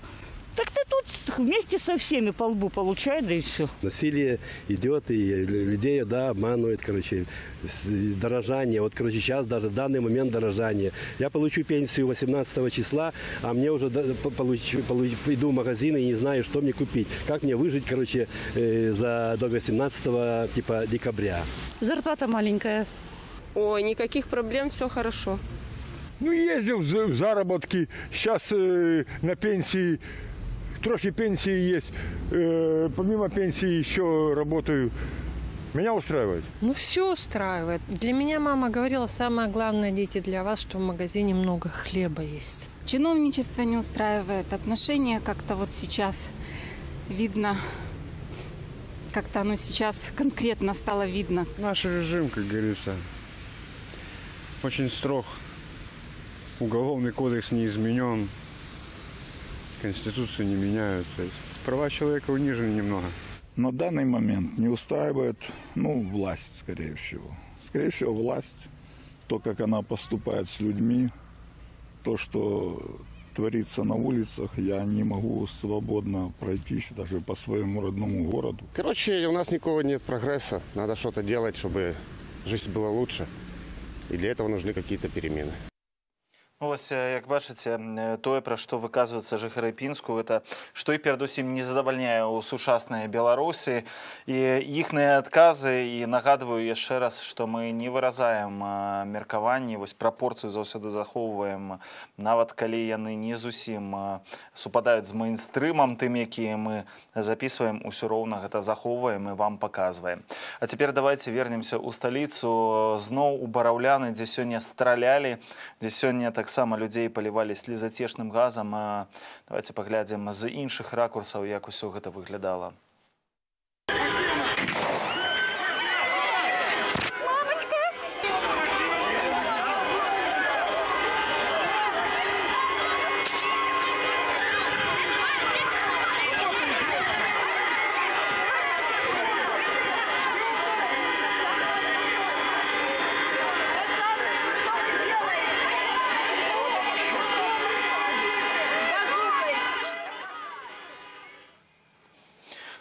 Ось, як бачым, страляюць, хаця людзі нічога дрэннага, кепскага не робяць, абсалютна мірна падыходзяць, стаяць, можна сказаць, у сваіх дварах. іх разганяюць выбухамі. Выбухамі і стралянінай. Ну і з'явіліся новыя дадзеныя ад праваабарончага цэнтру «Вясна». Ужо вядома пра 120 затрыманых падчас сённяшняга маршу суседзяў, а мы пакуль пераносімся ў горад. Ну і так, Алексей Кайры з намі на сувязі, мы ўжо звязваліся. Алексей, вітаю цябе яшчэ раз. Распавядзі, калі ласка, што ў нас у каралеўскім горадзе адбываецца сёння. Вітаю яшчэ раз, калегі, і таксама вітаю нашых тэлегледачоў. Як я ўжо зазначаў раней, сённяшні фармат акцыі цалкам зменены. Людзі вырашылі выхадзіць па сваіх вуліцах, выстраиваться в лодке солидарности, стоять несколько хвилин и потом сыходить. Між тым, так само и милициянты сегодня не спали. По городе целый день катались экипажи ДАИ. На позначенных загадях кропках сбору уже так само пильновали людей милициянты. Вядома про несколько выпадков затрымання. Это первые затрымання, которые отбылись в Вишневец. Попросту там, где люди мусили выходить, их забили такую атмосферу типа пастку, скорее это можно так назвать, и несколько человек были затрыманы, доставлены в отделение, оформлены, и их уже пошли выпускать. Я думаю, так само про затрымание микрорайона Форты, и так само у центра не обошлося без затрымання. Традиционно стало, что в центре города, особливо кепское такое надворье, як сёння, выходят жанчынки с бело-червоно-белыми парасонками и гуляют. Так вот, была затрымана одна пенсионерка, якую все городенцы добра ведаюць. И она вельмі часто таким чином выказывает свою громадскую позицию. И вот она зараз с затрыманымі милициянтами дазнаемся, что з ёй адбываецца, дзе яна і калі яна потрапіць на свабоду назад. Дзякуй вялікі, Алексей. Алексей Кайры з горадня з намі на сувязі. Вось даведаліся, што адбываецца ў гэтым горадзе. Таксама у шмат якіх яшчэ гарадах сёння адбываліся акцыі. Нам вядома пра Фаніпаль, Ліду, як мінімум у Берасці была даволі вялікая калона. Таксама ведаем, што там затрымалі журналістаў брэсцкай газеты. Ну, на жаль, і журналістаў, і людзей, якія мірна выходзяць пратэставаць, затрымліваюць аднолькава. Затрымліваюць, бо сёння, прыгадаю яшчэ раз, 113-й дзень пратэстаў, ідзе снег, людзі працягваюць выходзіць і выходзіць амаль па ўсёй Беларусі, бо не згодныя з вынікамі выбараў і тым, што робяць карнікі. Да рэчы, вось у Менску наши корэспандэнты на тэлеграм-канале Белсату паведамляюць, што сумесная калона Лебядзінага, Вяснянкі, Масюкоўшчыны, Даброўкі пасля разгону зноў сабралася. Так што людзі, можна сказаць, як вада у пэўны момант іх разганяюць, а яны зноў збіраюцца разам. І вось у нас яшчэ ёсць дакументальнае сведчанне таго, як збіваюць затрыманых пратэстоўцаў у аўтазаках. Я думаю, што шмат ужо хто чуў пра гэтыя рэзанансавыя відэакадры, якія трапілі ў распараджэнне аб'яднання былых сілавікоў Беларусі «Байпол». На гэтых кадрах бачна, як у салоне аўтамабілю знаходзіцца каля дзясятку людзей у балаклавах і форме. Людзі стаяць на каленях, іх збіваюць і прыніжаюць. Давайте яшчэ раз вам пакажам гэтыя шакуючыя кадры. І што цікава, хтосьці ж іх адправіў у гэты байпол, а значыцца сярод амапаўцаў, сярод людзей у гэтых балаклавах ёсць тыя, хто спачувае, пэўна, таму ўсяму, што адбываецца зараз.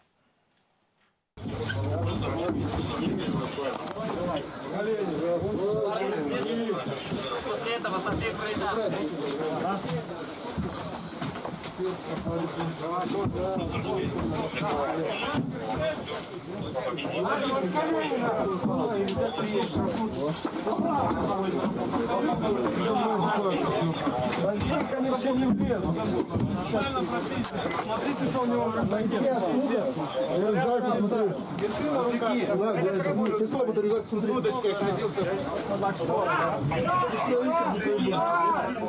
Зачем меня улыбаться? Я же ничего не делал.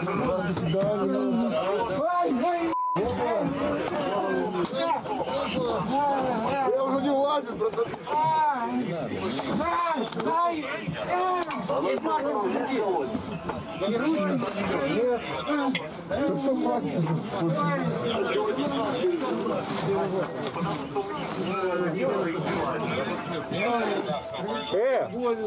Ты попроще.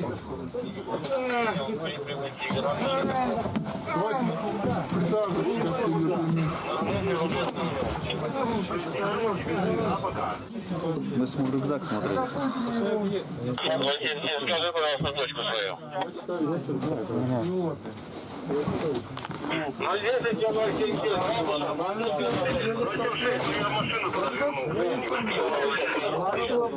Нормально было прыгать?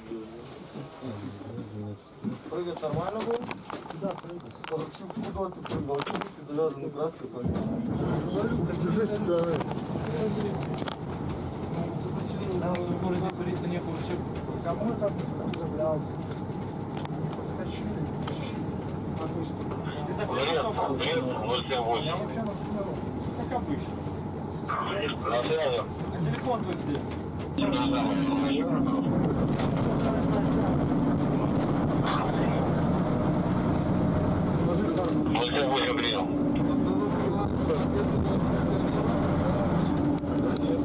У того есть чатики разные, модные. Чатики? Да.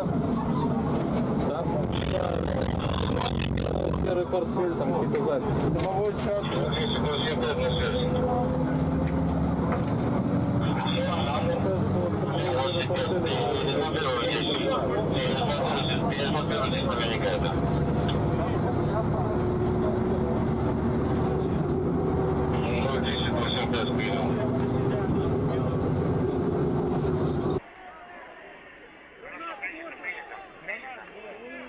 Я 078, все группировки 078 сюда, КВД.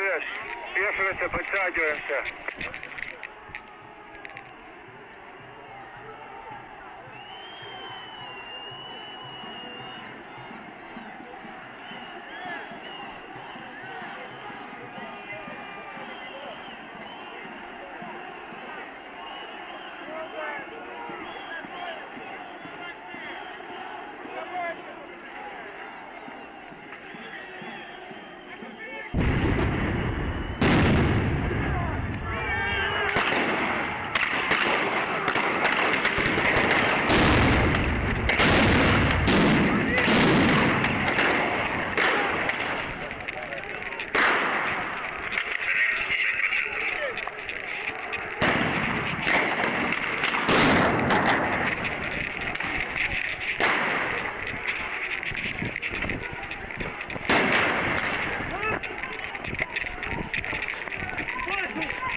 Вот куда ты едешь? Давай, давай, давай, давай, давай, давай, давай, давай, давай, давай.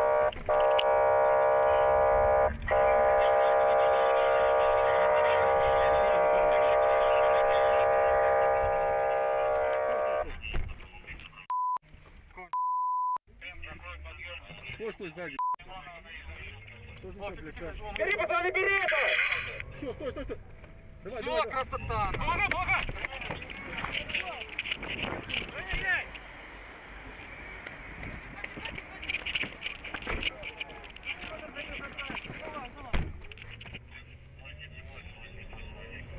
Давай через забор его, сюда его, сюда, тяни через забор.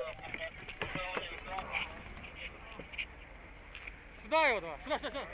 Владик, телефон.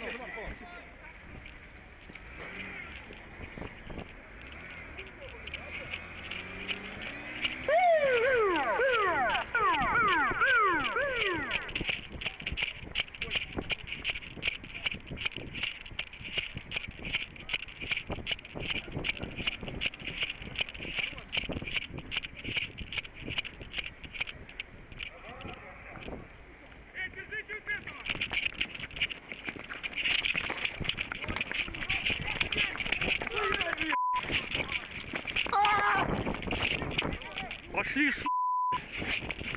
конченые, давай, блядь. Землю, лицо!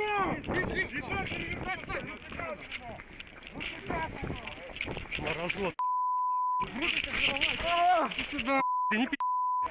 Сюда. По центру запрыгивал, пол. Залазь, блядь. Мразь, давай быстрее, блядь. Туда, блядь.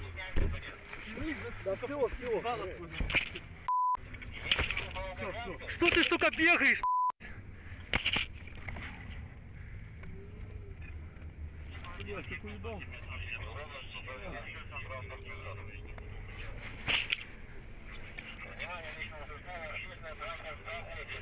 Что портфелем? Сейчас спрашиваю.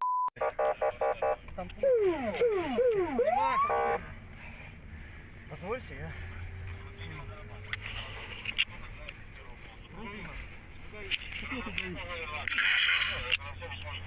Разве никто не иванул?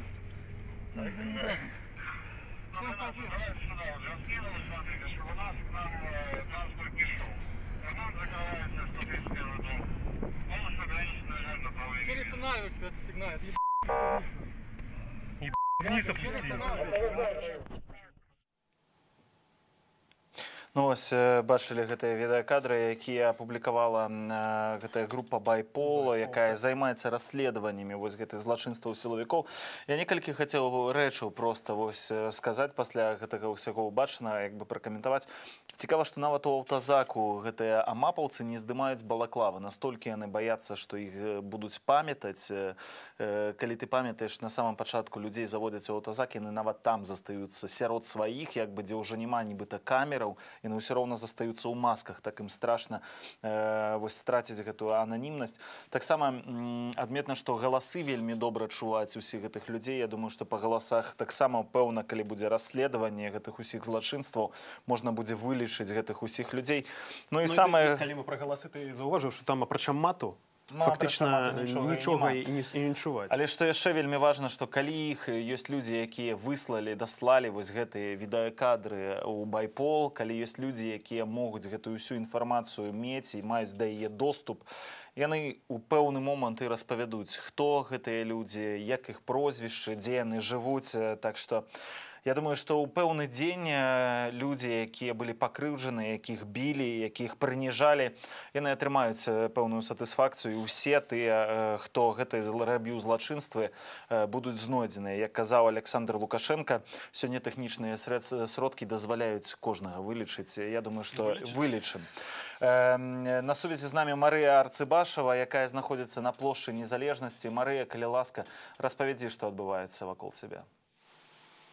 Так, яшчэ раз добрый вечер, уважаемая студия. Цяперака так, я знаходжуся на площади Незалежности. Назирала только что, вот литерально, может быть, 10 хвилин назад проезжала колонна автозаков, военных машин у сопровождения ДАИ. Натурально, як теперь они пересовываются по городе. Ехали яны з боку Інстытута культуры і рухаліся ў бок Уручча. І, может быть, невядома, конечно, ці па справах, ці ўжо пасля разгонаў яны вярталіся да сябе ўчастку.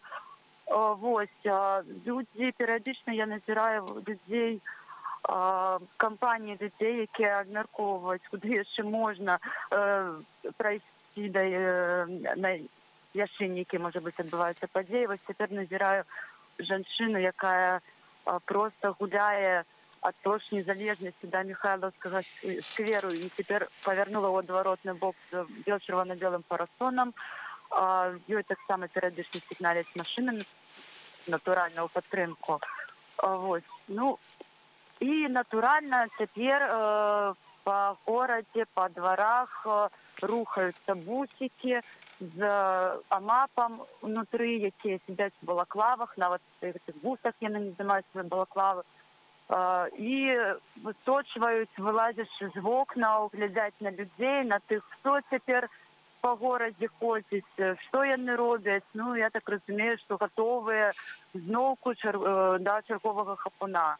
И с подозронностью гэтыя позіркі, што сапраўды адчуванне такое, што мы нешта ім павінныя.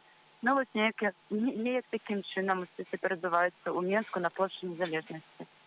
Наша, дзякуй вялікі за гэтую інфармацыю. Будзьце асцярожныя, беражы там сябе. Мы ж працягваем размаўляць пра гэтыя відэакадры, якія вы толькі што бачылі. Гэта шакуючае відэа злітае. Пэўна, таксама людзьмі ў пагонах у камітэт, які будзе займацца расследаваннем вось усіх гэтых злачынстваў людзей у балаклавах, якія вельмі баяцца, каб іх даведаліся пра іх імёны. Так, і наш калега Михаил Пранович паразмаўляў з былым следчым Олегам Волчыкам пра вось гэтыя відэакадры, навошта яны трапляюць у сеціва, хто можа за гэтым стаяць, каму гэта выгадна. Давайте паслухаем. У інтэрнэце з'яўляецца ўсё больш відэа здзекаў сілавікоў над затрыманымі мірнымі пратэстоўцамі. На адных відэа сілавікі ў аўтазаках б'юць затрыманых, на іншых ужо збітыя даюць сведчанні ў РУС. Навошта праваахоўныя органы здымаюць, а пасля публікуюць такія відэа і як трэба да іх ставіцца? На гэтае пытанне дапаможа нам адказаць былы старшы следчы пракуратуры Олег Волчак. Олег, добрый день. Скажите, як вам здаецца, у чым мэта ўсіх гэтых відэа, якіх у апошні час стало зашмат? Я хочу сказать, что наш правозащитный центр отслеживает все вот эти видео, и мы приходим к выводу, что, наверное, это в первую очередь направлено, чтобы как-то напугать людей, посеять страх, чтобы главная цель не выходить вот на эти митинги в городе Минске. Вот только такая у меня одна мысль. Гэтак силовики спрабуюць показать свою силу, так? Да, я хочу сказать, что силовики хотят показать, что мы можем все делать в городе, можем вас задерживать, ограничивать в свободе, можем применять физическую силу, пытать, и нам не будет никакой ответственности все за это.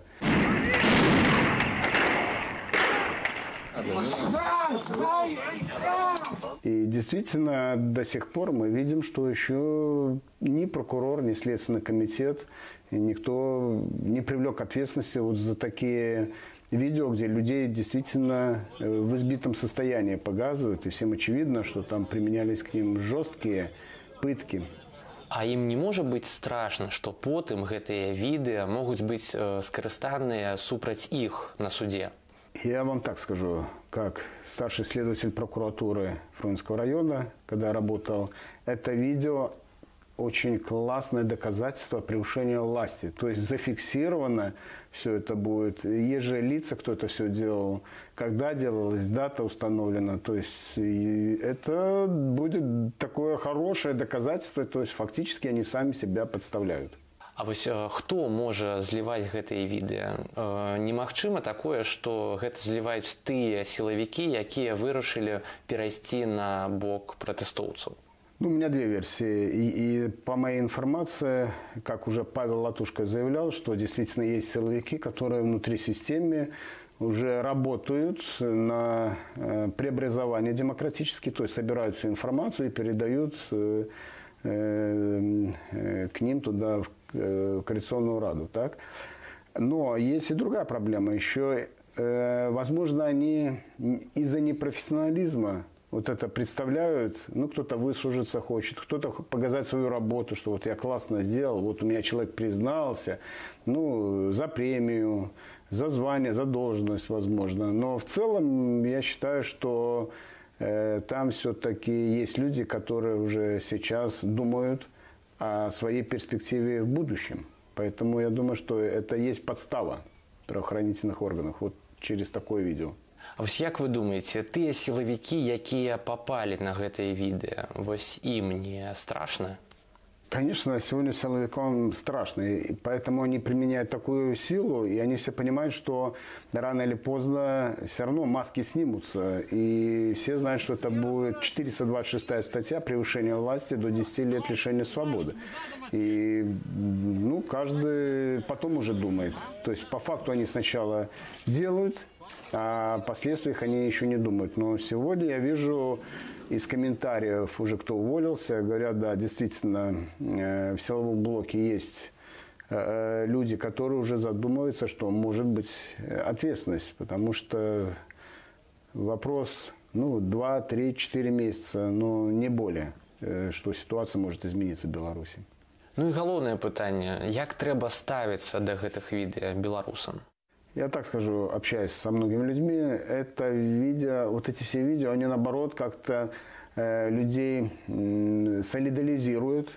Они видят, что это действительно в стране происходят такие пытки ужасные, то есть и люди не реагируют в том, что эти люди что-то совершили, и все понимают, что система хочет так подавить протестное население. Но я скажу, что благодаря этим видео расширяется поле других людей, которые еще как-то нейтрально относились к ситуации. Но вот последние месяцы, особенно когда они все это видят, они говорят, да, надо менять вообще в целом силовиков, изменять правоохранительную систему, делать новую реформу. И уже есть такие возгласы, что в принципе, уже милиции фактически нету, поскольку она не защищает права граждан.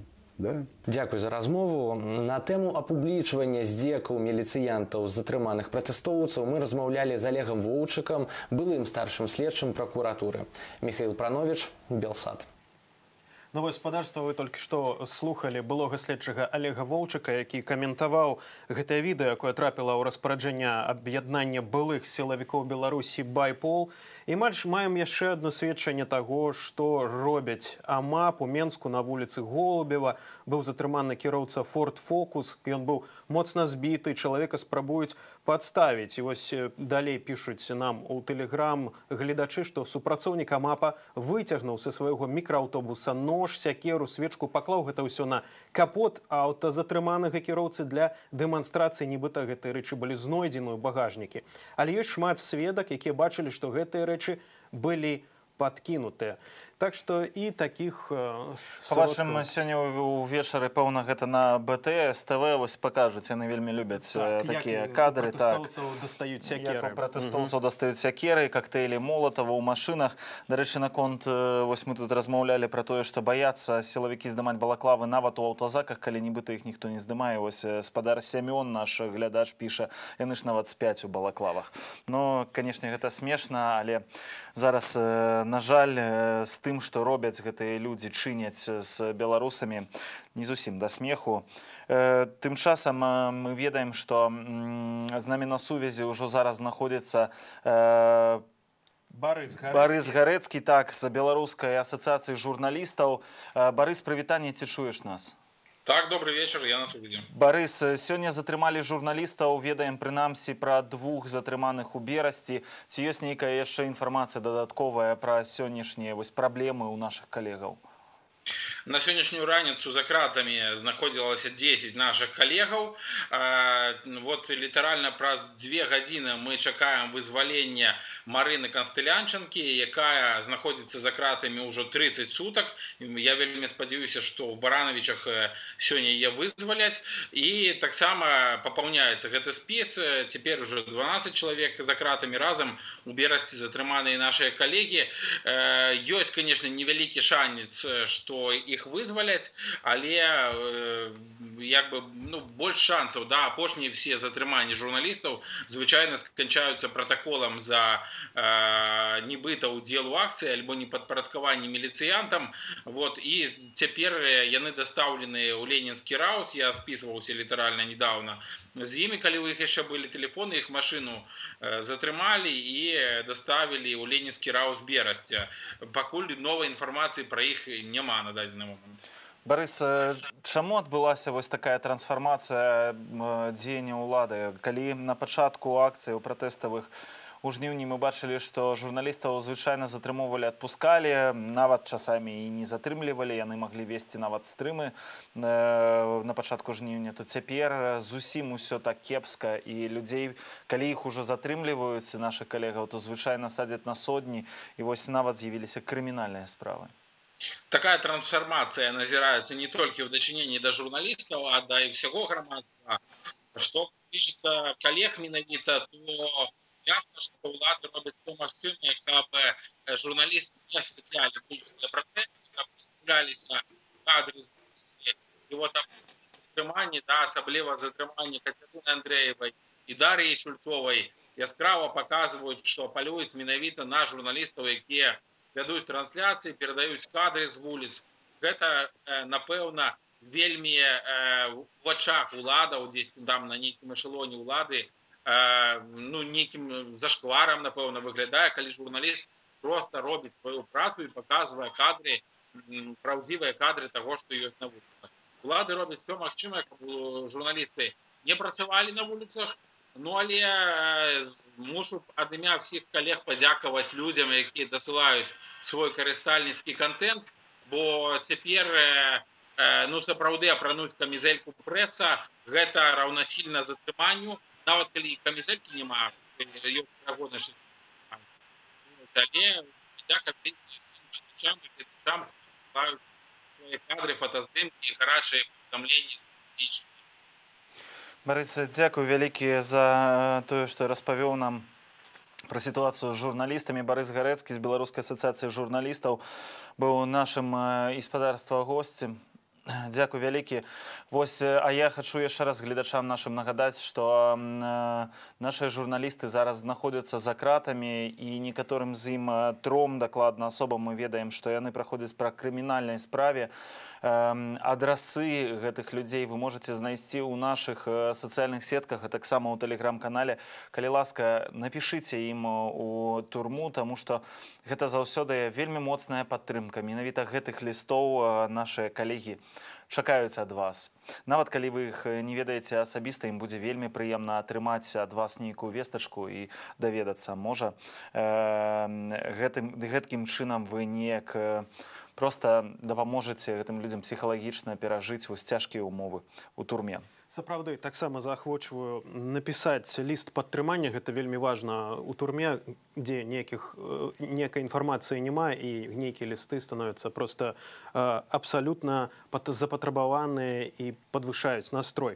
А тым часам вось нашы журналісты, яны таксама ўжо прызнаныя палітзняволенымі, а ад пачатку прэзідэнцкай выбарчай кампаніі ў траўні 2020 году колькасць палітычных зняволеных у Беларусі павялічылася да 143 асобаў. І вось каб лепш зразумець вось гэтыя маштабы і ў чым вінавацяць усіх затрыманых людзей, адмыслова мы робім такія невялікія ролики, можа, трошки пра людзей. Інфармацыйныя такія, агляды палітвязняў, каб вы таксама разумелі, хто гэтыя людзі, за што. І што мы памятаем, і што разумеем, і ведаем, за што яны цяпер зараз знаходзяцца ў турмах.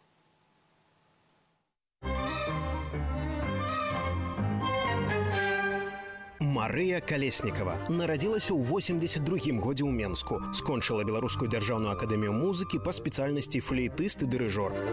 Грала ў оперным тэатры, аркестры Фінберга і аркестры прэзідэнта. Навучалася ў Штутгарце на факультэтах старадаўняй сучаснай музыкі. Вярнуўшыся ў Беларусь, заняла пасаду арт-дырэктара культурніцкай прасторы ОК-16.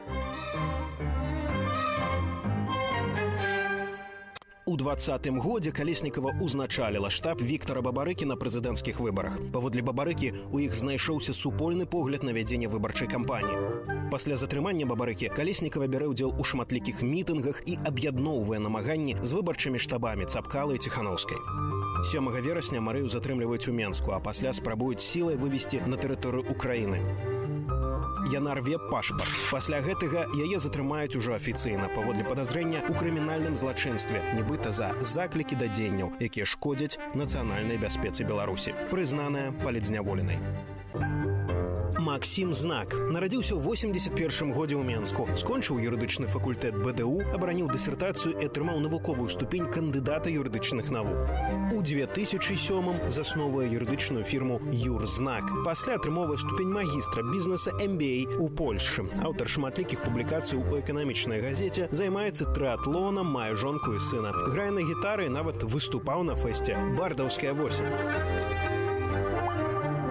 Палітычная дзейнасць распачалася пасля таго, як Максім пагаджаецца стаць юрыстам штабу кандыдата ў прэзідэнты Віктара Бабарыкі. Пасля арышту Бабарыкі ён заяўляе, што працягвае афармленне дакументаў для падачы ў ЦВК. Пасля гэтага ўваходзіць у каардынацыйны савет. 20 жніўня быў выкліканы ў следчы камітэт у межах крымінальнай справы супраць каардынацыйнага савету. 8 верасня перастаў выходзіць на сувязь. Праз сотні стала вядома, што знак фігуруе па справе аб імаверным захопе ўлады. Цяпер утрымоўваецца пад вартай за нібы заклікі да дзеянняў скіраваных супраць нацыянальнай бяспекі. 11 верасня Amnesty International прызнала Максіма знака вязням сумлення.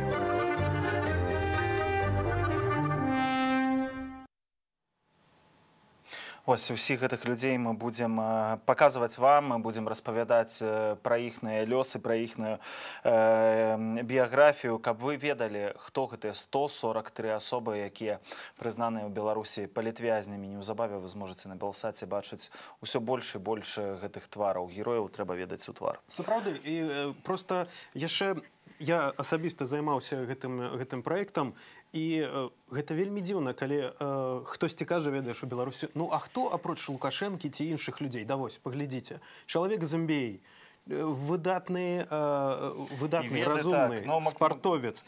Да хто заўгодна. Такіх людзей хапае, якія разумныя і сапраўды могуць кіраваць і Я думаю, што, Кірыл, гэтага пытання больш ніхто не задае ад часу, калі столькі людзей абвесцілі аб сваіх палітычных амбіцыях у Беларусі. Гэта ў свой час быў Віктар Бабарыка, які выклікала проста хвалю. Памятаем гэтыя чэргі людзей, якія падпісваліся. Сергей Ціхановскі, які таксама ўзрушыў, можна сказаць, людзей.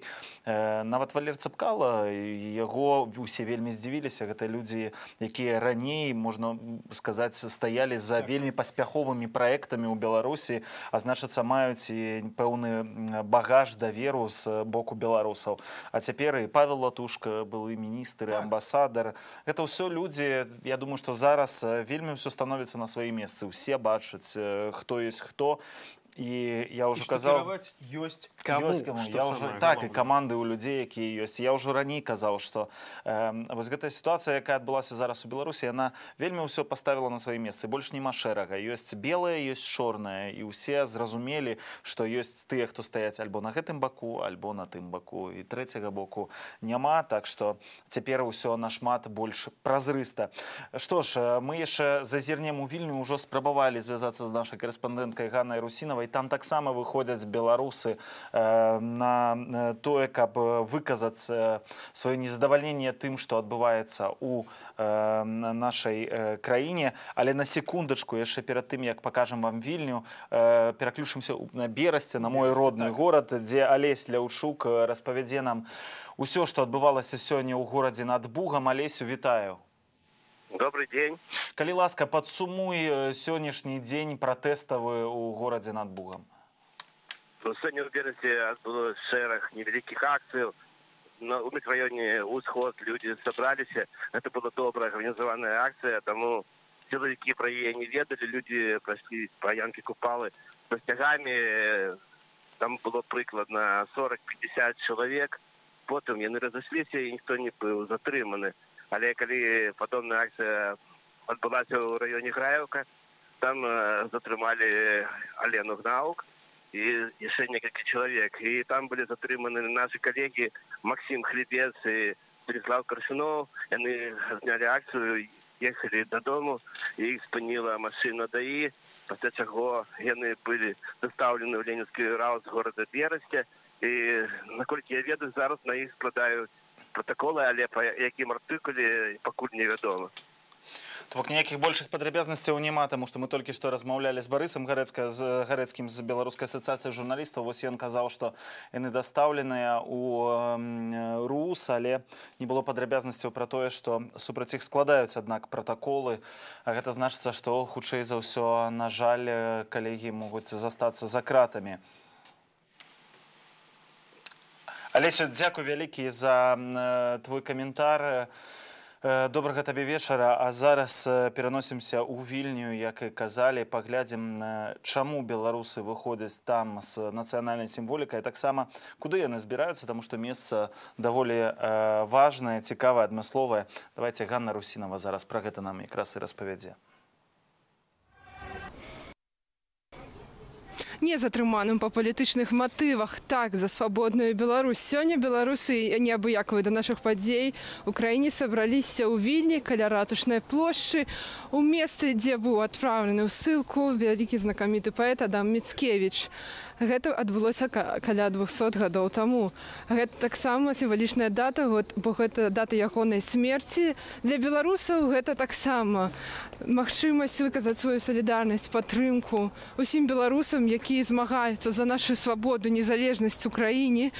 Яны таксама выгнаны, былі вымушаны пакінуць краіну, як паэт Адам Міцкевіч. Добрый дзень. Чаму для вас важна ўдзельнічаць сёння ў акцыі? Ну, потому что он тоже боролся за независимость своей страны, своей родины. Тоже был изгнанником. Чему вам важно сегодня удзельнічаць в акции? Добрый день. Я уже 10-й день у Вільнюсе. І сёння першы дзень, калі я змагла далучыцца да беларусаў у Вільнюсе. І, па-першае, мне патрэбна небяспечна выказваць сваю пазіцыю і таксама праяўляць салідарнасць з беларусамі. Дзякую. Добрый день. Чему вам важно сегодня удзельнічаць в этой акции? Ну, во-первых, это история белорусского народа. Я считаю, что народу, который не знает свою историю, у него нет будущего. Поэтому я от души с большим интересом участвую в этой акции. Дякую за ваше меркаванне. Люди приходят сюда, каб таксама лепш даведацца тыя, хто прыязджаюць, только недавно приехал. Приходит, каб лепш даведацца про Литву. Добрый день. Чему для вас важно удзельнічаць в акции? Не все хочуць размаўляць. Добрый день. Чему для вас важно удзельнічаць в акции? Я не буду запоминать. Для меня, разумеете, что Адам Міцкевіч это, напевно, самый такие великий поэт для Беларуси, там, Польши, Литвы, и он, его, якби, то, что он зрабіў, гэта паўплывала на многіх паэтаў Беларусі, і гэта з аднаго боку, да, і это самы вядомы паэт, а з другога атрымліваецца, што праз амаль 2 стагоддзяў мы зноў сутыкаемся з тымі ціскам палітычным, які адбываецца на нашай радзіме, і тое, што ён адчуваў, там, седзячы ў труме, і вымушаны выехаць за межы там да сваіх роднай старонкі, там быў выгнаны ў бок Расіі. Там гэта все вельмі падобна на тое, што мы зараз адчуваем, і таму гэта сувязь такая пэўная. Мы падтрымліваем яго, успамінаючы, падтрымліваем сябе, то есть такім чынам. Люди кажуць, што гэтыя падзеі увогуле выгнання Адама Міцкевіча таксама падобна на тое, што зараз адбываецца ў нашай краіне. Вот, давайте запытаемся еще. Добрый день. Чему для вас важно удзельнічаць в акции? Ну, у нас в Беларуси богатая история, и вместе с Литвой это, ну, просто очень важно знать и интересно тоже послушать, что об этом говорят здесь, потому что ну, историю изменяет, ну, патриотизм у нас пытается взрастить, но интересно просто 2 точки зрения послушать, то есть что обучали в школе и что именно вот здесь рассказывают. Дякую за ваше меркаванне. Люди пришли сегодня, как выказать свою солидарность с тем, что отбывается в нашей краине, кажуть про символичность даты. Так само Адам Міцкевіч был сослан у ссылку, як і зараз шматлікія белорусы были вымушаны покинуть свою краину. Ганна Русинова, Белсат, Вільня. Як бачым, акцыі падтрымання адбываюцца і за межамі Беларусі. Мы таксама ў нашым тэлеграм-канале Белсат вельмі шмат публікуем і здымкаў, і відэакадраў з розных акцыяў. І блізкага замежжа Польша, Літва, Украіна, і з далёкага замежжа, і Канаду, і Злучаныя Штаты, і што там толькі Аўстралію. Можна пабачыць усе кантыненты, усе краіны хіба што свету. Так, сапраўды. Ну, а пакуль маем апошнія дадзеныя праваабарончага цэнтру «Вясна», на цяперашні момант вядома пра затрыманне ў Менску, Бараўлянах, Берасці, Віцебску, Горадні, Жодзіне. Каробчыца — гэта гарадзенская вобласць. Лідія, Лясным і Ляхавічах. Агулам вядома прозвішчы 126 затрыманых. І мы, гаспадарства, маем відэа з Менску про тое, як сёння вяліся затрыманні карнікамі, не сілавікамі, падобна карнікамі. Немагчыма ўжо па-нармальнаму ніяк гэтых людзей называць.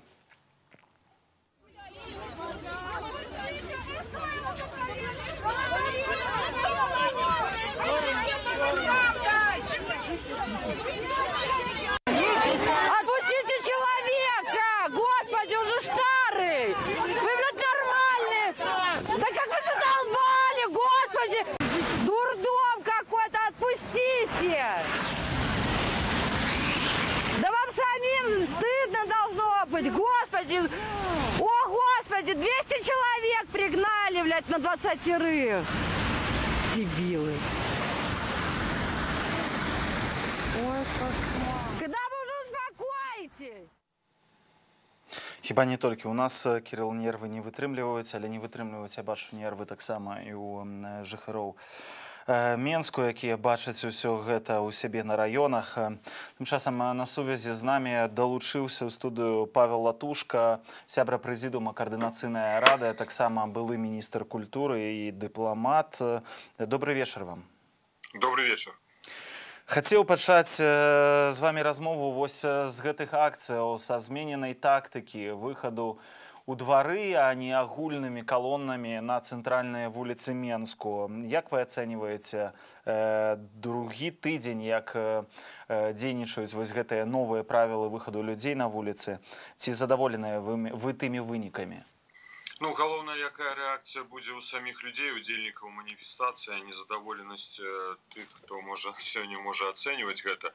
Я думаю, што мы бачылі тую брутальнасць, якой падыходзілі ўлады апошнімі месяцамі пры падаўленні супрацьстаяння ўсім мірным маніфестацыям нашых грамадзян, жыхароў Мінска і іншых гарадоў нашай краіны. І тое, што знойдзены на гэты момант, я хацеў бы падкрэсліць, на гэты момант вось другія выходныя альтэрнатыўныя спосаб маніфестацыі, ён усё ж таки паказвае сваю большую эфектыўнасць, бо гэта большая эфектыўнасць першую чаргу скіравана на тое, каб менш пацярпела людзей. На жаль, мінулыя выхадныя было таксама шмат затрыманых. Бачым, што і сёння яны адбываюцца, але ўсё ж таки ў параўнанні. Калі тут, конечно, увогуле можна казаць пра параўнанне, гэта так неяк жудасна гучыць, але ўсё ж таки менш людзей, якія могуць пацярпець. Другое, мы бачым, што людзі выходзяць у розных раёнах Мінска, у розных гарадах. І гэта яшчэ раз дэманструе ўладзе, што людзі, гэта не групка людзей, гэта сапраўды ўсё грамадства, большасць беларускага грамадства, якая не пагаджаецца з тым, каб Лукашенко далей кіраваў нашай краінай, каб у нашай краіне былі гвалт, каб людзей пыталі, каб людзей з людзьмі здзекваліся. Так што я думаю, гэта варта таго, што зараз змянілася тактыка. Спадар Павел, вось некаторыя нашы эксперты кажуць пра тое, што пра кароткатэрміновыя, доўгатэрміновыя мэты вось такіх пратэстаў. І кароткатэрміновая гэта пратрымацца вось да гэтага 20 снежня, калі будзе гэты народны ультыматум абвешчаны. Распавядзіце, калі ласка, падрабязніце гэта так, ці сапраўды нашы эксперты, ці вы пагаджаецеся з тым, што кажуць нашы эксперты? Я не готов вам казаць пра нейкі народны ультыматум на 20 снежня. Гэта сапраўды прагучала з вуснаў нашага нацыянальнага лідара. Але я думаю, што сёння тактыка павінна быць такая, каб не перапыняць пратэсную актыўнасць. Мы павінны зразумець, што сёння мы бачым вось на мой пункт гледжання, тры галоўныя элементы працягвання нашай барацьбы. Першае – гэта санкцыі. Санкцыі, зразумела, прымаюцца еўрапейскімі структурамі. Санкцыі задэкларавалі Злучаныя Штаты Амерыкі, таксама шэраг партнёраў, якія далучыліся да санкцыйнай палітыкі. Яны могуць мець персанальны характар. Яны бліжэйшым часам, мы спадзяёмся, што ў снежні яны ўжо будуць агучаны ў характары юрыдычнага рашэння Еўрапейскім Саюзам, будуць датычны ў тых прадпрымальнікаў, бізнесменаў, фірмаў, якія займаюцца дапамогай рэжыму.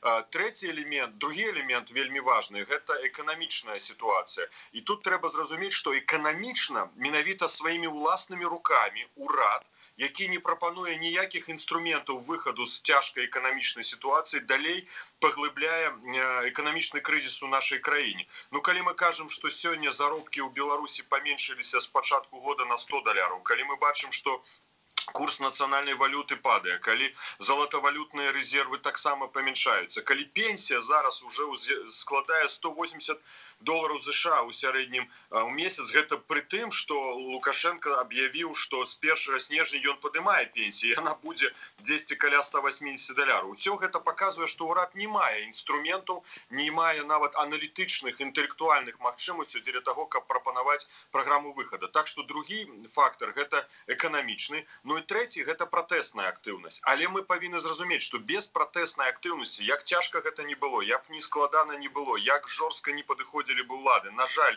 гэта месца мае быць, мы наўрад ці можам разлічваць таксама на актыўную пазіцыю і знешнюю. Гэта ўсё вельмі звязана, гэта ўсё як бы сумеснае. Але, конечно, ўсё ж таки мы разумеем, мы не павінны спадзявацца ні на аднаго суседа з адной мяжы ці з іншай мяжы, мы павінны спадзявацца перадусім на саміх сабе, бо мы маем уже сваю пазіцыю, і народ беларускі, ён перайшоў гэтую рысу, ён уже ніколі не вернецца назад. Ну, вось спадзявацца можна толькі на сябе, але мы бачым 113 дзён вось гэтых пратэстаў, таму што беларусы паводзяць сябе мірна, не хочуць радыкалізаваць сітуацыі, на жаль, не прыводзяць да таго, што ўлады чуюць іх ці бачаць, што ў нас ёсць тыя, хто хоча гэтых пераменаў.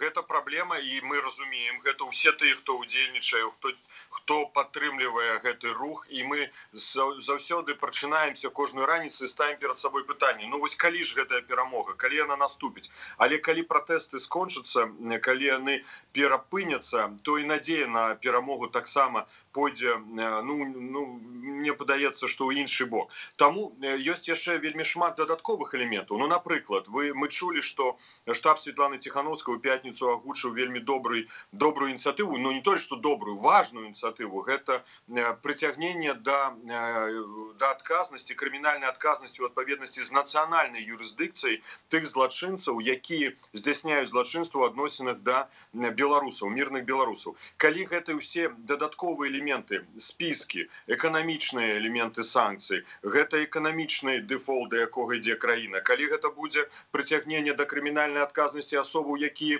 вінаваты ў здзеках, на жаль, забіцці мірных грамадзянаў Беларусі, забойствах, гэтыя людзі будуць адказваць, і яны будуць мець вось менавіта гэты імпульс абсалютна дакладны, не проста дэкларацыі, слову, ведаеце, мы кажам, вось будзе наступіць адказнасць. Калі будуць уже канкрэтныя крымінальныя справы, все гэта дадатковы ціск.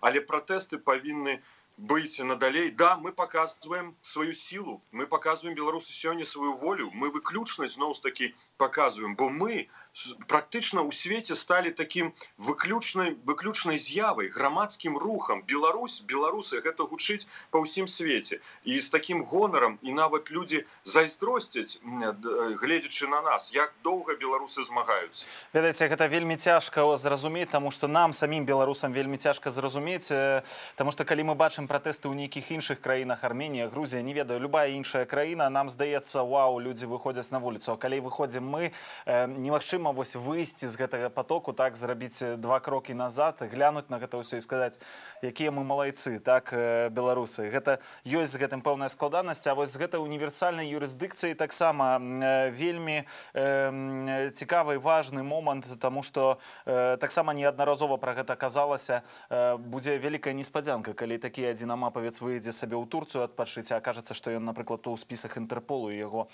затрымаюць. Вы ўзгадывалі, спадар Павел, пра санкцыі, і мне вельмі цікава, яны даўно гучыць вось гэтая ідэя, што прыбліжаныя да Александра Лукашэнкі людзі патрапяць у санкцыйныя спісы, а таксама кампаніі, якія, магчыма, фінансуюць рэжым. Але вы б маглі сказаць, вось вы бачылі гэты спіс? Вось хто? Ну, хаця б 1-2 прозвішчы ці назвы кампанію назваць, каб мы ведалі, пра што ўвогуле вядзецца гаворка. Гэта нейкія другасныя кампаніі, ці гэта нейкія вялікія гіганты, не ведаю, ці важныя персоны? Ну, па-першае, агучваць гэтыя спіски было бы неправільным, таму што мы разумеем з практыкі падобных дзеянняў, напрыклад, з боку Еўрапейскага Саюза адносна канкрэтных асобаў ці юрыдычных лиц, яны могуць уключыць механізмы абароны, яны будуць выкарыстоўваць юрыдычныя метады, адвакацкія метады дзеля таго, каб прыпыніць гэты рух, таму гэта было бы неправільна сёння агучваць гэтыя спіски. З другого боку, мы же з вами разумеем, што не штаб Светланы Тихановской, не Народное антикризисное управление, ці не координаційная рада, якая увогуле не займаецца ўсё ж таки больш таким грамадскім рухам і перамоўным працэсам, які павінен адбыцца ў нашай краіне. Мы не прымаем гэтых рашэнняў. Мы можем уносіць адпаведныя прапановы, ініцыятывы, якія супрацоўнічаюць з, так скажем, з палітычным цэнтрам. Яны могуць уносіць гэтыя прапановы, але канчатковае рашэнне ўсё ж таки залежыць ад адпаведных устаноў Еўрапейскага Саюза. І менавіта калі яны прымуць гэты спісак, калі яны агучаць, вось тады і трэба казаць, а не займацца можа проста спекуляцыяй, што хтосьці можа трапіць, хтосьці можа не трапіць. Так што давайте трошки пачакаем. Мы спадзяемся, што такое рашэнне будзе прынята, але ўсё ж таки зразумеем усе разам. Гэтае рашэнне прымаецца адпаведнымі структурамі Еўрапейскага Саюза. Ну і зразумела, калі будзе прынята акт аб дэмакратыі 2020 США, то і амерыканскімі ўладамі. Вы зараз узгадалі, што ў каардынацыйнай рады крышачку іншыя задачы перад ёй стаяць, і мне адразу узгадалася вось гэтая фармулёўка, так, транзіт улады, і тут жа узгадаўся спадар Васкрэсенскі, які круглы стол у Беларусі робіць, за якім у вас былі даволі гарачыя дыскусіі на іншых тэлеканалах. І вось адбыўся гэты першы круглы стол, ці вы маглі б неяк пракаментаваць тое, што вы пабачылі? А ён адбыўся? Так, адбыўся. 4 асобы на яго прыйшло. Ну, так я думаю, што вы лепш адказалі за мяне на гэтае пытанне. Мы, конечно, разумеем з вами, што сапраўдны круглы стол павінен адбыцца, калі ён адбудзецца, бо сапраўды ўлада робіць усё дзеля таго, каб яго не было, бо фактычна уже сітуацыя пераходзіць у такі характар, што аб чым можна размаўляць з тымі людзьмі, асобамі, якія фактычна штодня здзяйсняюць злачынствы. Але ўсё ж таки, конечно, як дыпламат, перадусім, я лічу, што, конечно, дыялог гэта неабходная рэч, але пытанне прынцыпаў гэтага дыялогу, вызваленне ўсіх палітычных зняволеных, гэта зразумела спагнанне, прыцягнення да адказнасці ўсіх, хто вінаваты. І зразумела, дыялог пра што? Калі раніцай ці вечарам адбудзецца новыя выбары ў Беларусі. Тое, што круглы стол такі павінен адбыцца з удзелам усіх палітычных лідараў, усіх грамадскіх ініцыятыў, менавіта прадстаўнікоў беларускага грамадства, самого грамадства, калі хочаце, так трэба казаць, то гэта напэўна, а не са штучнымі асобамі, якія штучна з'яўляюцца на палітычнай мапе Беларусі і бяруць на сябе права вырашаць лёс беларускага народу ці выказваць словы ад імя беларускага грамадства. Гэта непрымальна. Гэта абсалютна мы бачым, што гэта штучна. Ну вось яны сябе такімі, канешне ж, не лічаць. Яны нават, вось як мы бачылі, праводзяць круглыя сталы, на якія прыходзяць нават нейкія людзі. Яны кажуць, што іх гэтых людзей больш, але вось не ўсе змаглі сабрацца ў гэты момант. Зараз хацеў вас запытацца пра тэму, якая мне выклікала неадназначную рэакцыю. Я калі прачытаў пра гэта, падумаў, што магчыма, чалавек, пра якога вы кажаце, не можа як бы адказаць на гэта. Гаворка пра Віктара Бабарыку і пра інфармацыю, якую вы агучылі, пра тое, што Сергей Лаўроў падчас візіту да Александра Лукашэнкі размаўляў пра вызваленне Бабарыкі, каб той з'ехаў на Кіпр, хацеў гэтага Александр Лукашенко. Ва ўмовах, калі чалавек знаходзіцца ў вязніцы і не можа вам адказаць, вось праўда гэта ці неправда, а гэта пэўную цень усё ж такі на яго кідае. Ну чаму сам Лаўроў, кіраўнік расійскай дыпламатыі, заступаецца за беларускага амаль што кандыдата ў прэзідэнты? Ці вам не здаецца, што гэта было крышачку так, можа, неэтычна выказвацца ў гэтай сітуацыі? Ну, па-першае, пазіцыя моя не змянілася. Я абсалютна выступаю за тое, каб неадкладна былі звольнены ўсе палітычныя зняволеныя, якіх, на жаль, у нас уже не адна сотня ў нашай краіне. Усе тыя, хто пакараны крымінальнымі справамі. І тут не пытанне ў прозвішчах і не пытанне ў ролю на палітычнай сцэне Беларусі. Гэта першае. Другое, тое, што вы кажаце, гэта было ў рамках праграмы «Інсайды», да, і все ж таки я папярэдзіў, што гэта інфармацыя, якая атрымана з інсайдаўскай інфармацыі ці інсайдаўскіх крыніц. Гэта 3 крыніцы, якія прадставілі гэту інфармацыю. 2 з гэтых крыніцаў ужо пацверджаны, якія раней давалі абсалютна інфармацыю, якая збылася, і што такое пытанне магло быць пастаўлена менавіта ў гэтым кантэксце падчас размовы, таксама абгаворка была. Я перакананы ў тым, што калі мы запытаемся адзін ці другі бок, які прымаў удзел у гэтай сустрэчы, яны будуць адмаўляць гэтага факту. Зразумела, што размова пра каго шла, ён таксама можа быць не ў курсе гэтай сітуацыі, але я давяраю крыніцам гэтай інфармацыі і лічу, што сапраўды такая гутарка была. Ці гэта слушны падыход, ці не, я не ацэньваў. Я яшчэ раз сказаў, што мой пункт гледжання павінны быць звольнены ўсе абсалютна палітычныя зняволеныя. Але што такая тэматыка абмяркоўвалася, ну, абсалютна 2 крыніцы, яшчэ раз кажу, якія раней прадстаўлялі адпаведную інфармацыю і правяраліся па гэтай інфармацыі, яны гэта менавіта такую інфармацыю перадалі. 3-я крыніца, ну, яна была першы раз існавала, але, ведаеце, калі з 3 крыніцаў трапляе інфармацыя, то значыцца, ёсць такая тэма, яна існуе. Спадар Павел, але вы разумееце, што вам нашмат большы давер з боку беларусаў, чым ананімным крыніцам. Магчыма, вам яны вядомыя, але вам-то давер вельмі высокі. І вось, калі вы пра такое кажаце, мне раніцай, калі я пра гэта прачытаў, падалося крышачку, што, магчыма, гэта ўносіць нават пэўны раскол у шэрагі прыхільнікаў пераменаў, таму што ўсё ж такі ёсць тыя людзі, якія за не так хвалююцца тым, што Расія ўмешваецца, напрыклад, у справы Беларусі. А для кагосьці гэта вельмі істотна. І вось гэтыя людзі, пачуўшы пра тое, што за Віктарам Бабарыкам могуць стаяць высокапастаўленыя расійскія чыноўнікі, могуць задумацца над тым, у якой камандзе яны, напрыклад, зараз знаходзяцца. Ну, ведаеце, я думаю, што тут трэба казаць пра лёс чалавека і пра менавіта неабходнасць таго, чтобы людзі аказаліся на свабодзе, а не пра тое, хто за кім стаіць. Бо зноў-такі я вельмі дакладна сказаў, што толькі Віктор Дмітрыевич можа даць гэтую ацэнку такіх падыходаў. Зноў жа такі не факт, што ён можа ведаць пра гэта. Абсалютна гэта натуральна. З іншага боку, я ведаю таксама яшчэ з адной крыніцы, што падчас той сустрэчы ў СІЗО таксама пытанне абмяркоўвалася, праўда, у іншым кантэксце, з боку дзеючага, ну, нелегітымнага кіраўніка, які ставіў перад ім такое пытанне.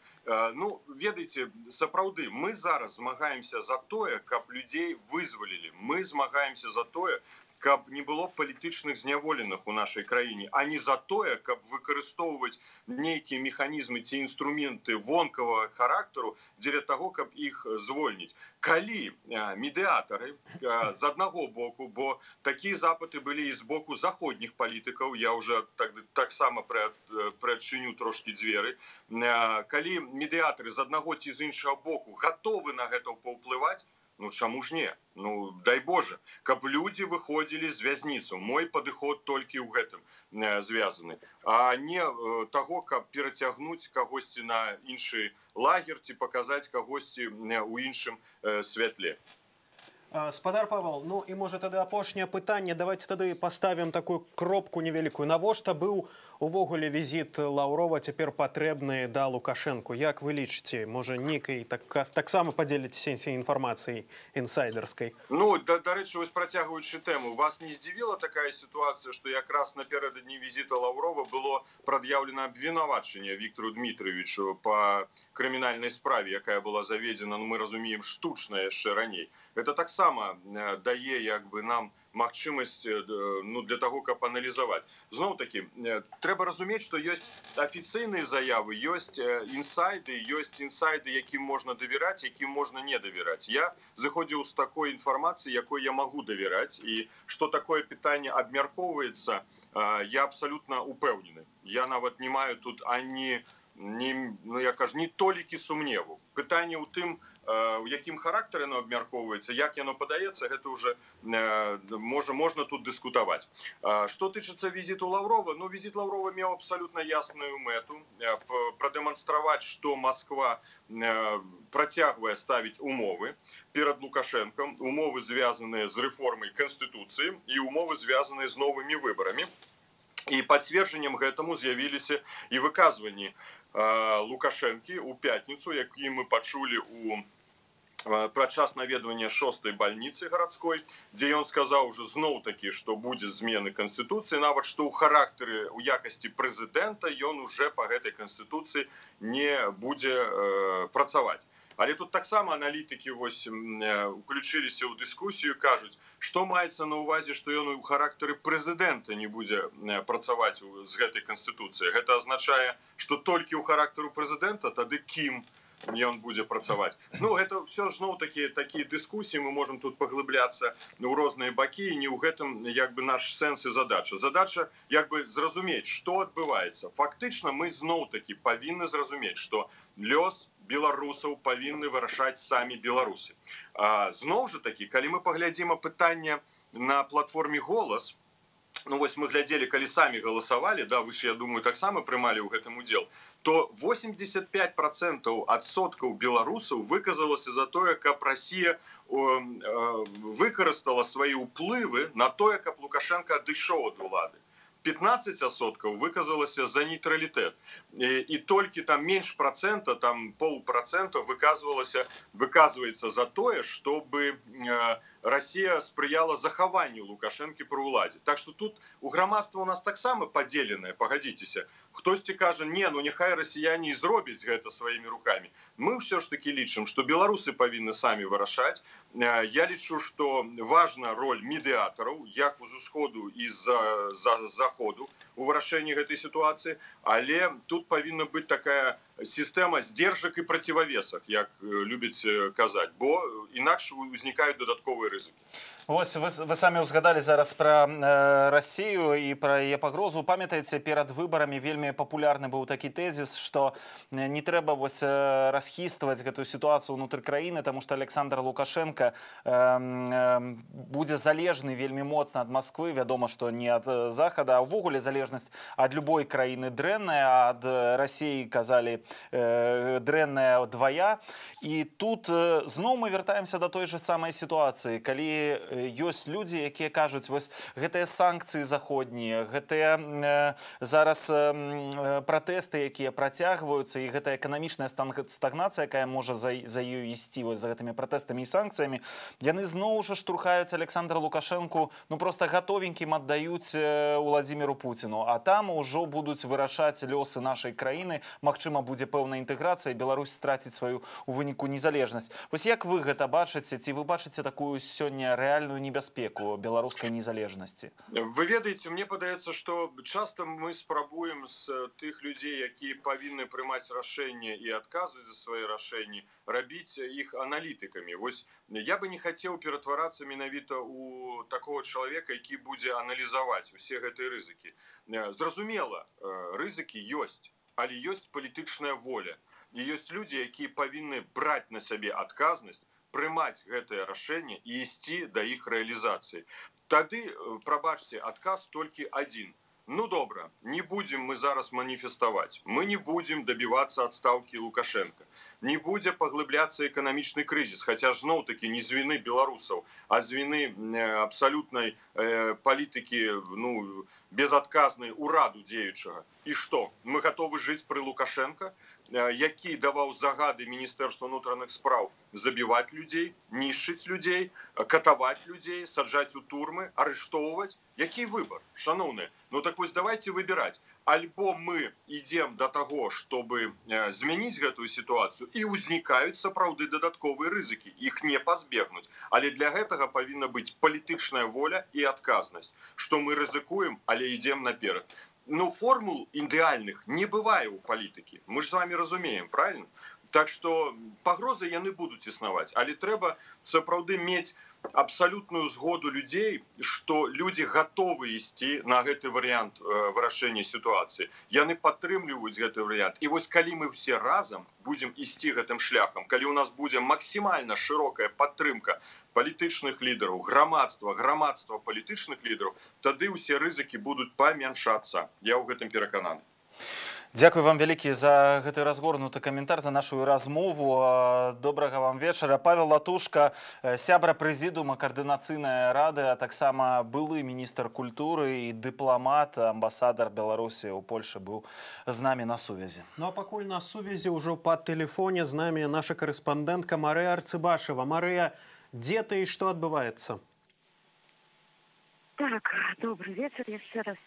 Я уже вернулась на свой район, глянуть ситуацию тут. Ну и вот по дороге, что могу сказать, до этой поры все еще проезжаются бусики. Я ведаю, что так само в некоторых спальных районах у дворах стоять пильнуют эти бусики. Бо некоторые люди сказали про то, что будут еще выходить и у вечера, собираются выйти на вечеровый марш знову по районах.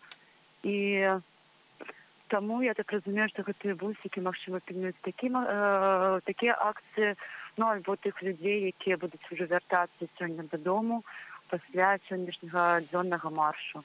Вось, ну, в прынцыпе, нейкім такім чынам. Ну, яшчэ да ўсяго, конечно, можа быць падзенне, але назіраюцца машыны з ціхарамі, каля менавіта з тых месцаў, дзе звычайна малююць муралы, ці вешаюць сцягі. І таксама вось каля гэтых месцах стаяць машыны з ціхарамі. Маша, я пытаўся ўжо у Алеся Марчанкі, нашага карэспандэнта, параўноўваючы з папярэднімі акцыямі, дакладней нават з папярэдняй акцыі, таму што толькі з адной можна параўноўваць, толькі ў мінулую нядзелю людзі выходзілі таксама ў двары. У цябе ёсць уражанне, што выйшла менш людзей, ці столькі ж, ці больш? Вось падзяліся, калі ласка, сваім меркаваннем. Вы ведаеце, немагчыма падлічыць, таму што колькасць людзей, якія выходзяць па раёнах, таму што мы не бачым гэтай адной калоны, так? І нават уявіць недзе прыблізна ў галаве гэтую лічбу немагчыма. Але я упэўненая, што людзей не выйшла менш, чым у мінулыя выходныя, бо нават по нашым маршы, на нашым раёне можна было сказаць, што людзей выйшлі наадварот болей сёння. Хаця некаторыя меркаванні все роўна так існуюць пра тое, што змываецца, як кажуць, марш, пратэсты, прабачце, змываюцца, таму што вось сцягі з вокна ўзніклі, і вось людзі, якія не выходзяць на гэтыя маршы, думаюць менавіта такім чынам, таму што у вокнах сцягі ўжо амаль нідзе не назіраюцца, а вось акурат чырвона-зялёныя пачалі з'яўляцца, што выглядае зноўку смешна, таму што зноў паўтараюцца тыя дзеянні апазіцыйныя, так, паўтараюцца ўжо на праўладныя, так, праяўляюцца. Да рэчы, сцягі ж нельга вешаць. Ты ж ведаеш пра тое, што ўведзена новае правіла. Чырвона-белыя сцягі могуць знікаць менавіта з-за таго, што цяпер гэта незаконна, а значыцца і чырвона-зялёным сцягам з'яўляцца таксама зараз незаконна. Конечно, таму людзі некаторыя баючыся, да некаторых уже і ходзяць па дамах, таксама вось у чаціках ідуць перапіскі пра тое, што вось прыходзяць у кватэру, пагражаюць нейкія там у нос сунуць людзям гэтыя пісулькі пра тое, што нельга, пра тое, што забаронена, асабліва калі гэта на гаўбцы, напрыклад, сцяг вывешаны, а ў нас жа гаўбцы гэта прызнанае грамадскае месца, нават калі гэта гаўбец сябе ў кватэры. Это ж ужо было тады, калі паленне забаранілі на гаўбцах у кватэрах, ну і цяпер яны прыгадваюць той момант і кажуць про то, што сцягі таксама вешаць нельга. Але людзі пачынаюць паміж сабой ужо размаўляць і весці гаворку про тое, што хутка ж Новы год і ёсць іншыя магчымасці абазначыць сябе чырвона-белымі колерамі, так? Чырвона-белымі. Гэта ёсць магчымасці гірлянды таксама з дзецьмі рабіць чырвона-белыя. Ну і вешаць гэтыя ліхтарыкі таксама такім чырвоныя і белыя у выглядзе сцягу. Ну, вось такія размовы. Маша, дзякуй табе вялікі за тое, што сачыла за сённяшнімі акцыямі ў Менску. Вяртайся ўжо, калі ты кажаш, што на сваім раёне дадому, будзь у бяспецы. Што, Кірыл, сёння такі ж... Так, паспрабуем падсумаваць. Я бачыў, што 176 затрыманых асобаў паведамляе пра гэта вясна, і гэта сумныя лічбы, хоць, магчыма, не такія высокія, як гэта было 2, 3, 4 тыдні таму, але ўсцяж 176 асобаў, гэта 176 лёсаў розных людзей, якія могуць быць паламаныя гэтымі абсалютна бессэнсоўнымі затрыманнямі. Сапраўды так. Ну што, сёння у нас 113-й дзень пратэстаў, марш суседзяў. Гэта такі другі марш па новых правілах, калі людзі выходзяць... Новай тактыцы, калі людзі выходзяць спачатку да сваіх пад'ездаў, пасля выходзяць на свае галоўныя вуліцы і крочаць невялікімі групамі, пасля аб'ядноўваюцца ў вялікія і ідуць уже ў цэнтр. І мы зноў бачылі вось гэтыя выбухі, мы зноў бачылі слезацечны газ, зноў людзі ў балаклавах абсалютна беспрычынна хапалі іншых людзей, але тым не менш калоны ў розных дворах змаглі сабрацца. Гэтых калонаў было шмат нацыянальнай сімволікі, людзі выходзілі.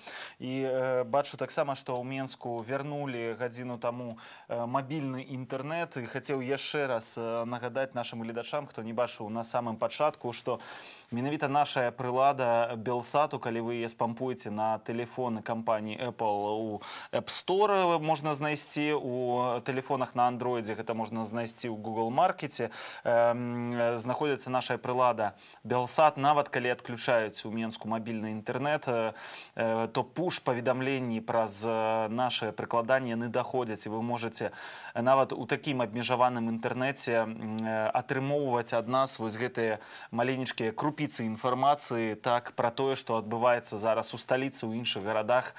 Важную інфармацыю мы заўсёды даносім да вас. А таксама сённяшні эфір адбыўся дзякуючы таму, што вы, шаноўныя гледачы, дасылаеце нам відэа і фотаздымкі з вулічных акцыяў, вось як, напрыклад, гэтае відэа, якое зараз вы бачыце. Гэта ўсё можна рабіць у нашым тэлеграме. Падпісвайцеся, калі ласка, на наш тэлеграм-канал Белсат. Там заходзьце, калі вы націснеце на лагатып Белсата ў гэтым ужо тэлеграме, зверху выскачыць паведамленне там, дзе прапісаны Белсат-бот, сабачка, Белсат-бот лацінкай. І туды вы можаце адпраўляць усё, што бачыце вакол сябе, усё, што звязана з палітыкай, усё, што звязана з пратэстамі, і ўвогуле любую інфармацыю, якую вы лічыце важнай, і вы можаце таксама стацца крыніцай інфармацыі. Уся Беларусь, і не толькі Беларусь, даведаецца пра тое, што адбываецца каля вас. Менавіта дзякуючы вам таксама іншыя беларусы могуць, напрыклад, бачыць вось гэтыя кадры, якія зараз на вашых экранах. Так, гэта моцныя, сапраўды страшныя кадры. Ну і падводзячы яшчэ такія вынікі дня, то адбыліся сёння таксама пратэсты не толькі ў сталіцы, гэта было Берасці, там было аж некалькі лакацый, Горадня, Гомель, Магілёў, Віцебск, Жодзіна, Смалявічы, Дзяржынск, Бараўляны, Радашкевіч, Ляхавічы і іншыя... Ліда, Фаніпаль, я ўжо цэлую кучу. Заслаўе, першая хіба што калона, якая сёння выйшла, была ў Заслаўе. Дзяржынск ці Койданава, як яго таксама часамі называюць ягоныя жыхары, ну проста цэлая россып беларускіх гарадоў, дзе людзі не здаюцца, а далей працягваюць выходзіць, нягледзячы вось на тое, што мы зараз бачым на нашых экранах, што іх абсалютна бессэнсоўна хапаюць, заносяць у гэтыя аўтобусы, аўтазакі, а пазней гэтых людзей судзяць. Мы з Кірылам хіба што будзем дзякаваць вам за гэтыя 4 гадзіны, які мы правялі з вами сёння разам. Кірыл Смяглікаў, Ігор Кулей. Так, і да новых сустрэчаў у нашых эфірах, як заўсёды ў нядзелю. А і цягам тыдня ва ўсе буднія дні глядзіце нашу студыю, якая пачынаецца о 8 гадзіне вечара, а пазней аб'ектыў з падсумаваннем падзеяў дня. Заўсёды запрашаем цікавых гасцей, паказваем ўсё самае важнае, што адбываецца ў нашай краіне. А зараз развітваемся з вами. Дзякуем за гэтых 6 гадзінаў эфіра. Беражыце сябе і сваіх блізкіх і заставайцеся з Белсатам. Заставайцеся з Белсатам.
Яны фашысты сапраўдныя.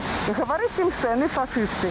І даўным-даўно трэба было аб'яўляць Луку і гэтых усіх яго главаром банды тэрарыстычнай, а яны ўсе ўнутраныя войскі. Гэта тэрарысты.